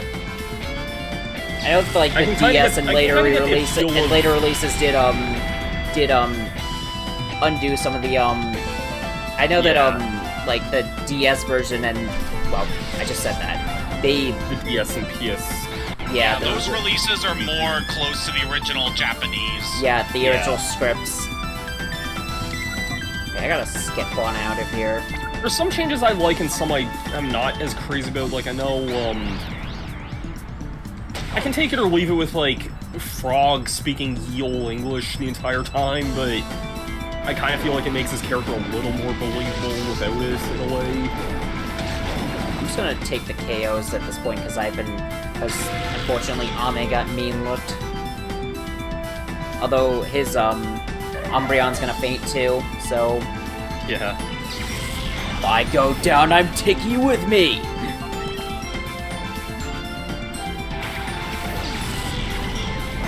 Don't ever give up, my son.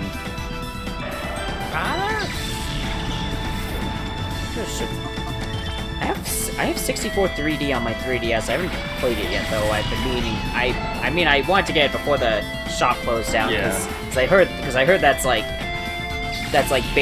from like a quality of life stuff standpoint, that's like the best version of Star Fox 64.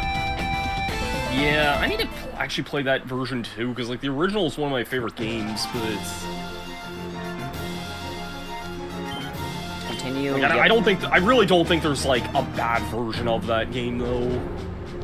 Yeah, like there's like you have the 64, you have 3D, you have the various virtual console re-releases. I think it's on Switch Online as well. It was a launch for the Switch Online, I'm pretty sure, for the N64 app. So so this girl has a lot of water and flying types. yeah, this team, a Kingdra and a Starmie and a Swamp. Like, I love these things, but I'm like, this looks disgusting to fight. Yeah, I'm bringing the Sun. I'm bringing the Sunduo purely because if I have to deal with the Swampert, that's gonna be my best. Yeah. Like and the freaking Kingdra. Fauna is gonna be my best answer to that. Yeah, well, here's a good reason to take Sun here. Yeah, this also is annoying as hell. I'm just not even gonna set the Sun. I'm gonna just I'm just gonna double up on the Kingdra with Thunderbolt and Ice Beam. Okay, yeah. Just don't give it the Swift Swim. Fair enough. Makes sense. Let's see. Does this work? Okay, that just barely doesn't KO, but there's Ice Beam, but it's way less scary than if I had Fauna out here, because she would not like that. I did not remember that Feraligatr could get Mud Sport. Okay. Oh, and that Kingler's still not living. No, but I'm gonna get the rain up so I can start throwing thunder! That's fair. Like, that's the reason why I wanted the rain duo, because like, Electric just eats this team for breakfast. Except for the Swampert. Let's see if... Okay, she sent in Golbat. Speaking of remakes, you just made me remember that I have the 3DS version of Superstar Saga. Yeah, I actually finished that either. Yeah, I think the quality of life stuff in that one is good. Like, I've heard, like, It's pretty broken, but, like... You can use Amiibo in that to get a lot of extra items. You know how there's, like, the EGAD Cafe stuff? Yeah. You need a lot of beans for? I had all those rare items before going to Hoo-Hoo University because you can get that many beans from the Amiibo. Huh. Wow. That's fun. So, I basically, one of the items I kept, I think it guarantees enemies to drop whatever their rarest item is, including bosses. So I just got like a bunch of good equipment that I've never seen before. Yeah, I know which one that is, because I played it, and also thanks to Emil's Let's Play. Yeah. Of the original, not the remake, but I think he would have done... Yeah. I think he probably would have done the remake if he did it today. Like... Maybe. I mean, you say that, and he did the original Inside Story, but... Okay, but I think the remake of Superstar Saga is a lot better. Yeah, I remember the action commands were a little bit confusing to me, but in general, I can see what you mean. Like, And again, the action commands are always weird in the original, too, so... I'm gonna Earthquake and then get Fauna in here, so... Yeah. But yeah, like, they're... It's like, some moves and stuff are also nerfed, like Mush Badges aren't nearly as strong as they are in the original, like, Chopper Bros. Yeah. There's, like, a limit on how many hits you can actually get with it, I think, now. Like, it's like taking the absurdly broken... It's like taking the absurdly broken stuff and, like, toning it back, like, making sure... Right. Because, like, which is also what they did with stuff like Magic Window in Inside Stories remake, which, like, I know Emil didn't like that, but I'm like, I know nothing about the Inside Story remake other than you're, like, the only person I know who has it.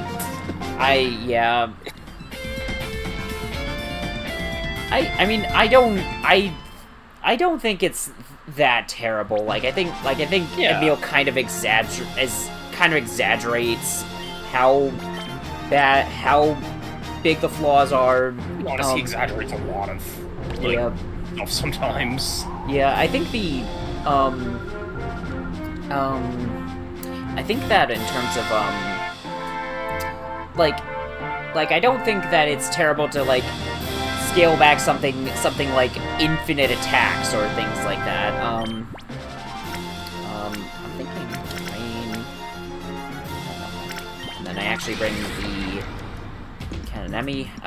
But yeah, I really don't think that like making Magic Window not an infinite anymore is that bad of a change. Like, because eventually you could just make it suit. Because eventually you could basically just completely eliminate the need for even needing to see a boss's attacks, because you just kill them before they get a chance to do anything. And like, also I'm gonna straight up say it, like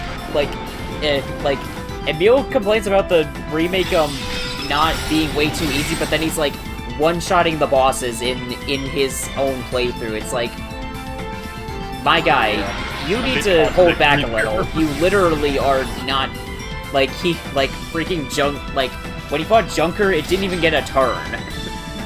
Yeah, that fight was something. Like, I've heard that, like, plenty of people in the comments have said that, like, that fight is either you are dealing with ridiculously terrible attacks, or you just take out the boss in, like, 1 or 2 turns.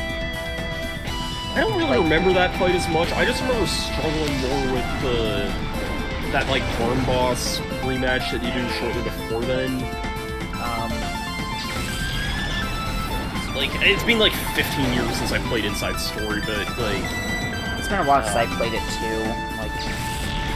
Like I only played it once and it was on the remake version, so... Yeah. I played it like just before, it was like 2010, 2011 I think, and I remember I was stuck at, what boss was it? You said it was a worm? Yeah, like there's a worm boss that you fight like early on, and then there's like a rematch of it you fight like later on in the game. Yeah, you're talking about the Wisdom, I think, is the Yes. boss. I thought you were going to say Waffle Express, but... No. I do remember that being bad too, but yeah. Because like that's the one that everyone got stuck on when they first played, or you can't really afford to mess up on that, but like I did that in only a few tries from what I remember. It's like a really unforgiving boss that forces you to like blow into your mic like crazy, and a lot of people hated the mic blowing. Yeah, Wisdom I remember being stuck on for a while when I first played. It can be kind of it can be a tricky one. Yeah. Especially I might have been underleveled. A lot of the bosses I struggled with the first time I played. Yeah. I'm gonna take a quick bathroom break, but I'm gonna leave the rest area here while I do that, and I'll leave you guys unmuted. So. All right.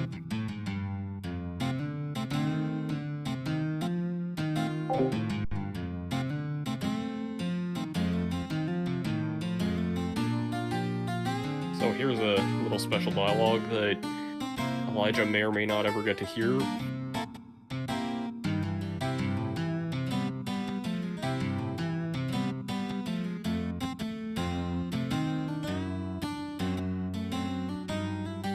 So, how about then, cow in Mario Kart, I guess. God, I am so excited for World! Moo. Want to play as the cow and the dolphin so badly. Yeah. Yeah, I can't wait for a lot of the characters in this.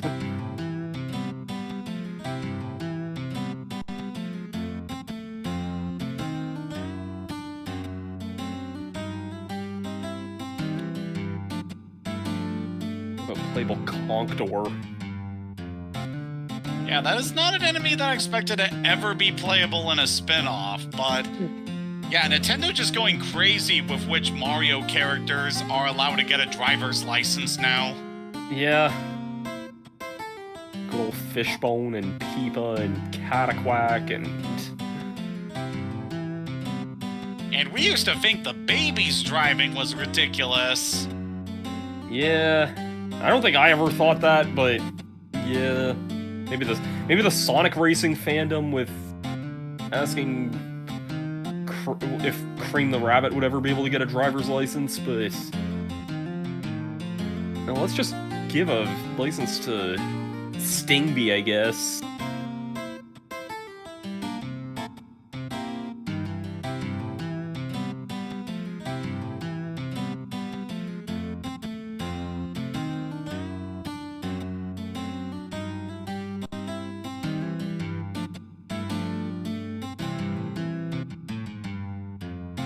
That's gonna be a really good time. Indeed.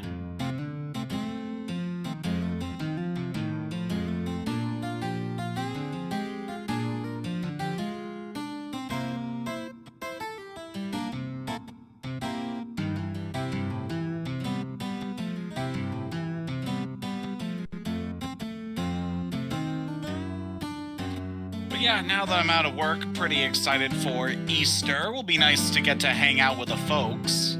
Yeah. I keep forgetting Easter's this weekend, but that's what happens when you live on your own sometimes. Yeah. It was nice getting yesterday off, though, I will agree with that. Oh, yeah.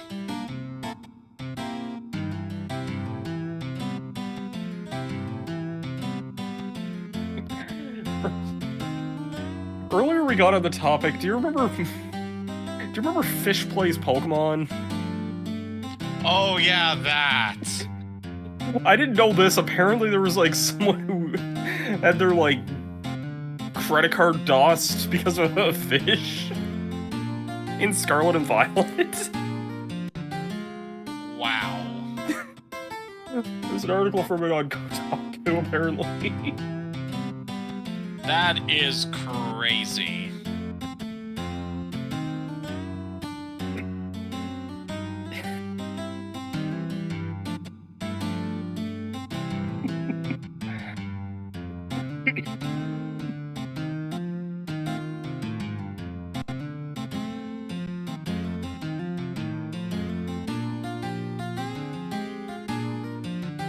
We need more fish playing games that's not just Pokemon and Street Fighter.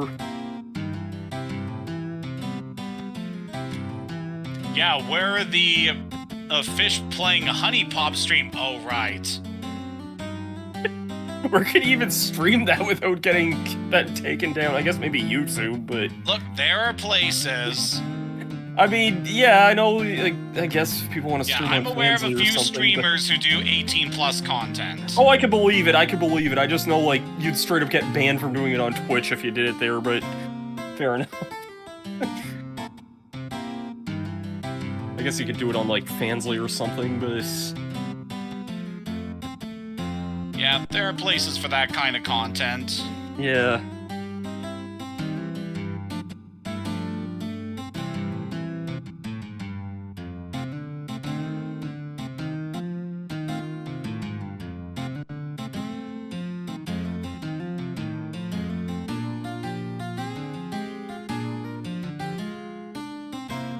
Shout out to Elijah if he's even gonna hear this at any point.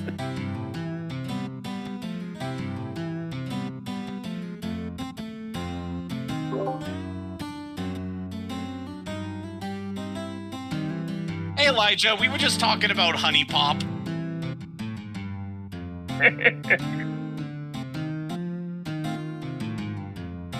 Oh yeah. Oh, so sure. I also forgot to unmute myself in OBS for a second, but all right. So what was the topic?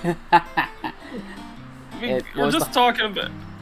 Ardo mentioned something about, like, we got on the topic of fish playing Street Fighter and Pokemon again, and that, like, credit card fraud, and then Ardo was saying something like, where can we watch people streaming fish play Honey Pop or something? That would be very funny. Look, if it hasn't been done, someone will do it eventually. We should. What?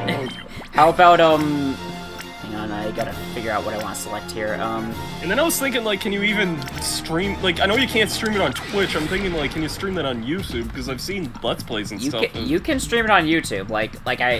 Machina X Flayon of Hollow Stars streamed it multiple times actually.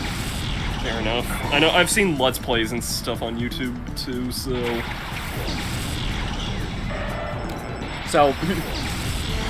yeah, I came up with another funny one. What if fish play Senran Kagura? yeah. I was just like talking with my boyfriend about Gian, my boyfriend, about that earlier, how, like, every other game in that series is, like, a different genre. Yeah. It's like, you got Dynasty Warriors style, brawling, you got, the pinball one. you got the pinball, you got, a third-person shooter, you have, yeah. freaking, you have cooking rhythm game, you have, what else is there? I'm gonna look in my library, because I have the whole series there. I mean, no shame, I've played, like, Honey Pop as well, so, and I know you have also. I think I was, like, really interested in the series at one point, but it's kind of fallen off lately. Senran Kagura? I didn't even know they still made new ones. I haven't heard anything of any new ones in news. Oh. Okay, I just still remember that one time we played, or Amazon just randomly recommended me Peach Ball, I think it was. Yeah.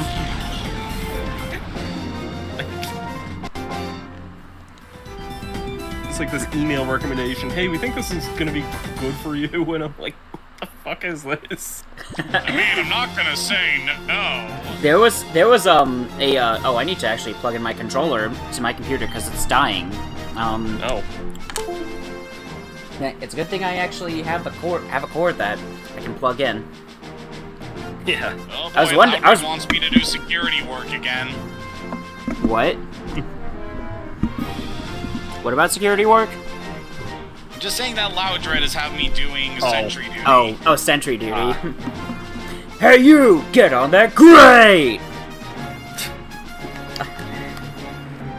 Can I get this ready? Okay, there we go. Continue. There's that little hitch.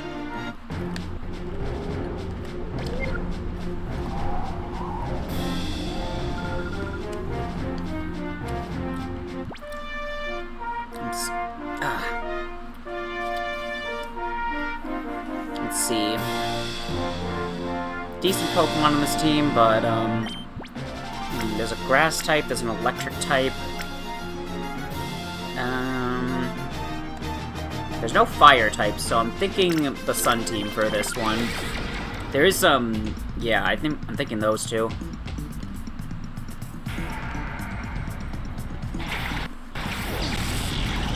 Also, Gohan became a woman and has aged like 60 years apparently. Cause that's what her name is. Except she has 2 O's in her name instead of an A.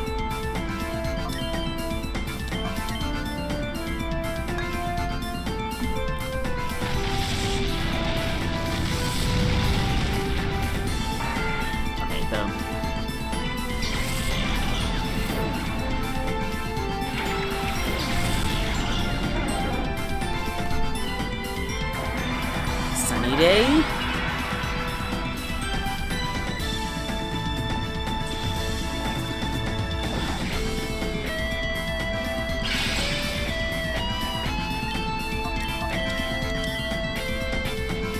No. I got some chocolate covered pretzels, to eat. I don't know when my parents are gonna serve dinner, but I'm sure it'll be ready eventually. I saw they were mixing, onions and peppers together, so we might be having, like fajitas for dinner. Oh god. Hang on a sec.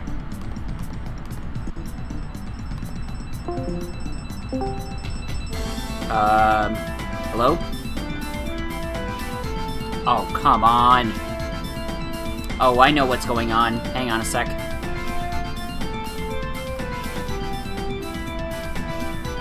No, not that.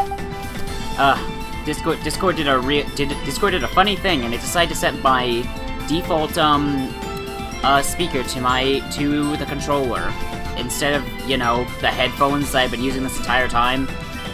Wow. Weird. Discord does some really stupid things sometimes. I didn't hear what was said for the past minute, so. I think Cardo was just talking about Mexican food, I think. Probably because I just mentioned fajitas, because they think that's what they might be making for dinner. Yeah.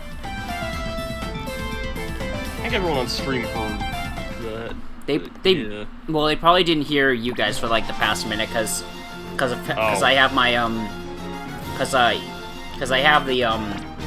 I basically have audio tied to what's heard on my desktop. Basically, no, don't suspend now. Basically, for hearing what the game and also you guys, I have it on desktop audio.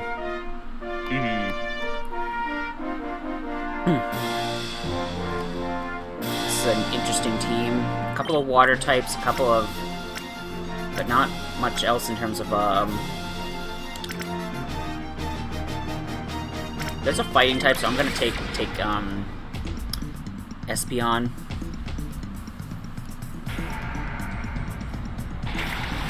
Okay. I mean, I can try and leave the Wobbuffet for last, so.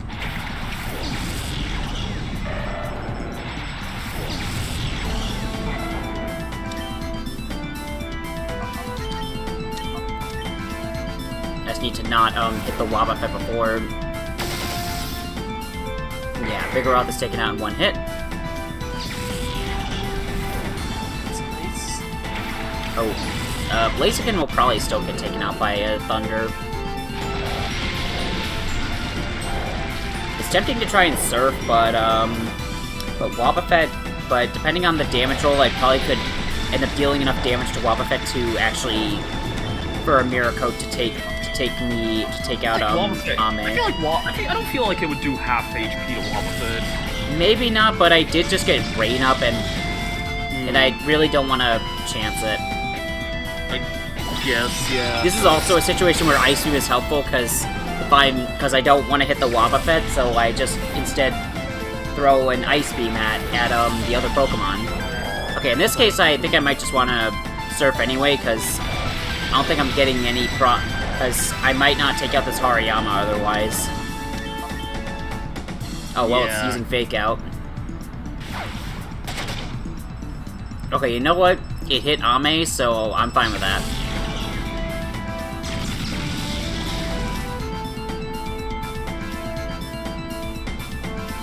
Before you paralyze it and just use this like smelling salts out of nowhere because that's a... Isn't that only good when the opponent is I never remember what the hell that move does because who the fuck uses smelling salts? I'm pretty sure it's like Wake Up Slap, where if the opponent is paralyzed, they take double damage, or the move's power is doubled. So, Yep. and Hariyama's like already isn't Hariyama like one of the only things to get that naturally without breeding? Yeah, like Smelling Salt is such a weird move. Yeah. Now I easily paralyzed the Wobbuffet too, so... Okay, yeah, Makihita and Hariyama are the only things to get it naturally, but a lot of stuff can get it from... I say a lot, only like a handful of things can get it from breeding. Yeah, I'm surprised. I wouldn't be surprised if that move wasn't even in the newer games anymore. Gen 8 onward, nope.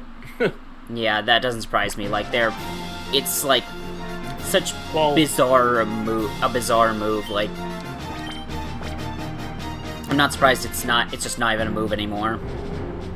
Yeah. Oh, I was about to say, I looked up and it is in Gen 9. I was gonna say, is it even in the newer games, but like the Pokemon, but... Oh, interesting. Yeah, it's in Scarlet and Violet.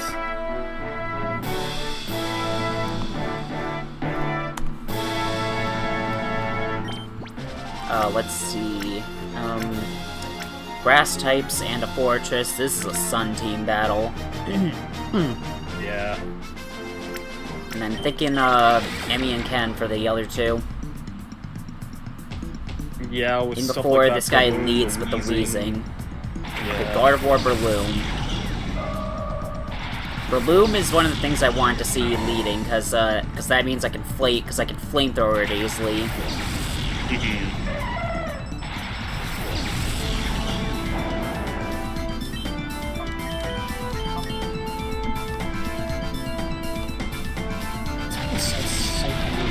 What gets it, and it's mostly a bunch of stuff up to Gen 3 and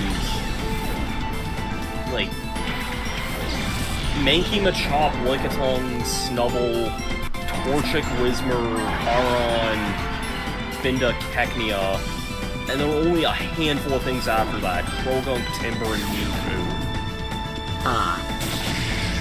You learn it through breeding.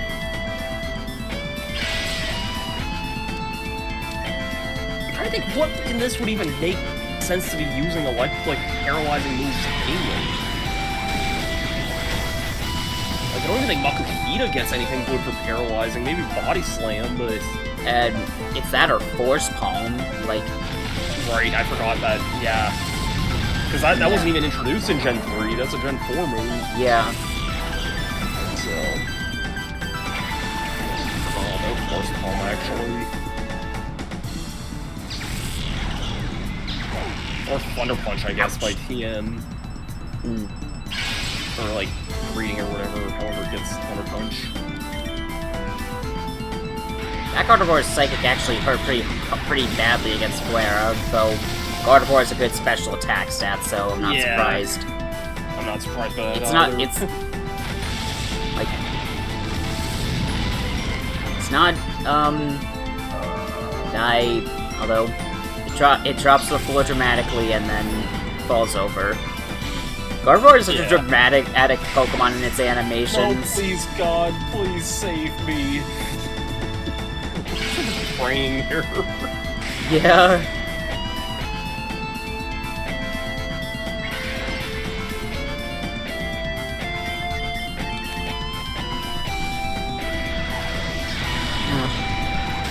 I need saving, please. Dead.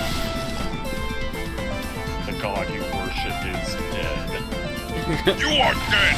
Not big surprise. Yeah. I just freaking thought of that. The dead from fucking, is it Heavy who says that? I don't play TF2 like at all, so Yeah, I'm not sure. I played it like once. It was fine, but I just don't really have enough reasons to play it, so I don't. That's God, I love TF2 back in the day. Yeah. I've never played it. I know I think my brother played a fair bit of it, like when we had the orange box on the Xbox 360. I know there's like a big modding scene on PC now, but I've heard like because it hasn't been updated in years, it's like stupidly unbalanced and no one likes playing it now or something. It's recently the game Valve's basically letting the community do whatever it wants with the game, I think, nowadays. So Yeah. it's like people are probably gonna do their own like patches to the game, if I had to guess.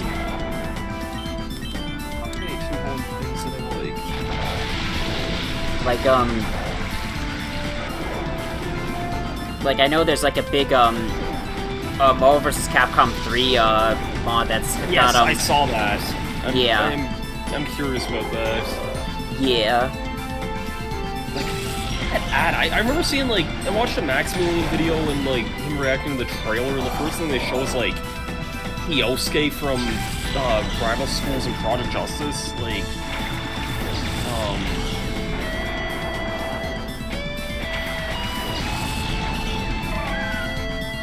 Yeah, it's like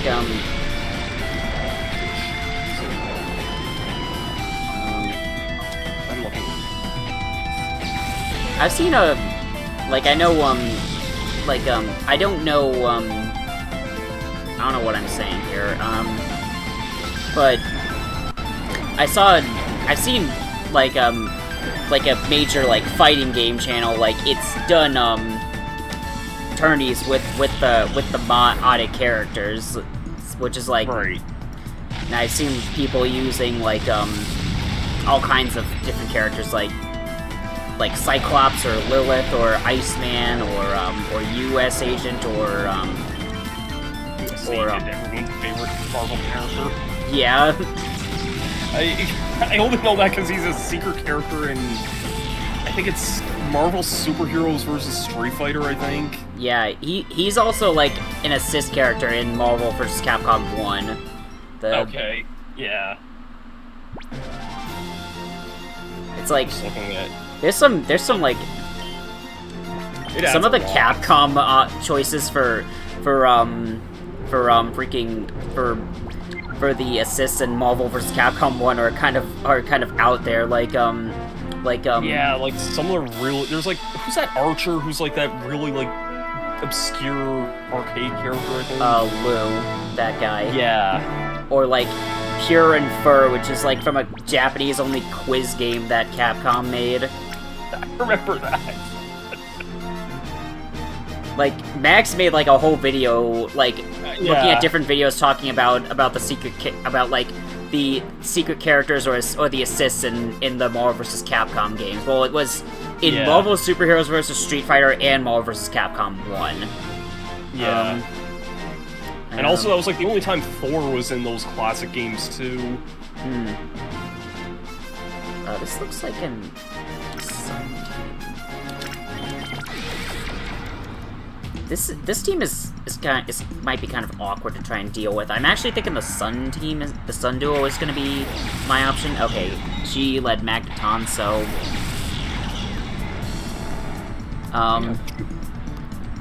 Jubilee was an assist only in this game too. yeah.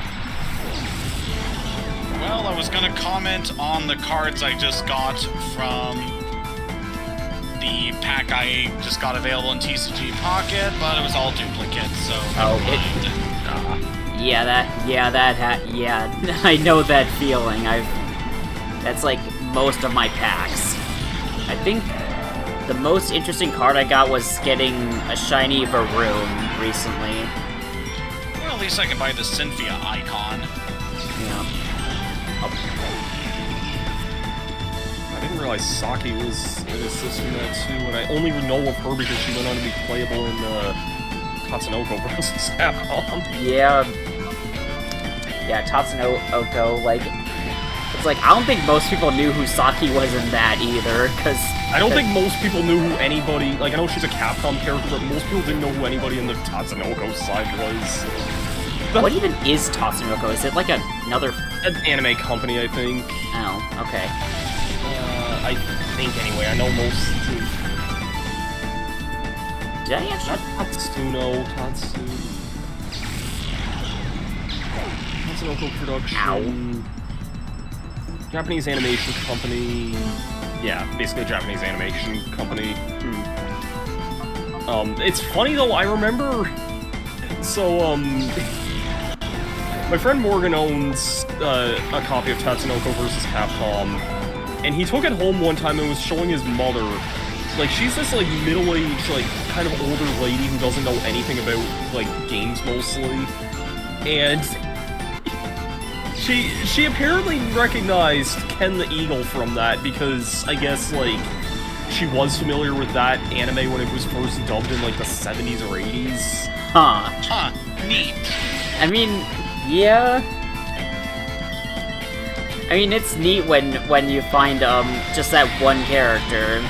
Like, yeah. I think that was, like, one of the first real things, like, shows to properly get dubbed here in the West, though. was it? Well, it was a very early anime, from what I remember.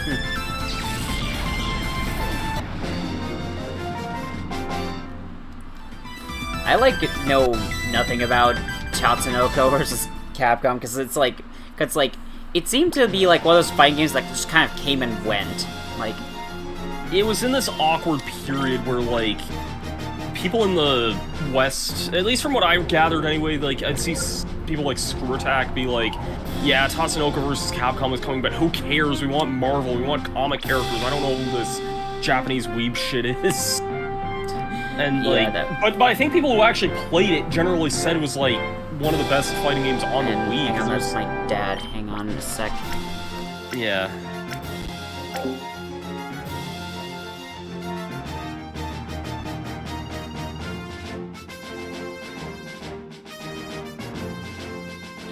The only characters I recognize in Tatsunoko are the Yatterman villains. Okay. Yeah, I know, like, next to nothing other than, like, whatever, like, the first, like, English version of, I don't know what it was called, if it was Gotcha Man or if it became something else in North America or something.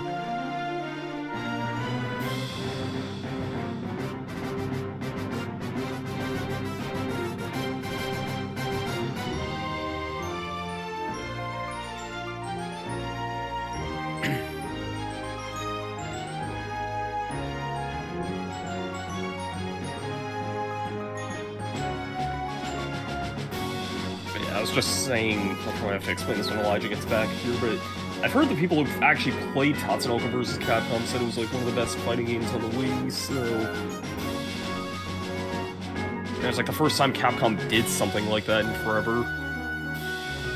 Ooh yeah, that is some beautiful character design there, man. Yeah, I have never seen anything of this anime, but My god, Durango is such a good design. Yeah.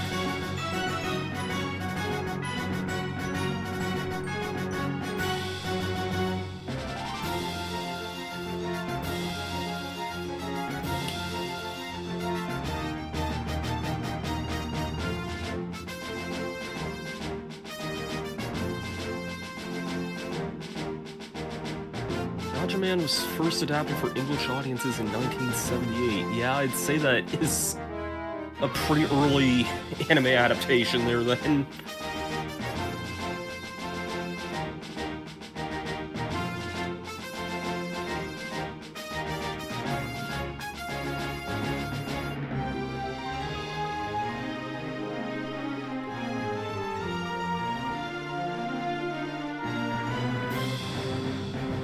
Technically thinking of it though, I guess Speed Racer would predate that, because that's from like the 60s. Ugh, why do I have to eat in such close proximity to Skuntank? Yeah.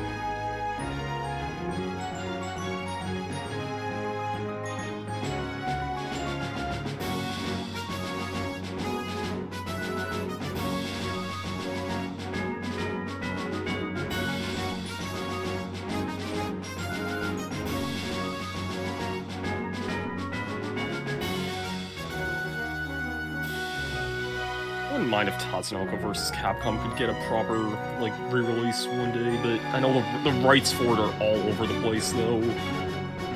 It's, like, the biggest problem with it, because, like, especially international dubbing rights and things like that, like, different companies own different characters and stuff. Yeah, I can imagine.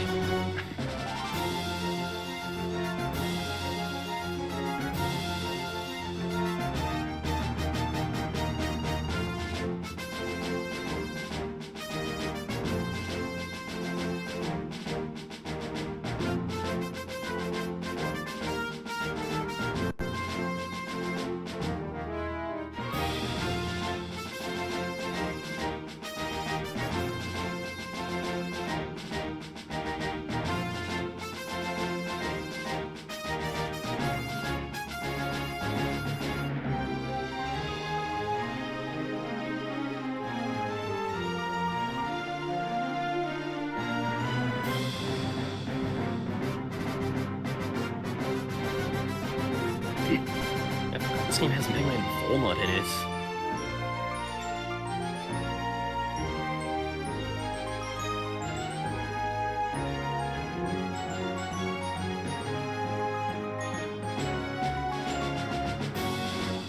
And for some reason, Yami from Okami is like the final boss of Tatsunoko. Yeah, I versus know Capcom. about that at least. Yeah. It's funny because Ami wouldn't become playable until Marvel 3.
Wow, this Doduo spawned like right next to us.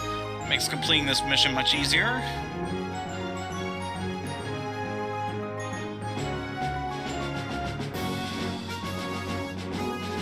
Speaking of which, I do need to get back to doing some grinding in Fire Red, because I've still got some teammates I need to train up. Not really teammates, but they are backup in case something were to go wrong. So that'll be very fun.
Okay, I'm finally back. I just got my dinner.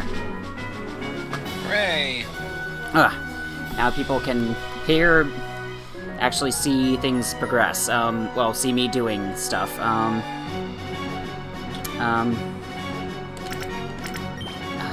I go with the Sun team or the Rain team here? I think Rain. Sun, I think Sun is a better fallback in case things go wrong, because I could swap Fauna into something that might be dangerous. So I just noticed this guy uses Huntail and Gorbis. Shout out to using underappreciated Pokemon. Yeah, Huntail and Gorbis were also. I think you would need to do a lot to get both of them. Like, are they version exclusives or? No, you have a choice between either getting the Deep Sea 2 for Deep Sea Scale in the Gen 3 games. Okay, in any of them, alright. I do have some fajitas with me, so I was right on my family making those. Oh, and there's an Electrode.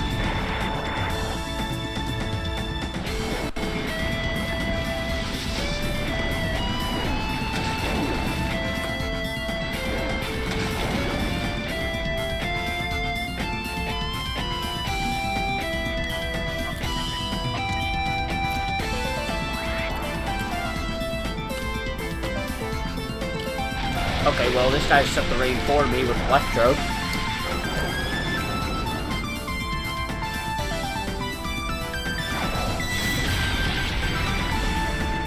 Thank you for using Rain Dance and helping me instead of using a Thunderbolt on Ame.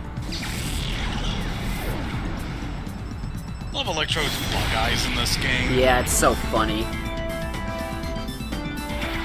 Pelicanth. Hyper Beam? Oh. Well, it targeted Alistera again, so it didn't do anything.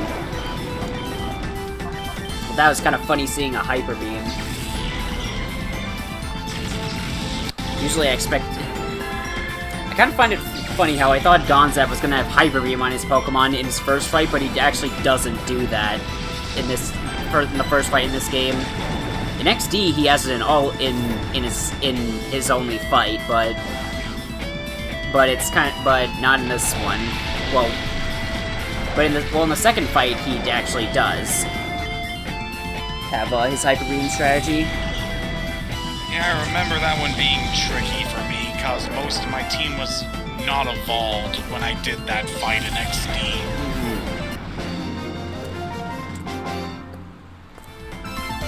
Also, I forgot if I mentioned this to you, but in my Fire Red Nuzlocke streams I've been doing, I actually named the rival after you. Huh. Nice.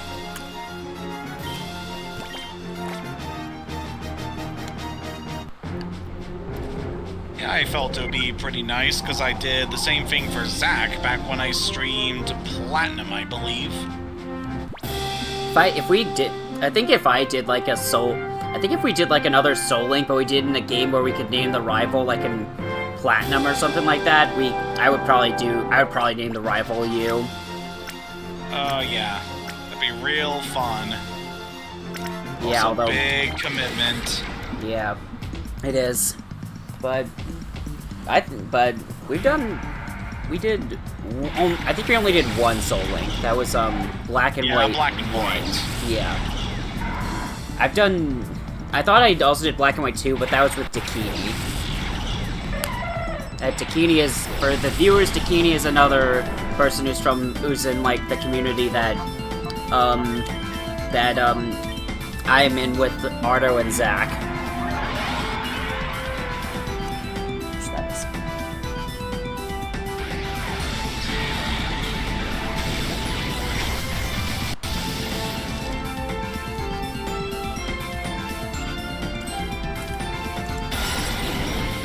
Trick.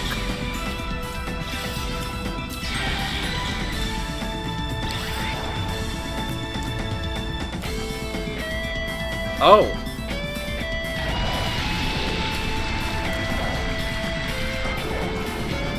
This guy has strategy. He just tricked a choice band onto Flara. That's interesting. It was on a Grumpig, so it definitely was just gonna do that and nothing else. But that's cool.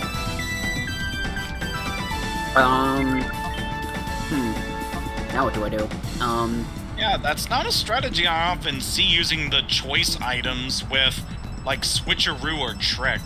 Yeah, it's a thing in Smogon, but not in like the actual games. Like, it's interesting seeing the trick choice band combo in this. I was wondering if that was going to be a choice band thing, and it was. I want to see if this flamethrower KOs the lantern.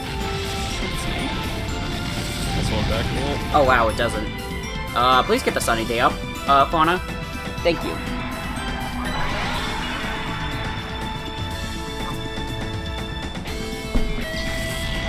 Psychic.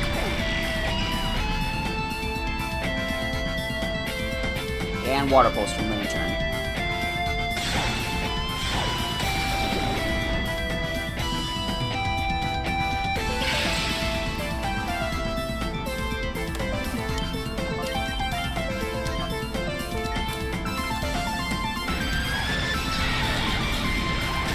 I have like one Pokemon that could actually benefit from the choice band, because like, well, two actually. Ken and Ame could both benefit from it, because Ken has Strength and Iron Tail, while Ame has Earthquake.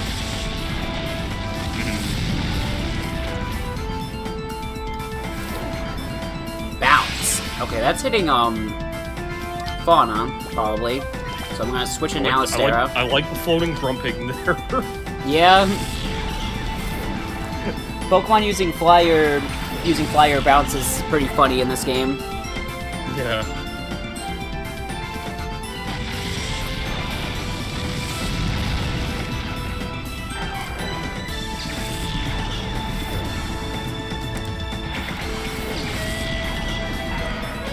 Hello, Muck. Was Muck one of Ash's Pokemon? I feel like he had a Muck at some point. Yeah, it was seldom used, but he had one. Yeah. Yeah. I was like, I'm pretty sure he had a Muck at some point. I remember renting that, like, VHS tape with that episode. 'Cause he caught it in the power plant, didn't he, I think? Yep. Yeah. And then Oak was like, why did you send me this? Oh yeah, the interactions with Oak were hilarious. Yeah. Give me a hug. He's just a guy. He just wants affection. I think all I remember Muck being used for is a couple of Ash's League battles in Kanto and Johto. Well,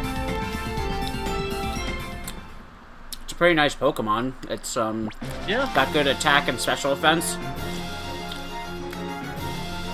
Okay, yeah, he did bring Muck back for his battle with Gary. That's where I think I remembered it.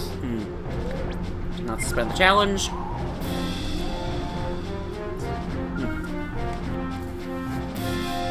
Well, and a new Body Slam and Sludge Bomb, probably about the best things you could learn from Yeah. back then.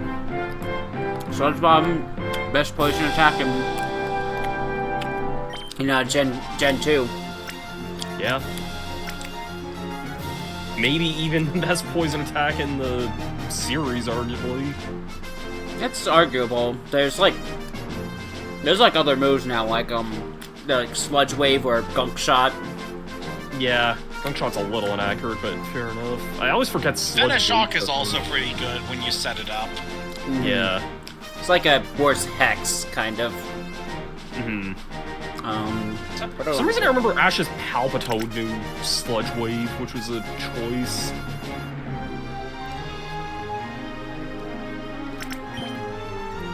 Actually, this is honestly kind of a stacked team right here. Yeah. Like, Heracross, Alakazam, Flygon, Dodrio. Those are good Pokemon. It's starting to get tougher.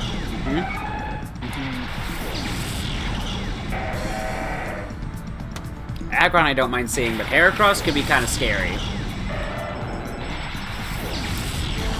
Heracross was actually really good in singles in Gen 3, because having actual Mega Horn was already a good option, but now that it had an actually good fighting stab, it was it could do a lot of nasty stuff. Yeah. In-game, I still think it might have taken a bit. Well, you didn't really use one in-game that often in Gen 3, but it still took a while for it to get most good moves, but I can see for the meta how it was. Yeah, well, when it gets there, it is powerful. We're gonna see a Mega Horn right here. Critical hit. That just one-shot Alistera. Damn. Well, sir, it's not lacking in power, that's for sure. Yeah, Heracross is a powerhouse. 125 attack. Yeah.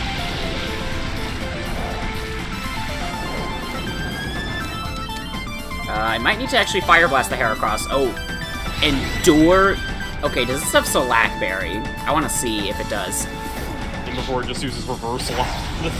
No, that's what I want to see. I want to see it do Endure Slack Reversal. I also just noticed that 2 of these things are team members from when I played Black 2, Flygon and Heracross. Both very valuable team members. And Dodrio was something I had on my Leaf Green team also. Yeah, Flygon and Heracross I definitely have a lot of love for. Yeah. Especially in some of my Nuzlocke runs. I had a Heracross when I did that Soul Link of Black and White 2 with Dakini. I wish I had kept it sooner, but I wish I kept it alive longer, but I unfortunately ended up kind of throwing it to when I tried to sweep Drayden with it. It's probably because I didn't go for close combat enough. I basically tried to activate Guts by poisoning Heracross, and then I basically there were Roselia that I could try and activate the Poison Point ability on, and then I activated, and then once I got poisoned, I used the Guts ability to try and sweep through his team, but like one of his Pokemon survived and KO'd Heracross, unfortunately. And I really, that was not fun for me. Yeah. This, I think, is gonna be another Stally team. Like, I feel like there's gonna be a lot of Imprison on this team. I think a lot of these Pokemon can learn that move.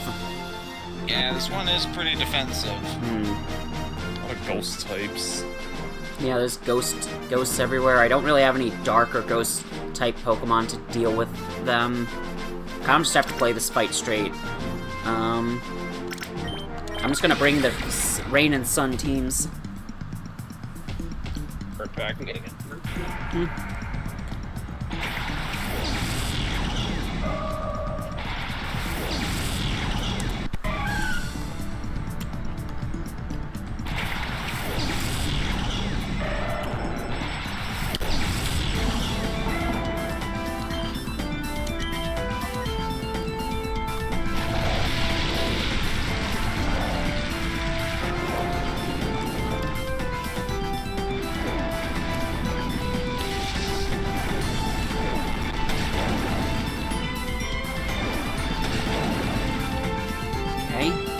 Oh, we got Thunderbolt from Misdreavus.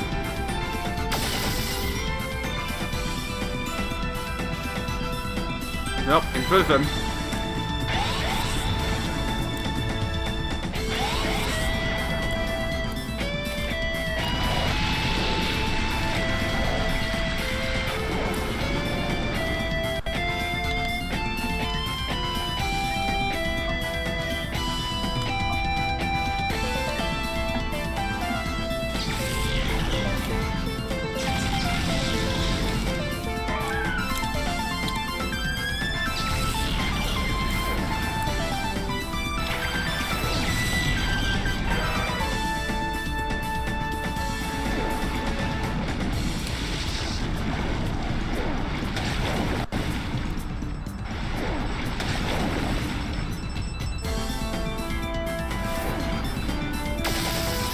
Ow. That was a wrong time to get paralyzed, holy.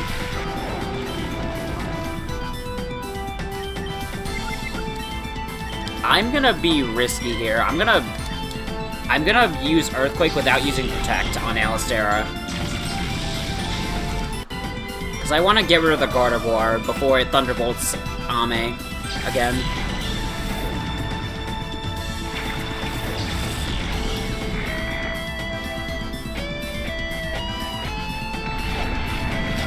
Ooh, that could actually knock Alistera into... Well, it didn't end up mattering anyway.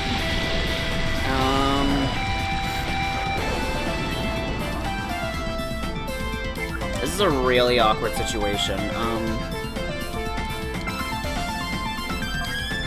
I'm gonna protect Earthquake. I kind of have to try and, Oh, he also has Earthquake. I'm surprised he didn't do, Imprison first. Like... Unmuted... Yeah, I'm unmuted in OBS.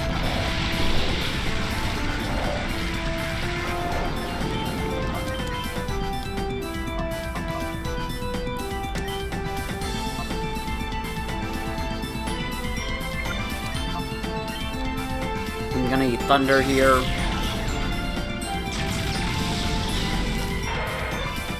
Out of the picture. Finally, I get a Surf Off, and this will probably deal decent damage to Dusclops. Oh, wow, it just one-shot it. Nice job, Oh, no, I don't think Ame had Torrent yet. Maybe, though, but, like, that was a strong Surf to be one-shotting Dusclops, even with the Rain active. But I got a perfect on that fight.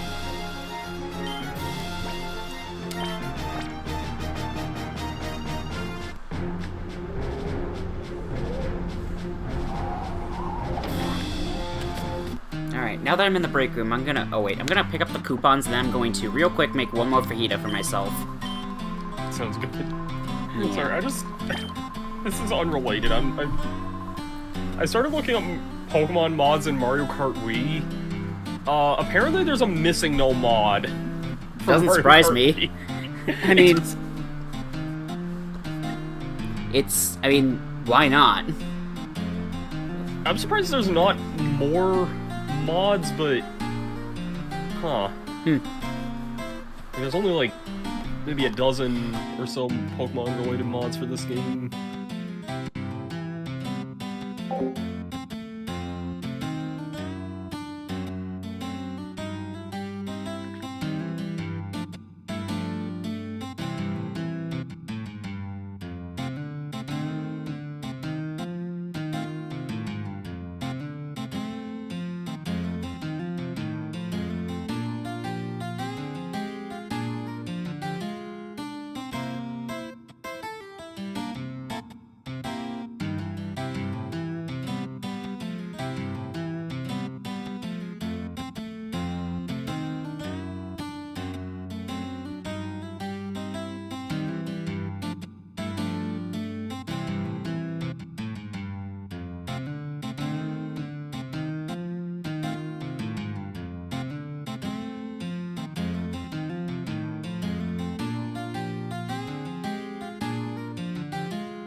Okay. Back again with another fajita. And ready to go to continue into Area 9. We just have fifth of the battles left. Alright. Okay. Okay, most of these aren't that threatening to me, except the Heracross. Alright. Let's go. Saturday night. I have no date. A 2-liter bottle of Shasta and my All-Rush mixtape. Let's rock. God, what is that from again? Futurama. Oh. And for one of the best episodes, too. I got like Scott Pilgrim vibes from that, but I knew that it wasn't from that. Yeah. I'm thinking 1,000 years in the future, apparently Shasta will still be a thing. Shasta. I've never had Shasta, and I don't drink soda anymore, but it's funny thinking, like, that implies that it's still gonna be a company that many years in the future.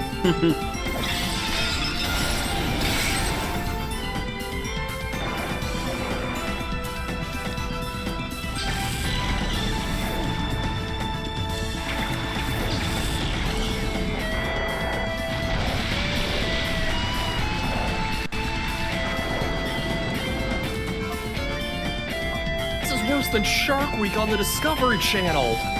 We're just making so many random references now. I guess we are kind of at the home stretch finally. We are in the home stretch, yeah. This is battle number 81, so... Okay.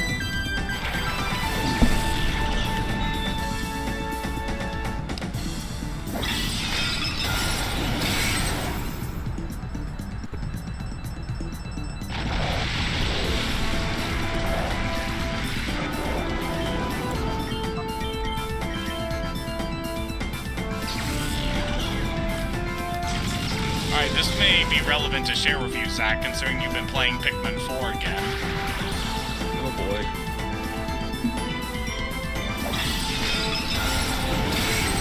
I just love this look on Ochi. Yes. Yeah, I did go back to that again recently. God, it's so good. I should play Pikmin 4. I have it, I just haven't touched it. It was definitely worth the wait. My God, is it amazing. Yeah. I think it's a little long, personally, but it is definitely, like, a good improvement on a lot of the formula.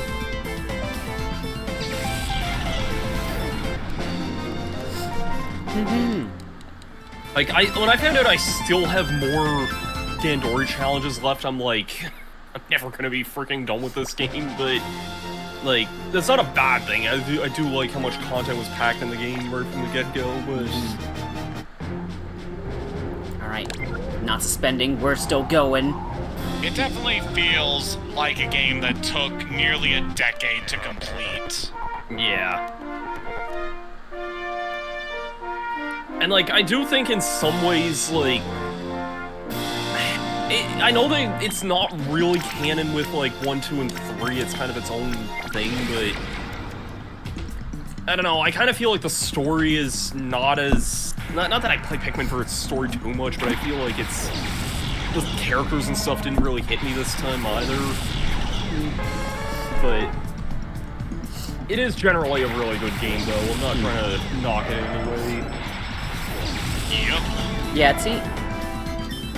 Like, from what I can tell, it kind of... Like, in terms of structure, it kind of leans more towards the Pikmin 2 side of things, and... Yes. I think... Yeah. Very much. I haven't played Pikmin... I haven't played Pikmin 2, the only Pikmin I've played is 3. I really should try the others at some point. Yes, you should. I mean... Pikmin 2 is a very awkward game because I both want to recommend it to people, but also, holy shit, that game has a lot it throws at you. Yes.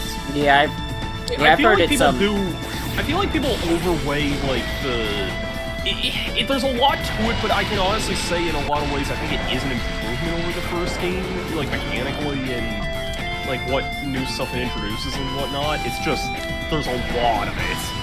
A lot of annoying enemies, the insta-kill traps that you can't predict. Yeah. Electricity. Yeah. Oh, focus band on the mill tank, okay. And I paralyzed it. These guys are getting better held items now as well. I'm seeing that focus band, the trick choice band on that Grumpig. The fact that someone in this game actually uses the trick choice band combo. Granted, I don't know what can learn trick or switcheroo in this game. I'm gonna look at what gets it. That's a good question, because I know, I want to say, like, Dusclops, maybe?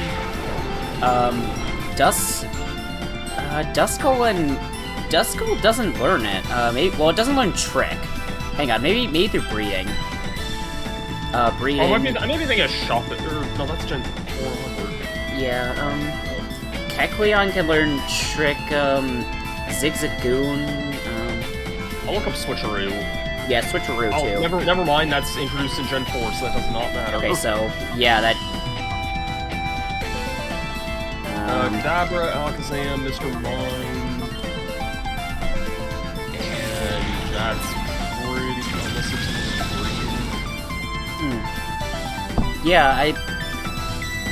Yeah, something like... Maybe something like Kecleon could do it without, basically dedicating its entire set to it, because, like... part of why, Trick... Ooh. I should have gone for Earthquake, maybe, but... Oh well. Yeah, maybe Bird or Zigzagoon or something, but...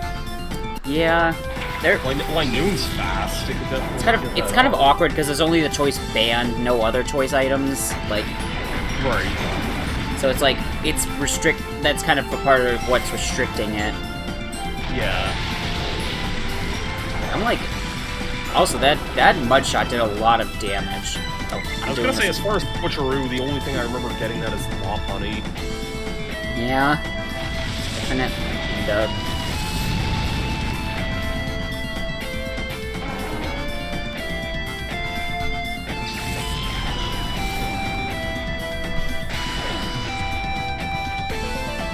What move was that just now? The Raichu did something. I don't know what it just did. Oh, I think it did charge or something like that. I'm rewatching the VOD here. I can easily do that. Okay, there was just a noise outside the house. Yeah, Raichu just used charge. Yeah.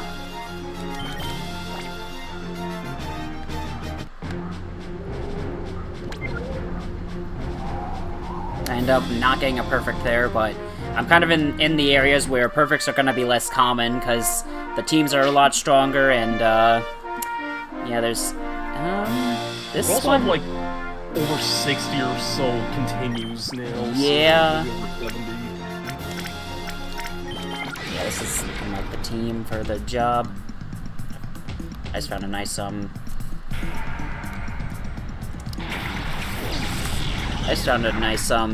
piece of, I'm gonna put it in my art channel, in the server.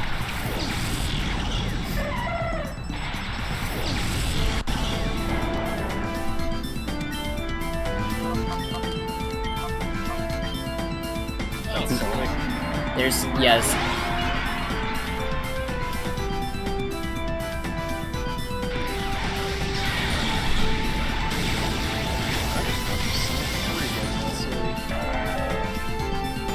What about Persona 3? No, Sonic 3. I just rewatched Sonic 3 last night. Aerial Ace, that might hurt. Fauna. Ooh. Oh wait, that didn't even do half her health. Wow, from a Zangoose, that's impressive. Yeah, maybe. Aerial Ace isn't the strongest move, but Zangoose has a lot of if this hits Flare, that's okay. It did Fauna. That's good. Flamethrower. Okay, the Zangoose has Bright Powder.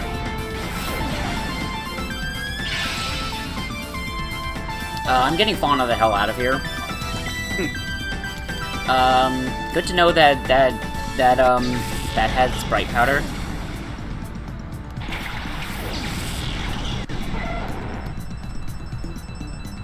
Okay, that didn't miss a second time.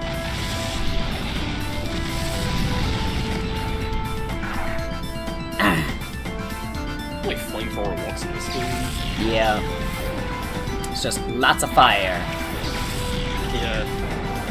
Ursaring as well. Yeah, I was expecting a Shadow Ball there. Yeah, I did. I am pretty sure if that hit Fauna, she was out of there. And Alistair's special defense dropped. You say that, and yet she took an Aerial Ace from that Zangoose, like... Yeah, but that Shadow Ball would have been stab. And it hit Alistera pretty hard, so... There.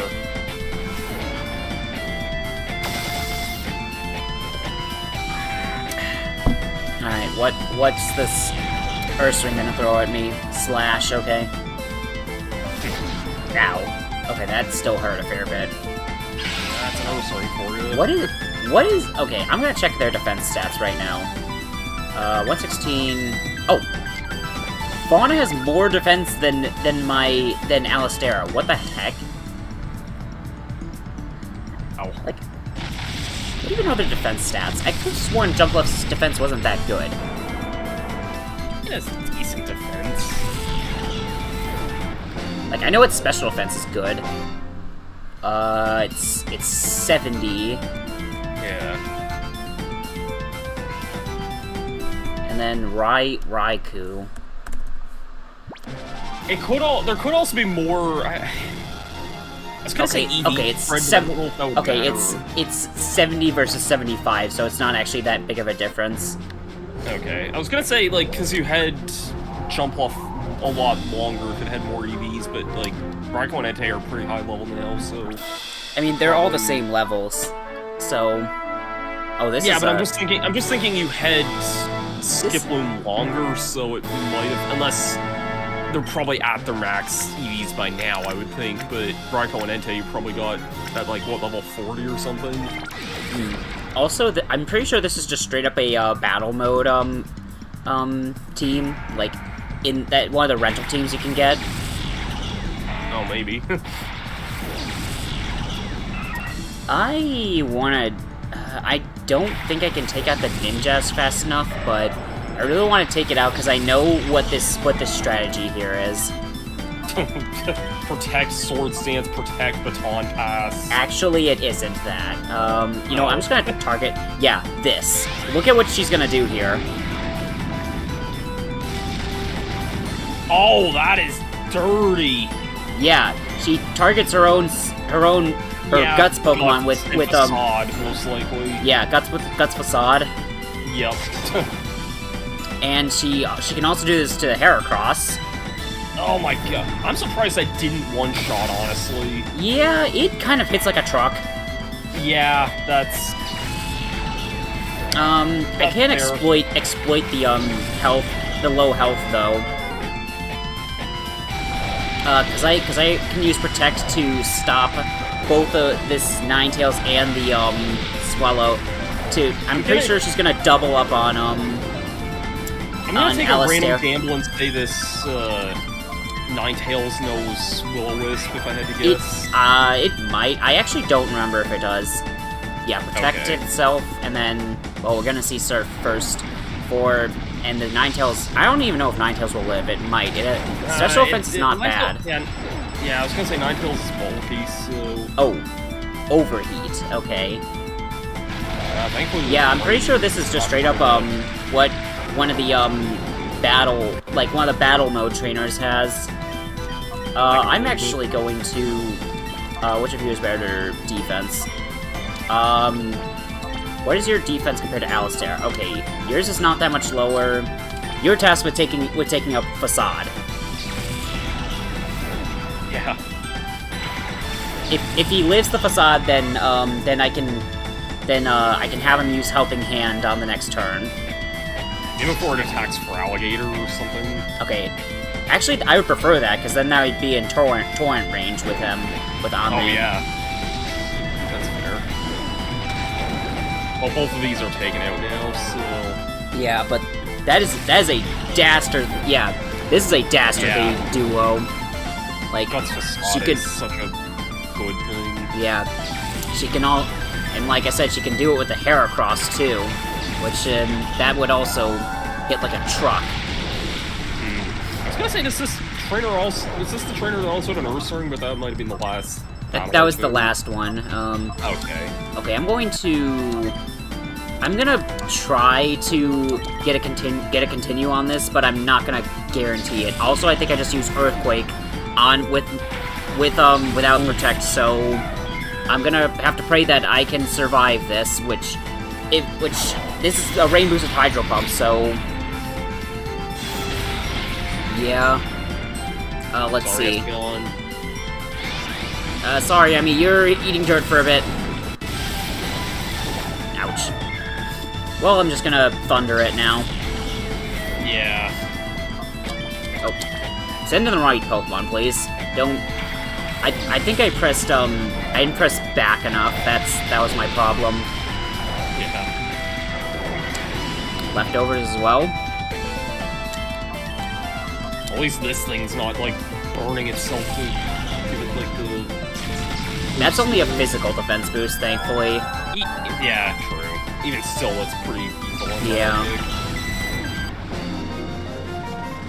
Yeah, I remember this from the battle mode, that seeing the guts on, the Toxicon Swallower Heracross is scary. Yeah. Continue. Let's go. Ninjas is such a weird thing to use with that, because you'd think it'd try and use, like, you know, Sword Stance Baton Pass and stuff like that, but... Yeah, but it works pretty well, because Ninjask is so fast. Yeah. Yeah, I don't think literally anything is outspeeding it, especially if a turn passes. Yeah, the only thing that's naturally faster than Ninjask is Deoxys Speed. Yeah. Also, this is another battle mode team. And I don't think that Pokemon existed in this game, so... Yeah, I think, yeah, because of it's weirdness with Emerald, the... isn't it? Yeah, I think you could only use Deoxys Speed if your game was Emerald. So, yeah. But Deoxys would be in normal form in this game. Right. Because of how Deoxys worked in the Gen 3 games, it was really stupid. Yeah, it was really awkward. Okay, so... Not like you really get it normally in these games, but yeah, it was definitely strange. I'm going for the Sun Duo, but if I see our Moldo lead... Okay, Metagross, Cradily. Cradily could still be bad, but it's less bad than our Moldo. Yeah. These teams are pretty good overall. I remember when Heart Gold Soul Silver came out, like, there was a time when Cradily was kind of... Cradily was kind of weird in those games, because, it was able to learn Recover through Egg Move at that point. So in a Sandstorm team, it could get, like, Curse, Seed Bomb, Rock Slide, and Recover. Oh, that is evil. Yeah. Yeah, Cradillo is actually a good Baton Pass receiver in this gen before Baton Pass basically got nerfed on... Before Online Baton Pass got nerfed into oblivion. Cause... Yeah. Cause, I think I target down Cradilly instead of, Shuckle. Like, Shuckle can't really do anything offensively. Yeah. Meanwhile, this Cradilly could have, like, Ancient Power. Yeah. It was so weird with its... Yeah, like, stats. but, I like, like it. Cradilly was a good receiver of Baton... sorry. Oh no, you can finish off what you were saying there. Yeah, Cradilly was a good Baton Pass receiver because its Suction Cups ability prevented it from being pushed out by Roar or Whirlwind. That was, like, the main reason people put it on Baton Pass teams. Yeah. X-Bot was also good because its soundproof meant Roar didn't work on it, but it was also faster and also stronger than Cradilly. So it could do some nasty stuff with so like those were both great receivers of a belly drum Baton Pass. Yeah. We were talking, before Ardo was here early on, we were talking about, like, double strategies and stuff, and there was one time at a PAX East panel I went to for...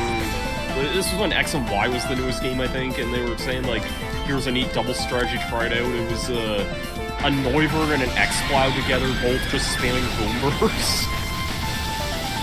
I mean, that is a fun one. The main problem is that any ghost type facing that will... Types. Yeah. And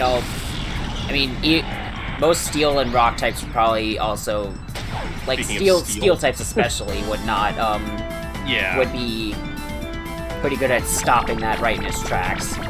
Yeah. I remember what I used to do in Platinum. I would have a Torterra and Rotom. And I would do Earthquake with Torterra and Discharge with Rotom. That's cool. That's a nice one. Yeah. Dakeem has double Earthquake with both Pokemon being immune to the attack as his second strategy in his second battle. Which, yeah, that's a good one. Automatic doubles strategy set often. Not that I ever really played doubles really good.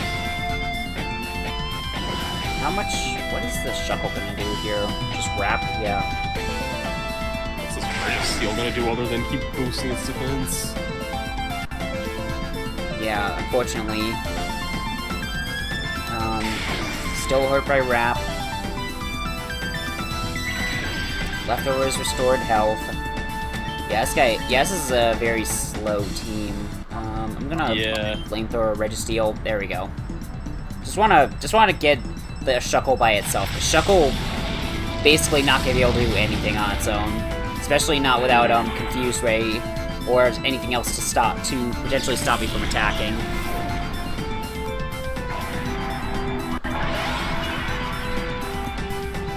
I'm just reminded of the moment in the anime with, I think it's Conway's Shuckle versus Ash's Gibble. Arno probably remembers what I'm talking about. Yeah. Didn't it? Oh yeah, is that the one where is that the moment where it got stuck in Gibble's mouth when it tried to use Draco Meteor? Yes. And then just started using Sludge Bomb in his mouth. Yeah, but then That's nasty. but then it actually just shot the Shuckle as a Draco Meteor, I think. Yeah. It ain't the Shadow Punch! Yeah, Gibble was funny in that. I like that battle because it used a lot of weird strategies and stuff. It introduced Trick Room in the anime, and it would be kind of fun. It would be interesting to see Ash actually if Ash actually got a Garchomp. Unfortunately, it didn't go past Gibble. Yeah, same for. I always forget Iris has a Gibble as well, but I think it was only seen in the Japanese dub. I think it was a Japanese only special. This is another This is just a bunch of battle mode teams, I think, for these fights. At least Ash got to ride a Garchomp when he was doing Ultra Guardian missions in Alola. Yeah. It would have been fun if his final league team in Journeys had Garchomp in it, but I know that he had a pretty stacked team. He had Lucario, he had Surface, he had Dragonite. He actually had a pretty stacked team. Dracovish. Yeah. Oh yeah, he had Dracovish too. Dracovish was a. Speaking menace. of Ash's Pokemon that I wish also got brought back, we're looking at Sceptile here. Yeah, Sceptile. I mean, I know that was brought back and the only thing to defeat Tobias' Darkrai ever, but it's. They should have brought Tobias back for one more battle. Yeah. He comes back for. They should have had him be the one that Leon defeated. Yeah. Yeah. I mean, he would seem like an unbeatable champion if he beat a guy who used. Okay, thank you for critting on an Earthquake. That's a painful attack.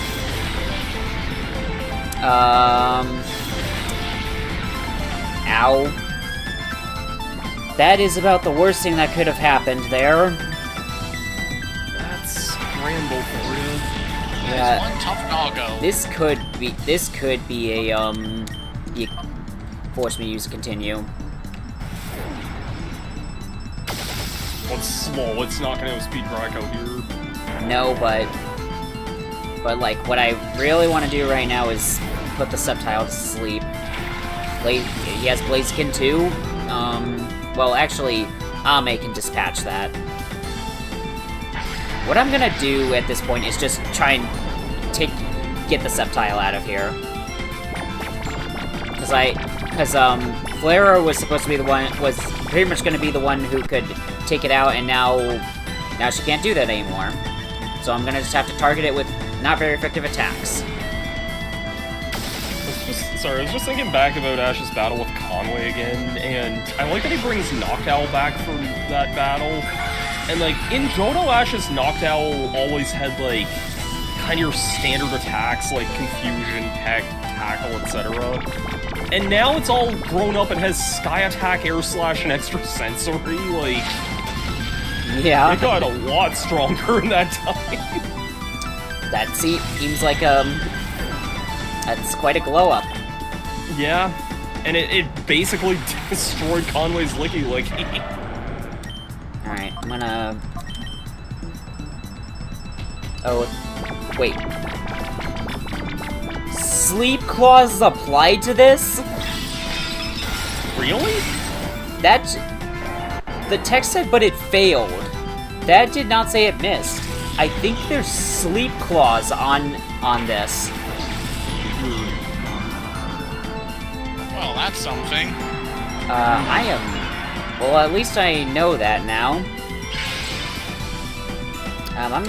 What I'm doing right now is overriding that Sun with Rain. This is actually gonna probably come down to the last Pokemon for both of us. Because this Regirock will probably take out Jumpluff with, Ancient Power. I think it has Ancient Power, not Rock Slide.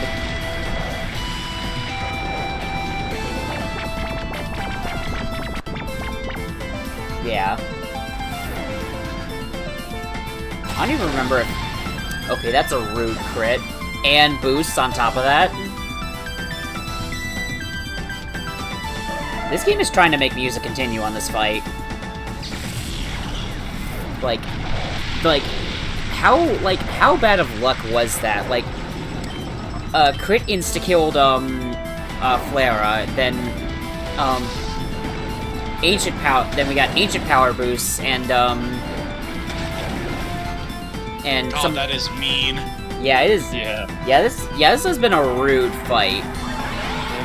At least I can take out Blaziken this turn, the next turn, because, okay, Superpower, that's gonna weaken, okay, that actually did not do nearly as much as I thought it would. I am just surfing, because I don't want to give... Is that the Blackberry? Oh, it is. Alright, that's a reversal headed my way. So that's my continue. Oh. Oh, jeez. Hang on a second. I'm in Torrent range now. I don't think... That's not taking Regirock out because of the sun, but... Can Regirock take me out? That's the question. If it can't, then I actually win because of Torrent. Oh. Let's add Zap Cannon hitting onto everything else. Yeah, that'll work. I didn't even know this had Zap Cannon. Yeah, I know all the Regis can get that, but still. Like, there was that random crit onto Flara, KOing her instantly. There was let's the boost. just have the battle end on a 50-50 coin flip. It's a good thing I got 85 continues. I'm gonna... That reminds me, I was playing XD one time, and... Like, you know there's, like, the Colosseum that gets opened up once in the post-game of that? Yeah. I don't know if it was the first round or, like, one of the early battles, and, like, I had every piece of unlucky stuff happen in that, because that Colosseum's just a massive difficulty spike. And, like, it came down to where it was, like, a very decisive I was gonna win, and then my opponent, like, literally lived on with, like, a freaking choice band or something, or, focus band, or something really stupid like that. It's like, are you fucking kidding me? That's how it ended? I thought I accidentally hit no on the continue thing, and I would have been so mad if I did. God, that'd be just like that one Game Grumps clip where Aaron chose not to continue after struggling at a boss for like so long. Oh, that's the end of this stream here. Yeah, that would actually be the stream end. It would be. So we've been going for over 5 hours now. I'm gonna start with the Sun team this time, and no, I want to start with the Rain team because I think that the bad matchups for starting matchups for the Rain team are less bad than the ones for the Sun team. Like, this one is kind of rude for the Rain team, but it's workable at least. It's actually kind of bad for both of them because Blaziken and Swampert kind of an annoying combo to deal with. But unless he wants to, I have an idea.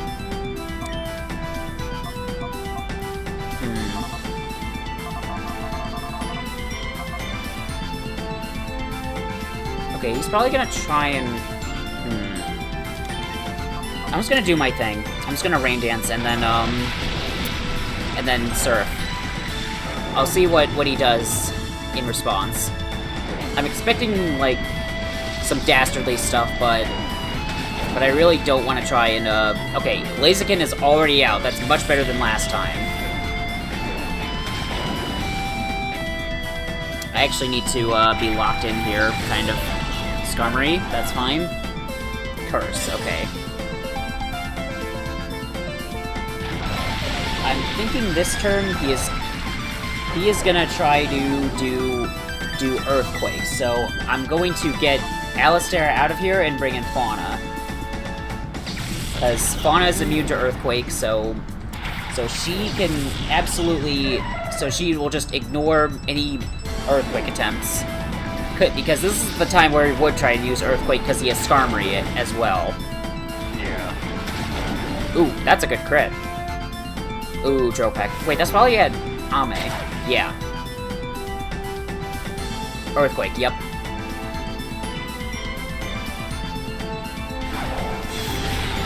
I can still hurt for Alligator. Well, especially when it crits. Correct me if I'm wrong, crits in in this generation ignore, like, I know it wouldn't have mattered with only one curse up, but, like, it's still only the ×2 multiplier, I think, right? Yeah, it's still ×2. Yeah, I know if it had any more than that, then a crit would ignore. A crit would do worse if it had any more than 2. I don't think that's how that works. I think that's only a Gen 1 thing. I thought someone told me it was like a Gen 1 to 3 thing for some reason. Maybe it's only a Gen 1 thing. I could be wrong, but let me see. I'm gonna try refreshing my stream real quick because I might. Because I want to. I could be basing off of bad misinformation from like a 15-year-old Let's Play, but. Okay, so this is fine for So I think I basically win this. I don't see how, unless I get super unlucky with like this retroacting like boosts and something like that from Ancient Power, but that Thunder already did a lot of damage. And the Giga Drain was enough. Okay. Jeez. Critical hit.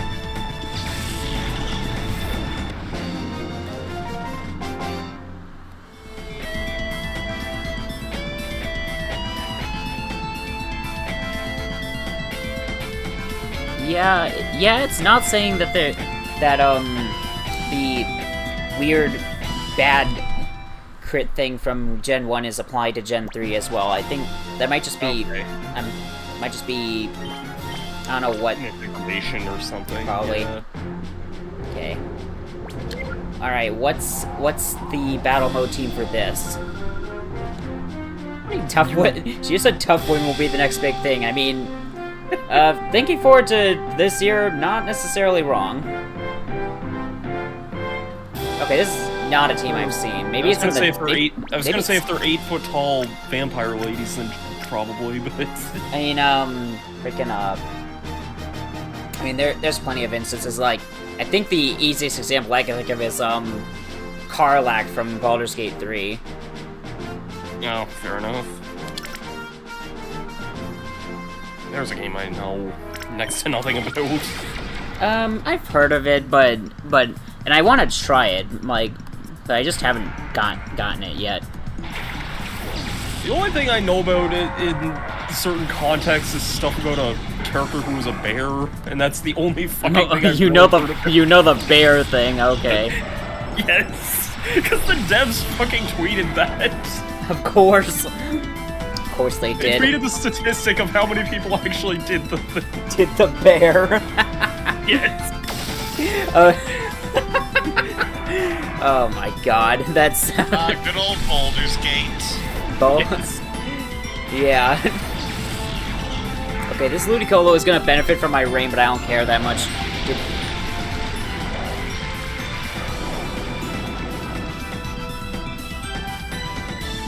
I mean, there's a perfectly fine sexy vampire man you can seduce, but sure, go for the bear. Why not?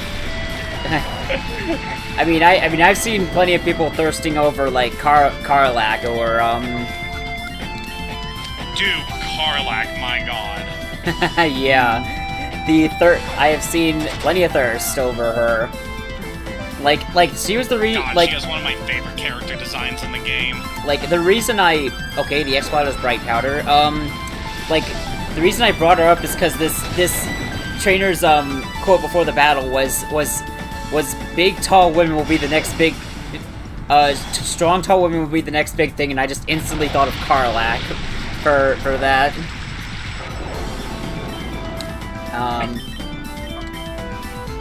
Oh, Hydro Pump. Yeah, I'm just giving up on getting... This game wants me to die. That is another crit kill that I just could not do anything about. I just like how Larian was like so open with his statistic. So anyway, this is how many people betted the bear. I mean, that's the sign that you know it is a good developer, though. That they're talking about stuff like this. I should have expected that. Oh my god, that's a hyper beam that just killed. Okay, I'm gonna target the Ludicolo and try to actually take it out because I can because Sans bright powder misses. The X-Cloud is no longer a threat, and the Ludicolo is a total threat with the spamming of I might actually need to use the Sun Team for this instead, because just saying the rain and that with Ludicolo actually is killing me. It's the reason Ludicolo is a nasty Pokemon to be up against. Yeah. Yeah. Oh my god, it's still alive. Okay, X-Cloud must recharge. Okay, I could actually take both of them out this turn. In fact, I need to... Yeah, Surf should finish them off. And if Surf doesn't do 5 HP to this Ludicolo, then there's something wrong. Yeah. Well, I guess Helping Hand would boost that. I think Ken's gonna go down this turn anyway, unless... Bro. Oh. Really? I'm pretty sure I did not spend all the Hydro Pumps. Okay, I hit the X-Cloud. Should deal... Once the rain stops, that also basically... okay, there we go. Ludicolo is out of the picture. Okay, what's the last Pokemon? Okay. Okay, Slacking, I can deal with. Ooh, yeah. I guess if you have something with Protect, I mean, you could probably stall it on the... I don't have Protect on either of these Pokemon. Both of my Protect users died. Oh wait, only my one Protect user died. I'm gonna get the rain back up and then start spamming Surf like it is going out of style. Yeah. Wait, this Slacking is... Okay, Slacking is not that slow. Like, it's... No, it's not. It's like base 100. Yeah. It has cut in its moveset. This thing's gonna have, like, Focus Band or Bright Powder or something, and it's gonna... Well, it can't have Bright Powder. It could have Focus Band. Well, you should be able to hit it twice before, like... Yes, and with Surfs being boosted by Rain, I think that's not gonna be a problem. Okay, yeah. Slacking is loafing around. Yeah. I'm fat. Okay. Like, do I trigger a focus band? No. Okay, so I get past this without a continue. Getting past this, so the, sorry, but, I'm no match for strong Pokemon. Lady, your Pokemon were terrifying. Yeah. Like, the Crawdaunt was not a problem. The Ludicolo was something else. Alright, 87. Oh, don't suspend. I am too far in this to suspend and stop. Gotta love that the Ore games were the first Pokemon games to have muscular women in them. Yeah. Alright, this... I think there might be some toxic shenanigans with this team too, but... Colosseum has, like, I know it's, like, a common thing with Colosseum, but, like, it has the weirdest friggin' character designs of any of these games. Yeah, for the most part. Like, I think I remember that might have been one of the reasons I liked XD more as a kid, because more of the villains were a little more normal looking for the most part. I say that, and there's still a lot of weirdos in XD, but it's... I'm opting for the Sun Team first. There is nothing normal about Gorgon. No, he's just DDK, Donkey Kong. That's what he is. I was gonna say, what's the other guy's name? Snaddle. Oh yeah, Snaddle is quite the guy. Yeah. Okay, yeah, these other trainers are like from the doubles teams in the battle mode. Up again, fake out. You don't see that. Okay, I'm setting up Sunny Day for both of us. God, I love Jump Love Shadows. The squares, yeah.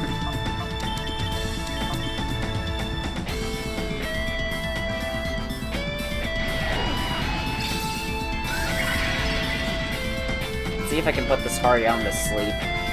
I can. Okay. The helping hand boosted fake out was pretty funny. Honestly, I'm kind of glad I got to set up the sun.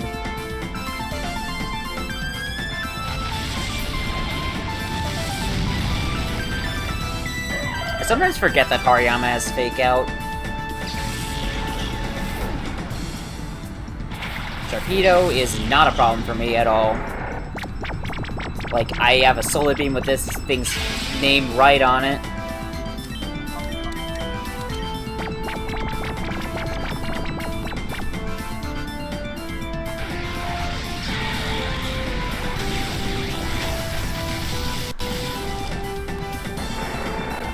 I'm just wondering, NASCAR. What a character. Yeah. Design there.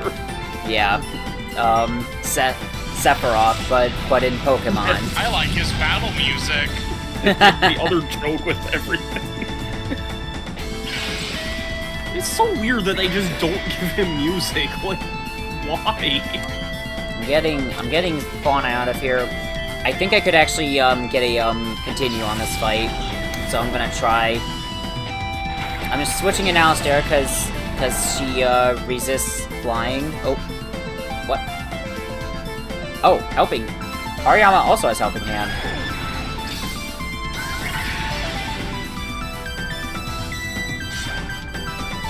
Okay, and the Swallow has Sky Attack.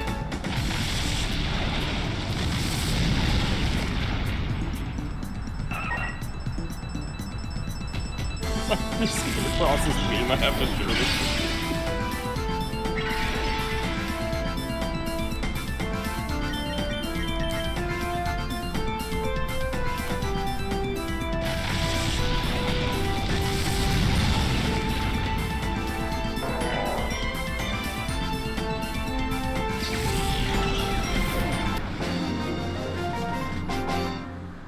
Nice. we got remixes. What do you?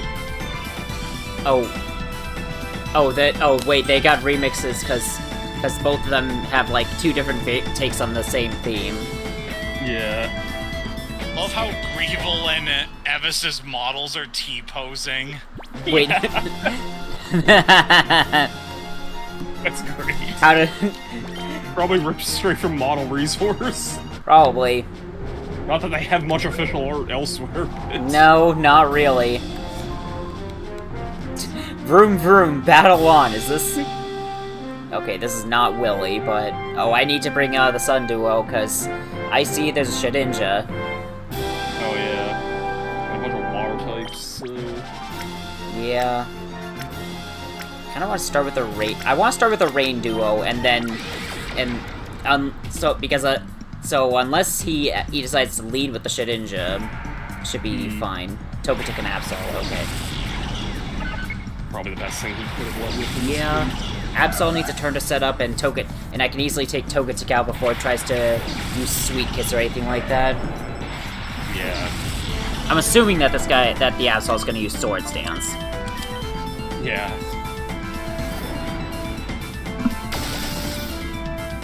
Yeah. Ooh. Shuffle. Can deal with that perfectly fine. I've got a water type attacker. Okay, substitute.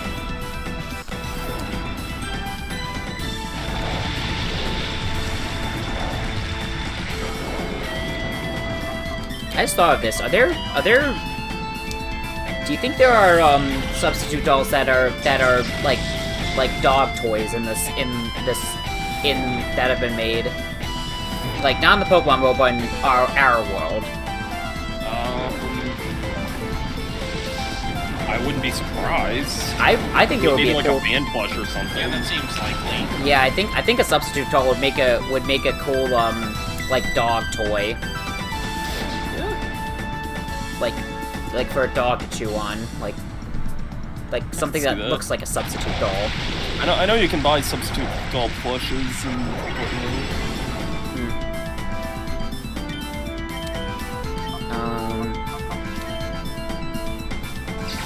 This has been like the easiest battle so far in this. It's mainly because he's brought like his worst Pokemon. Like even okay, well there's a Shedinja, but. To be fair, a Shedinja can't do too much. It's just you need certain things to take care of it. Yeah, It's Sans Undertale. Yeah, it's basically Sans Undertale, but made like 15 years earlier. 12 actually, but yeah, I just switched in Flara here, and Bob's your uncle. Like, what's this guy gonna do? It's scary to say that in time perspective, because when I think, like, what 12 years ago from now till then was, it's like... 12 years ago was, like, the 3DS era of Pokemon, when I think, like, there's only 12 years between Ruby and Sapphire and Undertale, that doesn't... Yeah. As much. We think that... That Explosive Sky is the game that came out 10 years ago. What actually came out 10 years ago? Super Mystery Dungeon. Yeah. I was about to say, I don't know what Pokemon game did come out 10 years ago, but yeah, Super Mystery Dungeon did. Yeah. I was scared for the day the 3DS gets considered a retro console. I think people already do consider it. I mean, I've said this before. They are crazy. I agree, and okay, I'm in a weird stance on that because this makes me feel old. I was 14 when the 3DS came out, and I'm 28 now. That is officially half my life ago. So, I have every right to feel old, but I also don't feel like the 3DS era was that long ago either. I mean, I don't feel that way either, but it's like the time has gone. The time has come, and so have I. Honestly, this is like one of the best leads I could have seen out of this guy. Also, I'm pretty sure this guy just straight this I know is another battle mode team. The Regice, the Starmie, the Solrock, the Electrode. I think it's trying to be a rain team or something. I think it is, but fortunately, I have Thunderbolt. Electrode as well. I was gonna say I'd laugh if the Starmie lived and went like, actually, so do I, and Thunderbolted. Yeah. Call a Pokemon Center, but not for me. But not for me. Basically. Also, that's a special offense drop. I'm terrified now. Not terrified, but... Well, that Electrode's probably outspeeding. Oh, it is outspeeding. What's your special offense looking like? I'm opting for Fauna here to switch in. I remember a long time ago watching somebody do the Mewtwo battle in Pokemon Stadium, and he was like, what would be a good thing to use? Oh yeah, Electrode, fastest Gen 1 Pokemon and Paralyze. Yeah, probably a good thing to lead with. That's actually a kind of legitimate thing you can do in Gen 1 Ubers. Like, it's... Because, like, Electrode is like the only... Because Electrode is the only thing faster than Mewtwo, and getting paralysis on it is... Like, even just crippling your opponent's Mewtwo can be huge. Because Gen 1 Ubers is Mewtwo the metagame. Yeah. I'm gonna need to... I don't... Wait, why am I trying to do... Ow. Oh, well, okay, welcome, GN. I was looking at, like, the 3D models for the... I need to... Like... Hello, Neko. I need to turn my volume down a bit more, because I think I'm still... Even though I've had at 20% on the thing for most of the stream, but... And I might need to turn you up in my Discord for just a bit.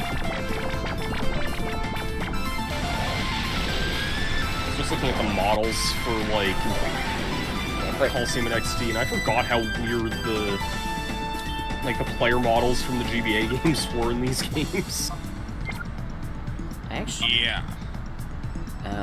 Okay, I have the Regis asleep, so...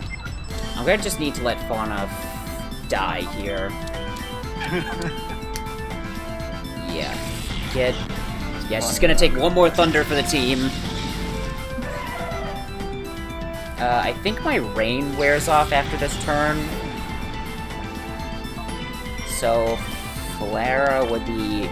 Either way, Flara would be the ideal pick here, because Ame is risky against this Electrode. Nice critical hit.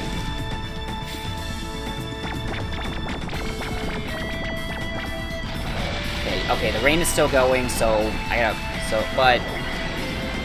but I can just protect with Flare to stall out the Rain that's just a turn longer, and also not give this Regis a single turn. Oh. What? This guy targeted Alistera with the Thunder. This guy's playing 4-dimensional chess.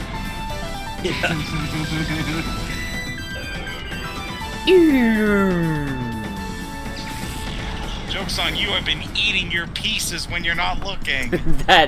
Yeah. What? That's funny. I would totally feel like one of my characters would probably try that. Maybe Beryl would, just to screw with people. I shouldn't be making these kinds of jokes with Ardo and Zach here, because... it's all good. I mean, we've probably talked about weird inside jokes, too. Yeah,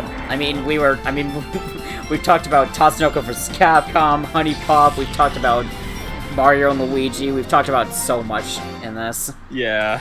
But we are about to enter the final area of Mount Battle. The last 10 to go. The final countdown.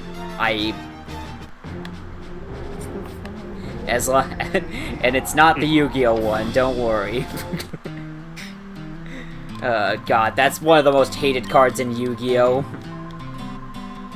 What is? Final Countdown. Final Countdown. Oh. Yeah. I love how I Not repeated familiar that even with though I what know that effect nothing about is. Yu-Gi-Oh! Yeah, fine. I can. Well, you probably don't even know what Final Countdown actually does. Alright, first we gotta fight Death Metal. So Final Countdown is a card that makes you win the game if it's still going 20 turns after you play it, and it's really hated because people will just like play it with all kinds of stalling cards to try and make the game take a long time. Yeah, that sounds about right. Let's see.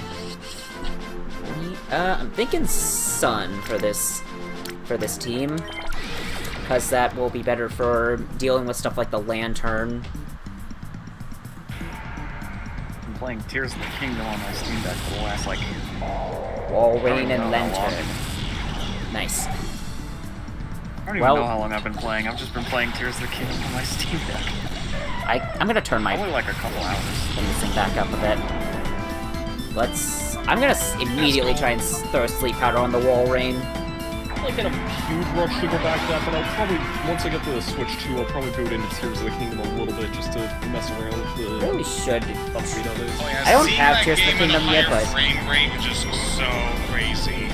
Is it the first Zelda game that's in 60 FPS? The first 3D one, I think? Might be. I Possibly. have no idea. Sorry.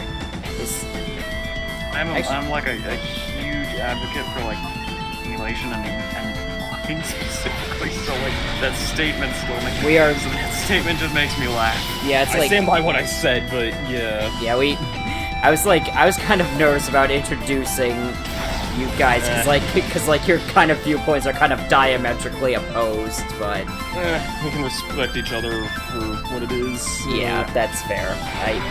That being said, I've gotten Tears of the Kingdom to run at 60 FPS before. I've seen people Not on my play like Steam Deck, Breath of but- the Wild on like emulation before too, so Yeah, I've seen people do it. I've seen people enable like on ray tracing in Breath of the Wild. I yeah. don't know how they do it. It's probably It's like usually the Rage or Wii U something. version they emulate, I think. Yeah, the Wii U version. I've noticed the Wii U version has like a bigger modding scene. I mean the Wii U just has a bigger modding scene in general. Like Yeah, it's proving easier to emulate and mod for years. So. Actually, yeah, you might be right because Yeah, the, because it's not a current console anymore. It's not it's not a current console. It's not getting any more updates, and so people can kind of just do what they want with their Wii U's. I mean, I bought it mine. Oh, that's I've okay. had The Lantern has the friends focus band. I've had friends who've modded mine before, although it was more of like the temporary mod that... And it was only for like Smash. God, skins and Aerial mods. Ace on Metagross. I don't know who puts Aerial Ace on a Metagross. I mean, well, yeah. I was gonna say if it had Ice Punch, but... That would be worse in this game actually, because that would technically be worse just on the fact that it's using Smash special attack. But Yeah. even then, it wouldn't be the but even worst then, option. It would have probably one-shot the jump off the hole. Yeah. I wonder if I mentioned something else about why the Wii U has a bigger modding scene, or at least a bigger emulation scene. I think it's because like I think it's because the processor Wii U uses, at least the architecture, has been like people have successfully emulated PowerPC architecture like 3 times. But has anyone tried to mod Color Splash so that it plays like Thousand Year Door? I want to see that. No, that's like a massive. that's like that's like a overhauling the massive entire game, basically. Yeah, you might as well just remake the entire game. You've got Yeah. people overhauling, like... I don't know, I was gonna say Marvel, or like Ultimate Marvel 3 again, but that's... different There it views. is. I found a Where's tier better of the defense? kingdom. Oh, you have way better defense. Here we go. I found a tier of the kingdom. You found a tier of the kingdom. I think I found a tier of the kingdom. No, Sound- it's like, Yeah, I do like Sound- how the... When you put it that way, like in Flare, can you not be paralyzed for like one turn, please. Maybe at least 2, ideally. Oh, my Steam Deck is charging. I was just gonna say, I do like how, if you have the expansion pass, which I know Ardo and Elijah and I all do, like, you get the update for Breath of the Wild and Tears of the Kingdom free, so... Yeah, I think that's a good thing. I kind of wish you got all the upgrades free, but I guess... Yeah, I can kind of get a little bit why they don't, because at least Kirby's like an all-new game. So... Kirby is like... At the same time, there's some things that I think really should be added to the expansion pass. Like the biggest one I can think of is Pokemon Home Premium. Why that isn't a thing that comes with the expansion, I have no idea. Right. Plus on the Switch 2, we're getting the GameCube stuff at launch too, and that's going to be a big draw when it launches there. It's gonna be fun. It's gonna be fun having the version of Soul Calibur 2 that has Link in it. Yeah. Yes. I remember playing a bit of that back when I was a kid. I played a little bit of it in like a club. Someone brought, like, the GameCube was like the most common console that we had in like this gaming club in my high school, and someone brought Soul Calibur 2 with it, and it was a fun time. Yeah. Alright, Death Metal is done. Time for Dr. Peace. Oh, no more heroes? And that is a pretty doing awesome a game. funny. Are you talking to me? No, you're not. I'd heard Ardo mention something about, like, Death Metal and Dr. Peace there. I'm doing a funny that's relevant to the current stream. Oh, okay. Because we're in the final 10 battles. Oh, I get it now, yeah. That's pretty great. Wait. Yeah. Is it, what is it? Is it like, It's just like the way No More Heroes is structured. It's like you eliminate each foe and progress up in ranks. So. Oh, okay. So it's like, these are like the rank gatekeepers or something like that? Pretty much. Okay. I never played No More Heroes, but I've heard... added to Legends CA. Huh? Yeah. Am I glad I decided to... I'm glad I decided to get these 2 even more. I have not played No More Heroes, but I've heard it's really good. Like, Oh, it's probably one of the most wild games you could ever play if you ever did. I mean, I enjoy a lot of wild stuff. I said for years, I still would love to see Travis Touchdown in Smash Bros. Beyond like the Mii costume, but there's no way they would realistically be able to capture him without jacking the age rating up. I mean, In they more got. ways I than mean, one. you can get. I mean, they could get Bayonetta and Snake in with Yes. it. So, like, if you can get Bayonetta and Snake in there, I think you could probably get Travis Touchdown. So he uses a lightsaber as a weapon, and he has to recharge it constantly. Let's just say it's a very good animation that he uses to charge it. Is it a jet? And you have to Is charge it it by shaking the Wii remote. It's basically a Mario Party 8 minigame. You know what I'm talking about. So it's a. Is it a is it an eggplant gesture? That basically. Pretty much. Okay. And it's a good thing there's gifts of it, so... hang on, you just... Yeah, you DM. That is one of the funniest things I've Heroes seen. is a very wild series. Yeah? Sure is. What is the Umbreon doing? Confused, right? I'm glad it's accessible now, too, because, like, they were locked on the Wii for, like, the longest time, and... Yeah. Like... It wasn't until, like, 2020 when we got, like, a modern port of the first 2 games. Ouch. Spawner attacked herself. But I can Ice Beam this Umbreon and take it out. And I also got another Continue, so I'm still managing to build Continues even in Area 10. That's good. Alright. That's Mr. Peace out of the picture.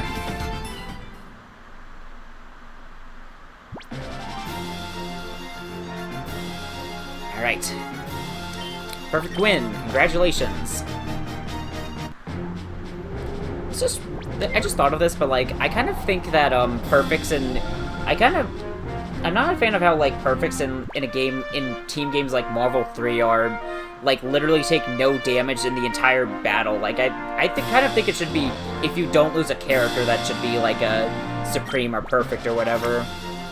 Right. Also, I just realized this girl is a Latios. Yeah, Shinobu's really stepping up her game. Yeah. The grass type would be bad. The electric type would be bad too.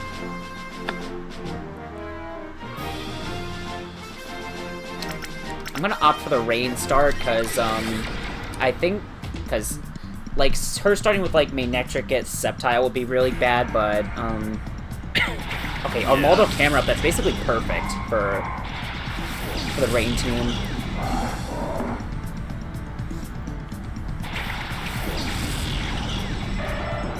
I haven't really found a team where I don't think either of my weather teams like aren't good. Like usually one or the other is good. I can, like here, I just destroy these Pokemon with Surf. Yeah.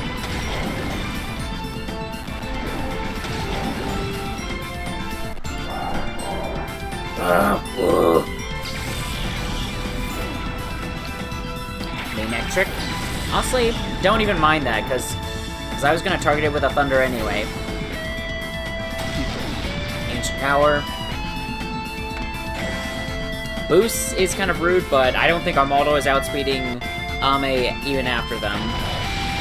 Yeah, alright,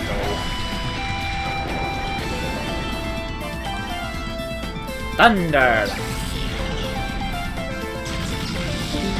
Oh, I guess he's back to playing his Tears of the Kingdom.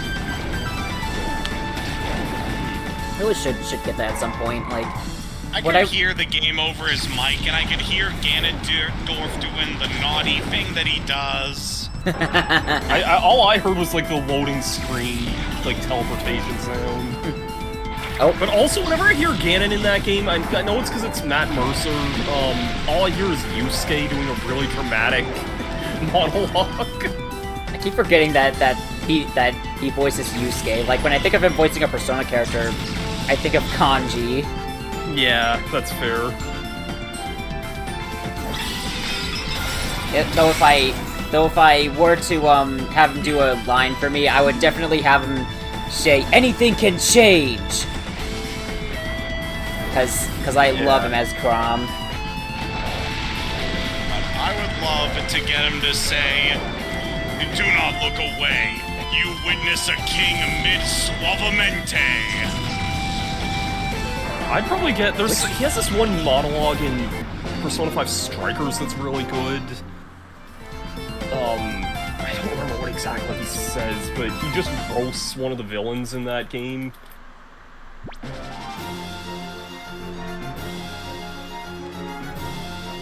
I really should get back to Strikers. I'm still not past the first jail in that game. It takes a lot to get into. I remember Jacob and I were talking about that one time, and he was really off-put by the first bit of it, but... Yeah, it feels weird saying that it's a Persona game for me. Yeah. Like, the overworld and the production values and the story and whatnot definitely are, but the gameplay just isn't. Yeah, it's... Okay, this is a then it's weird... like, I can't complain too much because I like the ability to actually play as all the Phantoms and everything like that. Yeah, it is pretty nice to actually be able to switch between them on the fly. Yeah. Golem and Porygon 2. I wonder what this Porygon 2 might have Ice Beam, but I'm honestly just gonna try to go for a Solar Beam immediately on the Golem. Trace the pressure ability, okay. Sunny Day. I just remembered something. I keep going back to like niche competitive stuff, but like Polygon 2 actually has like a legitimate niche in Gen 3 as well. Like, because it's as a Dugtrio counter. Like Dugtrio is like a Pokemon that's used a fair bit in Gen 3 OU, and it's like it's hard to counter when it successfully traps something it wants to get rid of. But one of the best ways to counter it is with Polygon 2, because of its bulk and its access to Ice Beam. It's actually a good answer to Dugtrio. Yeah, that makes sense. I think I'm just gonna flamethrower flamethrower Solar Beam. That's what I mean. Deal some chip damage to Polygon 2, and then I burn the Ninjas down. Okay, Aerial Ace, expecting that. Ow. Just gonna say, like, not to get on a Persona tangent here, but like, I remembered what the moment was. Like, one of the villains, he's like, he uses AI to write like a book and gets like really fucking popular off of that, which Yusuke already hates to begin with, because he's, you know how he sees art as like a real thing that has to be from like the heart and all that sort of thing. And then this artist, plot line. And then this guy also has the balls to insult the Sayuri painting when Yusuke is in earshot of that. You can probably guess what happens next. Yeah, that guy's getting sent to hell. Pretty much. Like, if I ever met Matt Mercer and asked him to, like, quote something, that'd probably be the thing that I would get him to do.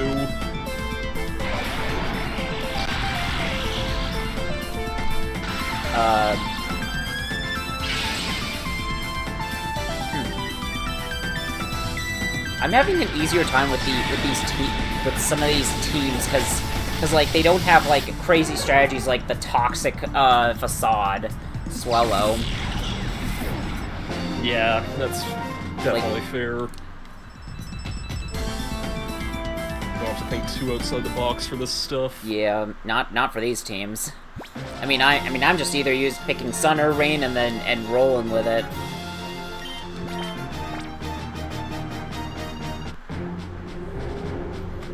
Not spending. 6 areas left. With that, you destroy man. Now on to Holly Summers. Destroy Buster! God, what a fun fight that was. Yeah. I'm starting with Rain. Worst start would, I don't even know, would maybe be like Mantine. I don't even know what. Okay, Rhydon Gyarados, I kind of, yeah, like, even if he tries to start with Rhydon, then I just destroy it with Surf. Like this Gyarados could maybe set up a Dragon Dance, but I mean, Dragon Dance Earthquake would actually be scary. Protect, okay.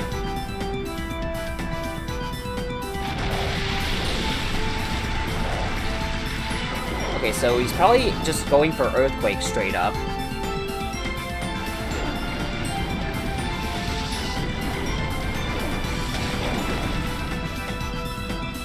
Yep.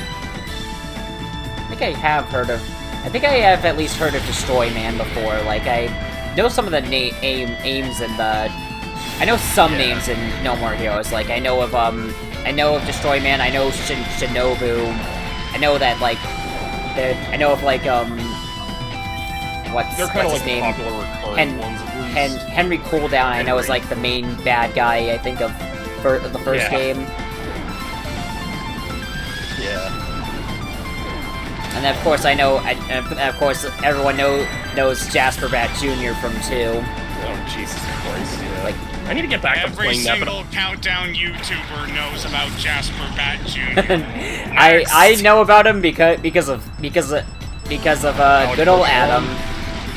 Oh. He has talked about Jasper before, and he has had words. I remember when Alex Rochon did a the ranking of all the No More Heroes bosses. Yeah, that was definitely the bottom of them. It's funny though, my friend Darren, he actually tried to play through No More Heroes 1 and 2. He said straight up front, Jasper Bat Jr. ruined the entire game for him. He's like, I hate No More Heroes 2, man. It's like not good and this and that. I'm like, and he told me he got all the way to the the ending of it, and I'm like, okay, I know that fight's shit, but really that ruined the whole thing for you? Because I've heard generally, like, I haven't played much of it, but I've heard most people say they like No More Heroes 2 more generally. Actually played No More Heroes 2 first. Oh wow. Did No More Heroes 3 come out? Yeah. Okay. I know that there was that spin-off title, but I forgot if the actual third game came out. Yeah, Travis Strikes Again, No More Heroes. No, I thought there was a No More Heroes 3. That was... There is, yeah. Okay. I'm just pointing that was the name of the spin-off. Yeah, I knew what the spin-off was called. Yeah, it's basically the No More Heroes chain of memories. So we get to learn a card system and spam overpowered attacks. Okay, so this girl has a lot of psychic types, and she has a Jirachi. Okay. Yeah. Let's see. I've heard No More Heroes 3 is a really weird game because, like, it's, I guess, technically impressive, but, like, apparently doesn't run the greatest on the Switch hardware or something like that. I mean, that was kind of... I mean, that's kind of a thing with with a number of Switch ports, especially later ones. Like, some companies have just stopped porting to the original Switch, but I'm thinking that they might start doing porting to the Switch too. With that, yeah, like, that was the thing that I that want to see the most. Like, I want to see I want to see developers actually porting to it again. Like, I don't know why, like, Persona 3 Reload is not on the Switch 1, even though it uses Unreal Engine 4, which, like... And it's on the fucking Xbox One, so, like, yes, it could definitely run on the Switch. There's an Xbox One version of Persona 3 Reload. So... There's a Xbox One version, but not a PS4 version. Yes. The Xbox One, the system that Japan basically does not play. How did this random trainer get a Jirachi? She bought the bonus disc. Yeah, fair enough. The English one, not the Japanese one. Yeah. Yeah, because the Japanese one gets a Celebi, right? Yeah, it does. Also, it has bright powder. Actually fitting considering Celebi's so important to the plot of this game. Yeah. Yeah. Doom Desire. I guess it's around the same time as Jirachi Wishmaker as well. Yeah. Damn, Doom Desire, you never see. Yeah, you never see that used, because it's exclusive to Jirachi. It's Jirachi's signature move, Yeah, it's Jirachi's signature move, but it never uses it. Like, it's too busy spamming. It's too busy putting on a choice scarf and flinching people with Iron Head. Yeah. Paralyzed. I didn't mind getting to use one in Brilliant Diamond though. I used Jirachi on my team because when the heck else. I really should. I really should try. I want to share something. I tried opening my Brilliant Diamond again recently, and just to do like a bit of Battle Tower, but like, I don't know if this has happened to anyone else, but I have had. But a weird thing was happening where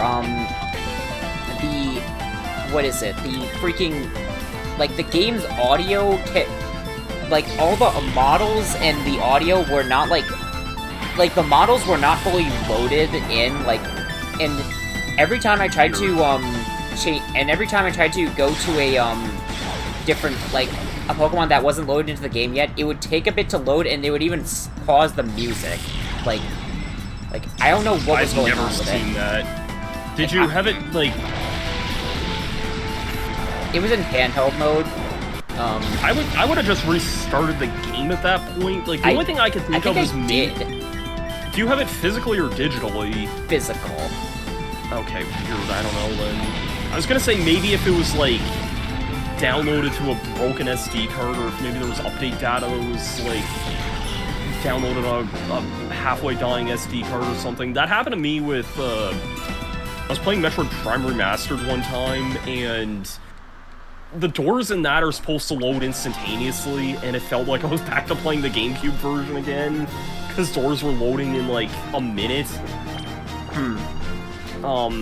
That's my only thought on the matter, but that's really weird. It is bizarre how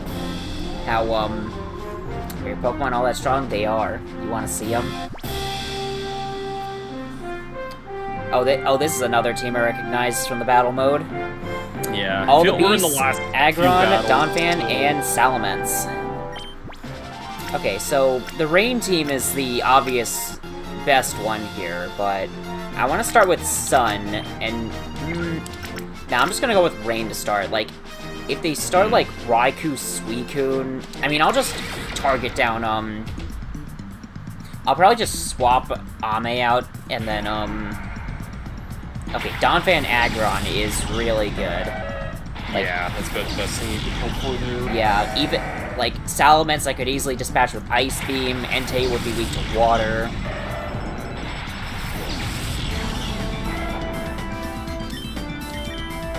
Sword and an elephant here. That's definitely going for a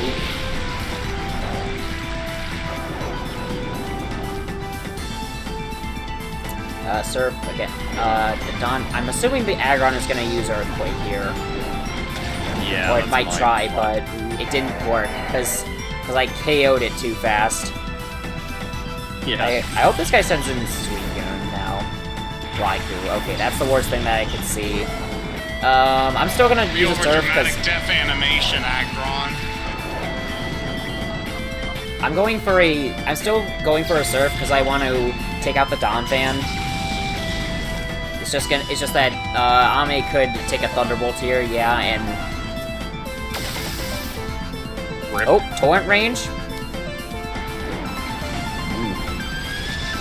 This could be saucy. Really good. That could be. Zesty. Saucy. This is like as strong a Surf as Ame is gonna throw. Yeah. Yeah, that almost finished Raikou off. Actually, hold on. Hold on a sec. Let me cook here. If you can outspeed and take that Raikou out there. I can. And then Surf will only be hitting one thing. I just referenced I'm about Yusuke again, his showtime with Ryuji there. There we go. That's a perfect. Thanks to Torrent. Probably. Yeah. Boom. Can you guys still hear me, or am I like? Yeah. Oh, I can hear you. Okay, never mind. Sorry. I hope your audio. I hope you can hear us okay, because I Discord. can hear you guys. I just wasn't sure if you guys were hearing me for anything. I don't know.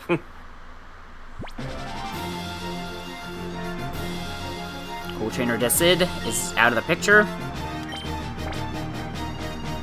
Alright.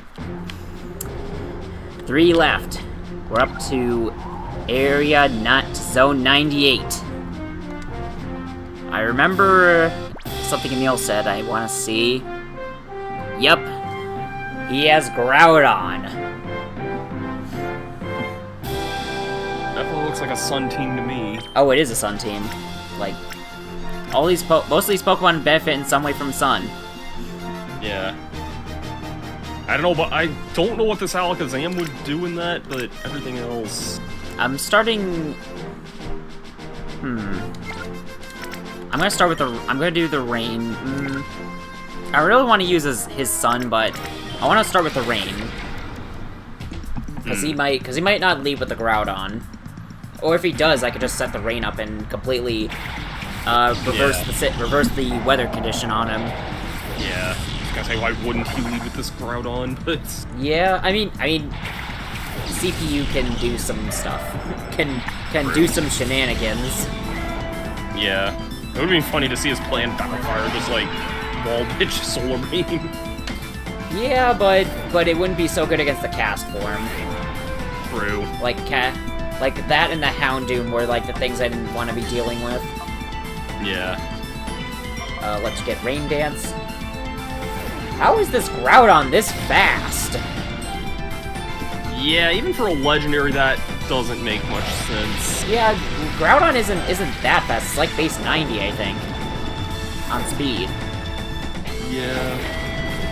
I don't know what it actually is. But... Wait. What? I'm looking up right now. Yeah, it's base 90 in speed. Like, what the heck? I've seen so much weird stuff. I remember back in, like, Battle... What was it? Battle... Whatever the one in X and Y was that Battle Maison? Battle Maison, yeah. Yeah, I remember when that was, a thing. I'd randomly get outsped by a bunch of Mr. Mimes in that. With stuff that I know was faster, but still... Okay, you know what? I think the Groudon has a Quick Claw. Because now I think it's going last. Oh, that could definitely be it. Yeah, Quick Claw. It had a Quick Claw activation. Yeah, I used to get, like, outsped by random Mr. Mimes in Battle Maison, and it's like, this is not that fast. Why is this outspeeding, like, a Greninja or a Heliolisk or They must have something had like really good speed IVs and EVs. It could have been. Maybe. It could have also been like a Choice Scarf, maybe. Unless it was able to change moves.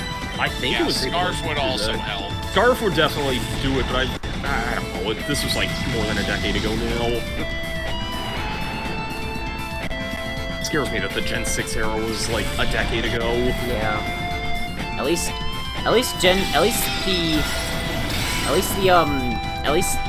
Kalos is having some justice brought to it now with Legend ZA. Yes. Zygarde finally has game.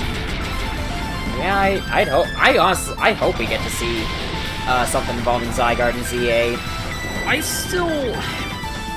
I'm still in this, like, weird stance where I want to see more than just Lumio City, and I know it's gonna be just mostly Lumio City. I mean, But, like, I know there's, like, different areas and things like that, but... I think they could make. I think they could make some. Like, Legends Arceus was a really cool game, and like, it's like the only kind of established city there where the only sort of big establishment was Jubilife Village. Yeah, but there was, like, a lot of, like, wild areas outside of it and whatnot, Yeah. like... Yeah, they did a really good job with Legends Arceus, making you feel like you're out in the wilderness. Yeah. Alright, But... penultimate battle. We got Rain, we got Kyogre. But yeah, time will tell with, ZA. I'm still optimistic for it. Yeah. Especially they showed it ran at a pretty good frame rate on Switch 2. Yeah, it's looking really nice on that. I'm also, like... I'm gonna be honest, I'm not the biggest fan of Mega Evolution personally, but I'm surprised they haven't shown any new Megas so far. There's gotta be Probably something. gonna wait for later. There's gotta be something new. Like, I don't know why you wouldn't involve something new in the place that introduced Mega Evolution. Like, they already have brought it. They already are saying they want to bring it back. Like. Yeah, because it's funny how, like, long they kept it in the anime, like in the Gen 7 and 8 anime as well, and, you know, like, Missy's Gyarados. Never forget that random Team Rocket grunt that had a frickin' Mega Aggron. I don't even remember that. That might have been after I stopped watching the series, though. Yeah, that was during the Necrozma arc in the is that an Ultra Legends?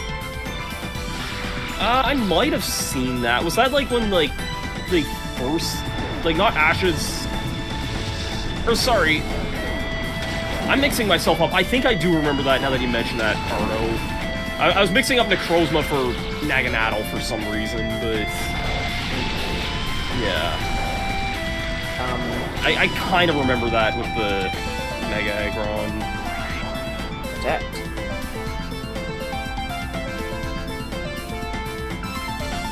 I decided to go with the Rain rather than fighting it with Sun in this battle, because I feel like I have better Pokemon for fighting against. I feel like my rain duo is fine with dealing with the Kyogre and its friends. I think that speaks for itself. Just also the fact that this guy has Kyogre. I'm so sorry, Mantine. I love you, but you're not living a single hit from this. Oh, you have Mud Sport. I used That's Mantine cool. in my last Colosseum run. It was real good. Yeah. Yeah. I mean, you know how much I like Mantine, so. Thunder. Thunder.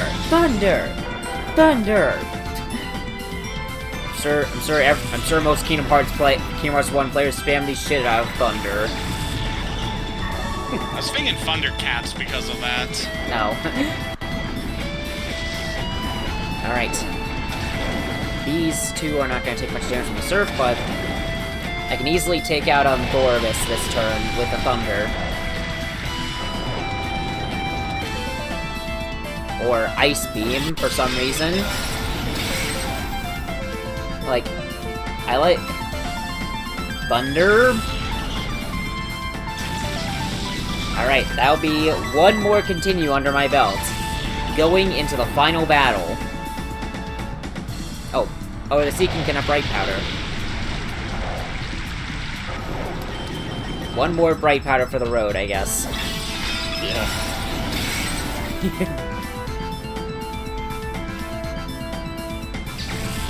Alright. You're out of there. Just reminded me how, like, You're done! I'm thinking You're just how done. stacked You're the done. back half this year is gonna be. Huh? I'm just thinking, like, thinking back to the Switch 2 again, like, how stacked, like, the second half this year is gonna be. Yeah, it is gonna have a pretty good first year, I think. Between Mario Kart World, new Pokemon game, the first Metroid Prime game in centuries. The first Kirby Air Ride game in fucking millennias at that point. I'm turning up the volume a bit, because Yeah. it's we got an time. epic 'Cause it's battle. time. We are climbing up the final staircase. We are at the peak. Noting, if you're playing the story mode version of Mount Battle, there'd be a third time point here, but... Yeah, I already showed that. Oh, okay, okay. Yeah, fair I enough. showed that there's a time code. Final opponent is Egan. It does look like him. Until he turns around, I think. Talk to him. Remember Oh wow, this. this is just Egan. I commend you for coming. Let your eyes burn with the glory of the double battle to end all double battles. Trainer number 100, Mount Battlemaster Inity.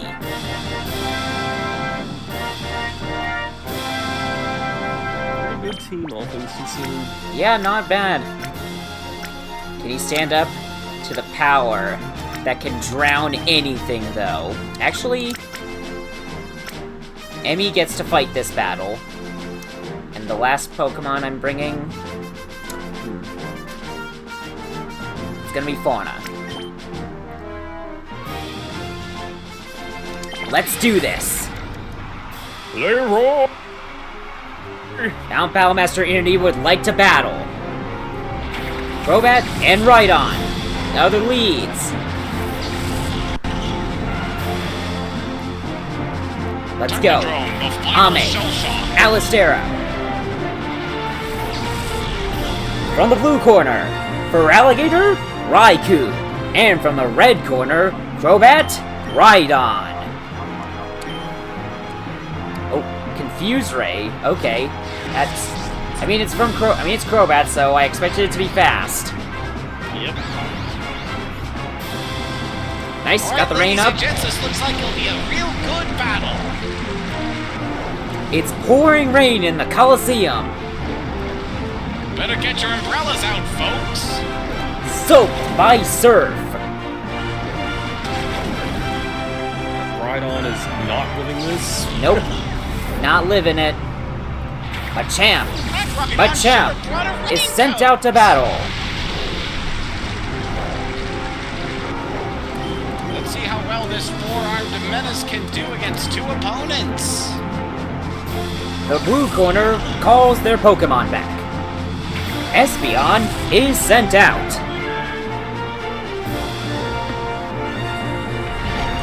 Splashed by Sludge Bomb. I actually don't know what it is for that one, but... Ooh! It was poisoned! Synchronize does not affect this.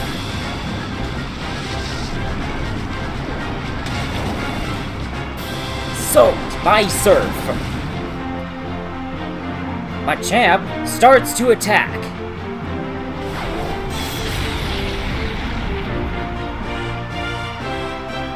I still like that in the Stadium games, Ted Lewis is the announcer of those. Who is? The guy who voices Dedede and Escargoon. Oh, cool. There's also Gracie, Giovanni. He was a lot. He played a lot of villains back in like the 4Kids era. He was like the main villain in Yu-Gi-Oh as well. Ow! It's down already. Yeah, Crobat definitely took advantage of its high speed. Raikou is sent out.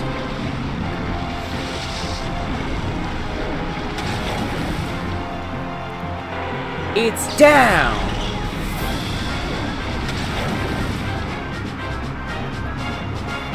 Starmie is sent out.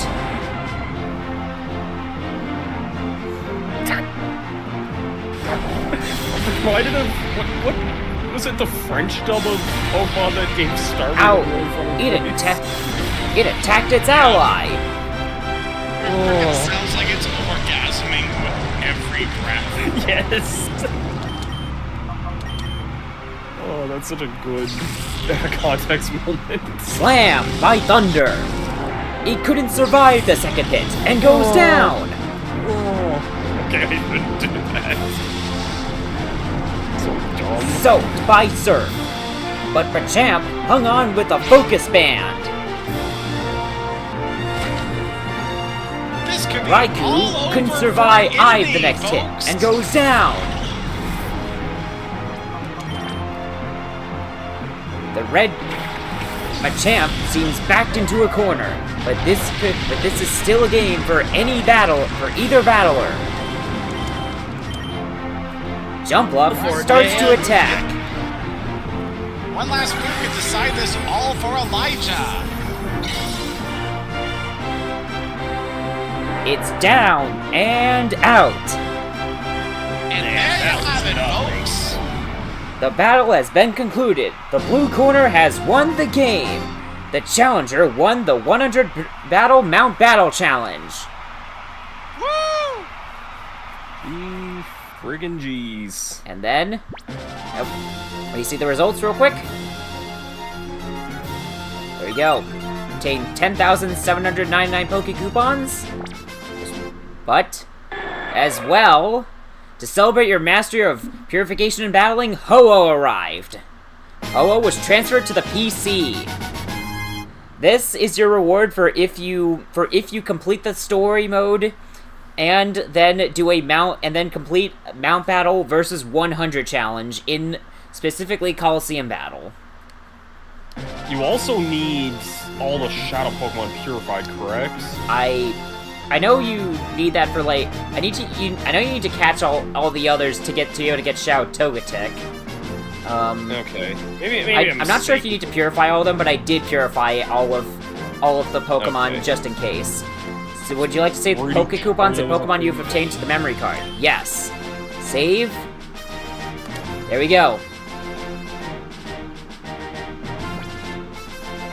So that was Mount Battle versus 100. And this stream basically ended up being as long as my Hollow Cure stream, my first one. Alright. There's still this, but I'm not really ready for it, so maybe in the future I might cover it in a bonus stream. Let's look at the Poke Coupon exchange real quick. Colosseum's Poke Coupons can be exchanged. Of course, there's the TMs, but there's also these berries that boost various stats in a pinch. The Lychee Berry is not here because you got it through a different means, but you also have some held items. Leftovers gives gradual health recovery. Mental Herb gets rid of infatuation if it's inflicted. Focus Band has a 10% chance of letting you survive an attack on 1 HP. It applies to any attack you take, so you could have this activate multiple times, but that's multiple 10% chances. White Herb will restore your stats if they get lowered. Quick Claw gives you a 10% chance of just getting the first of a Pokemon moving first, no matter what. Bright Powder makes Pokemon Zoos occasionally miss.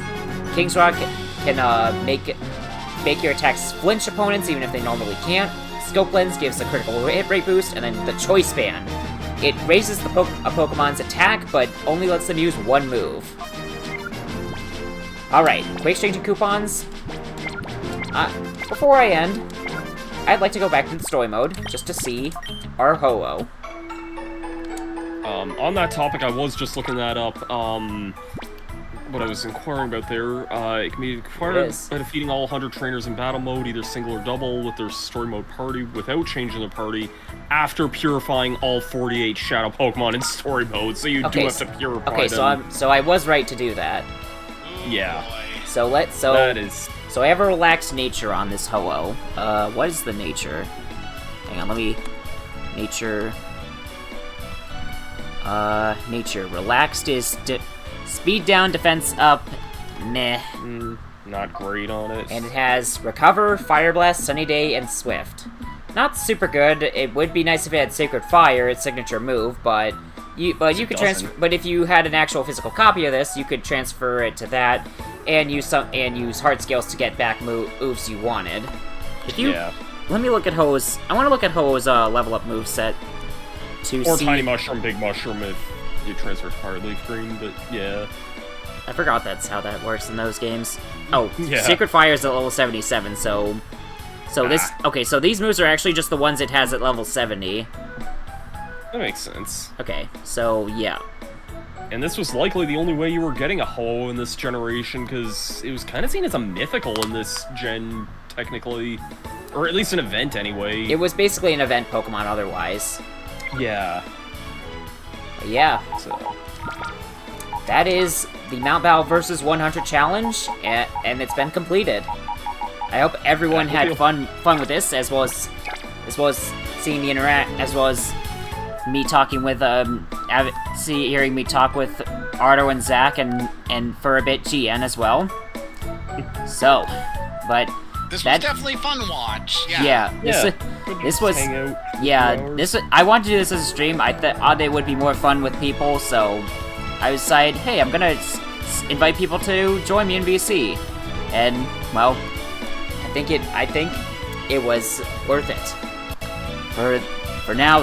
And this will probably be the last stream of Pokemon Colosseum for a bit, but I do have a bonus stream I want to do of it. So, but before it is completely done, so it's kind of crazy for me to think that I'm ending my streams of this game. I haven't really this was a game that I wanted to stream on my channel because it was basically a childhood game for me, and well, I've basically done what I wanted to with it, just about. But I'm really glad I got to go through with it with everyone who watched, and I hope everyone looks forward to the other games I'm playing through. With all that said, I will be finally ending this 7-hour journey for today. Everyone, I hope you have a fantastic night. Take care of yourselves, and I'm Elite for Elijah, and I'll be shutting the stream down for the night. Peace out, everybody. Au revoir.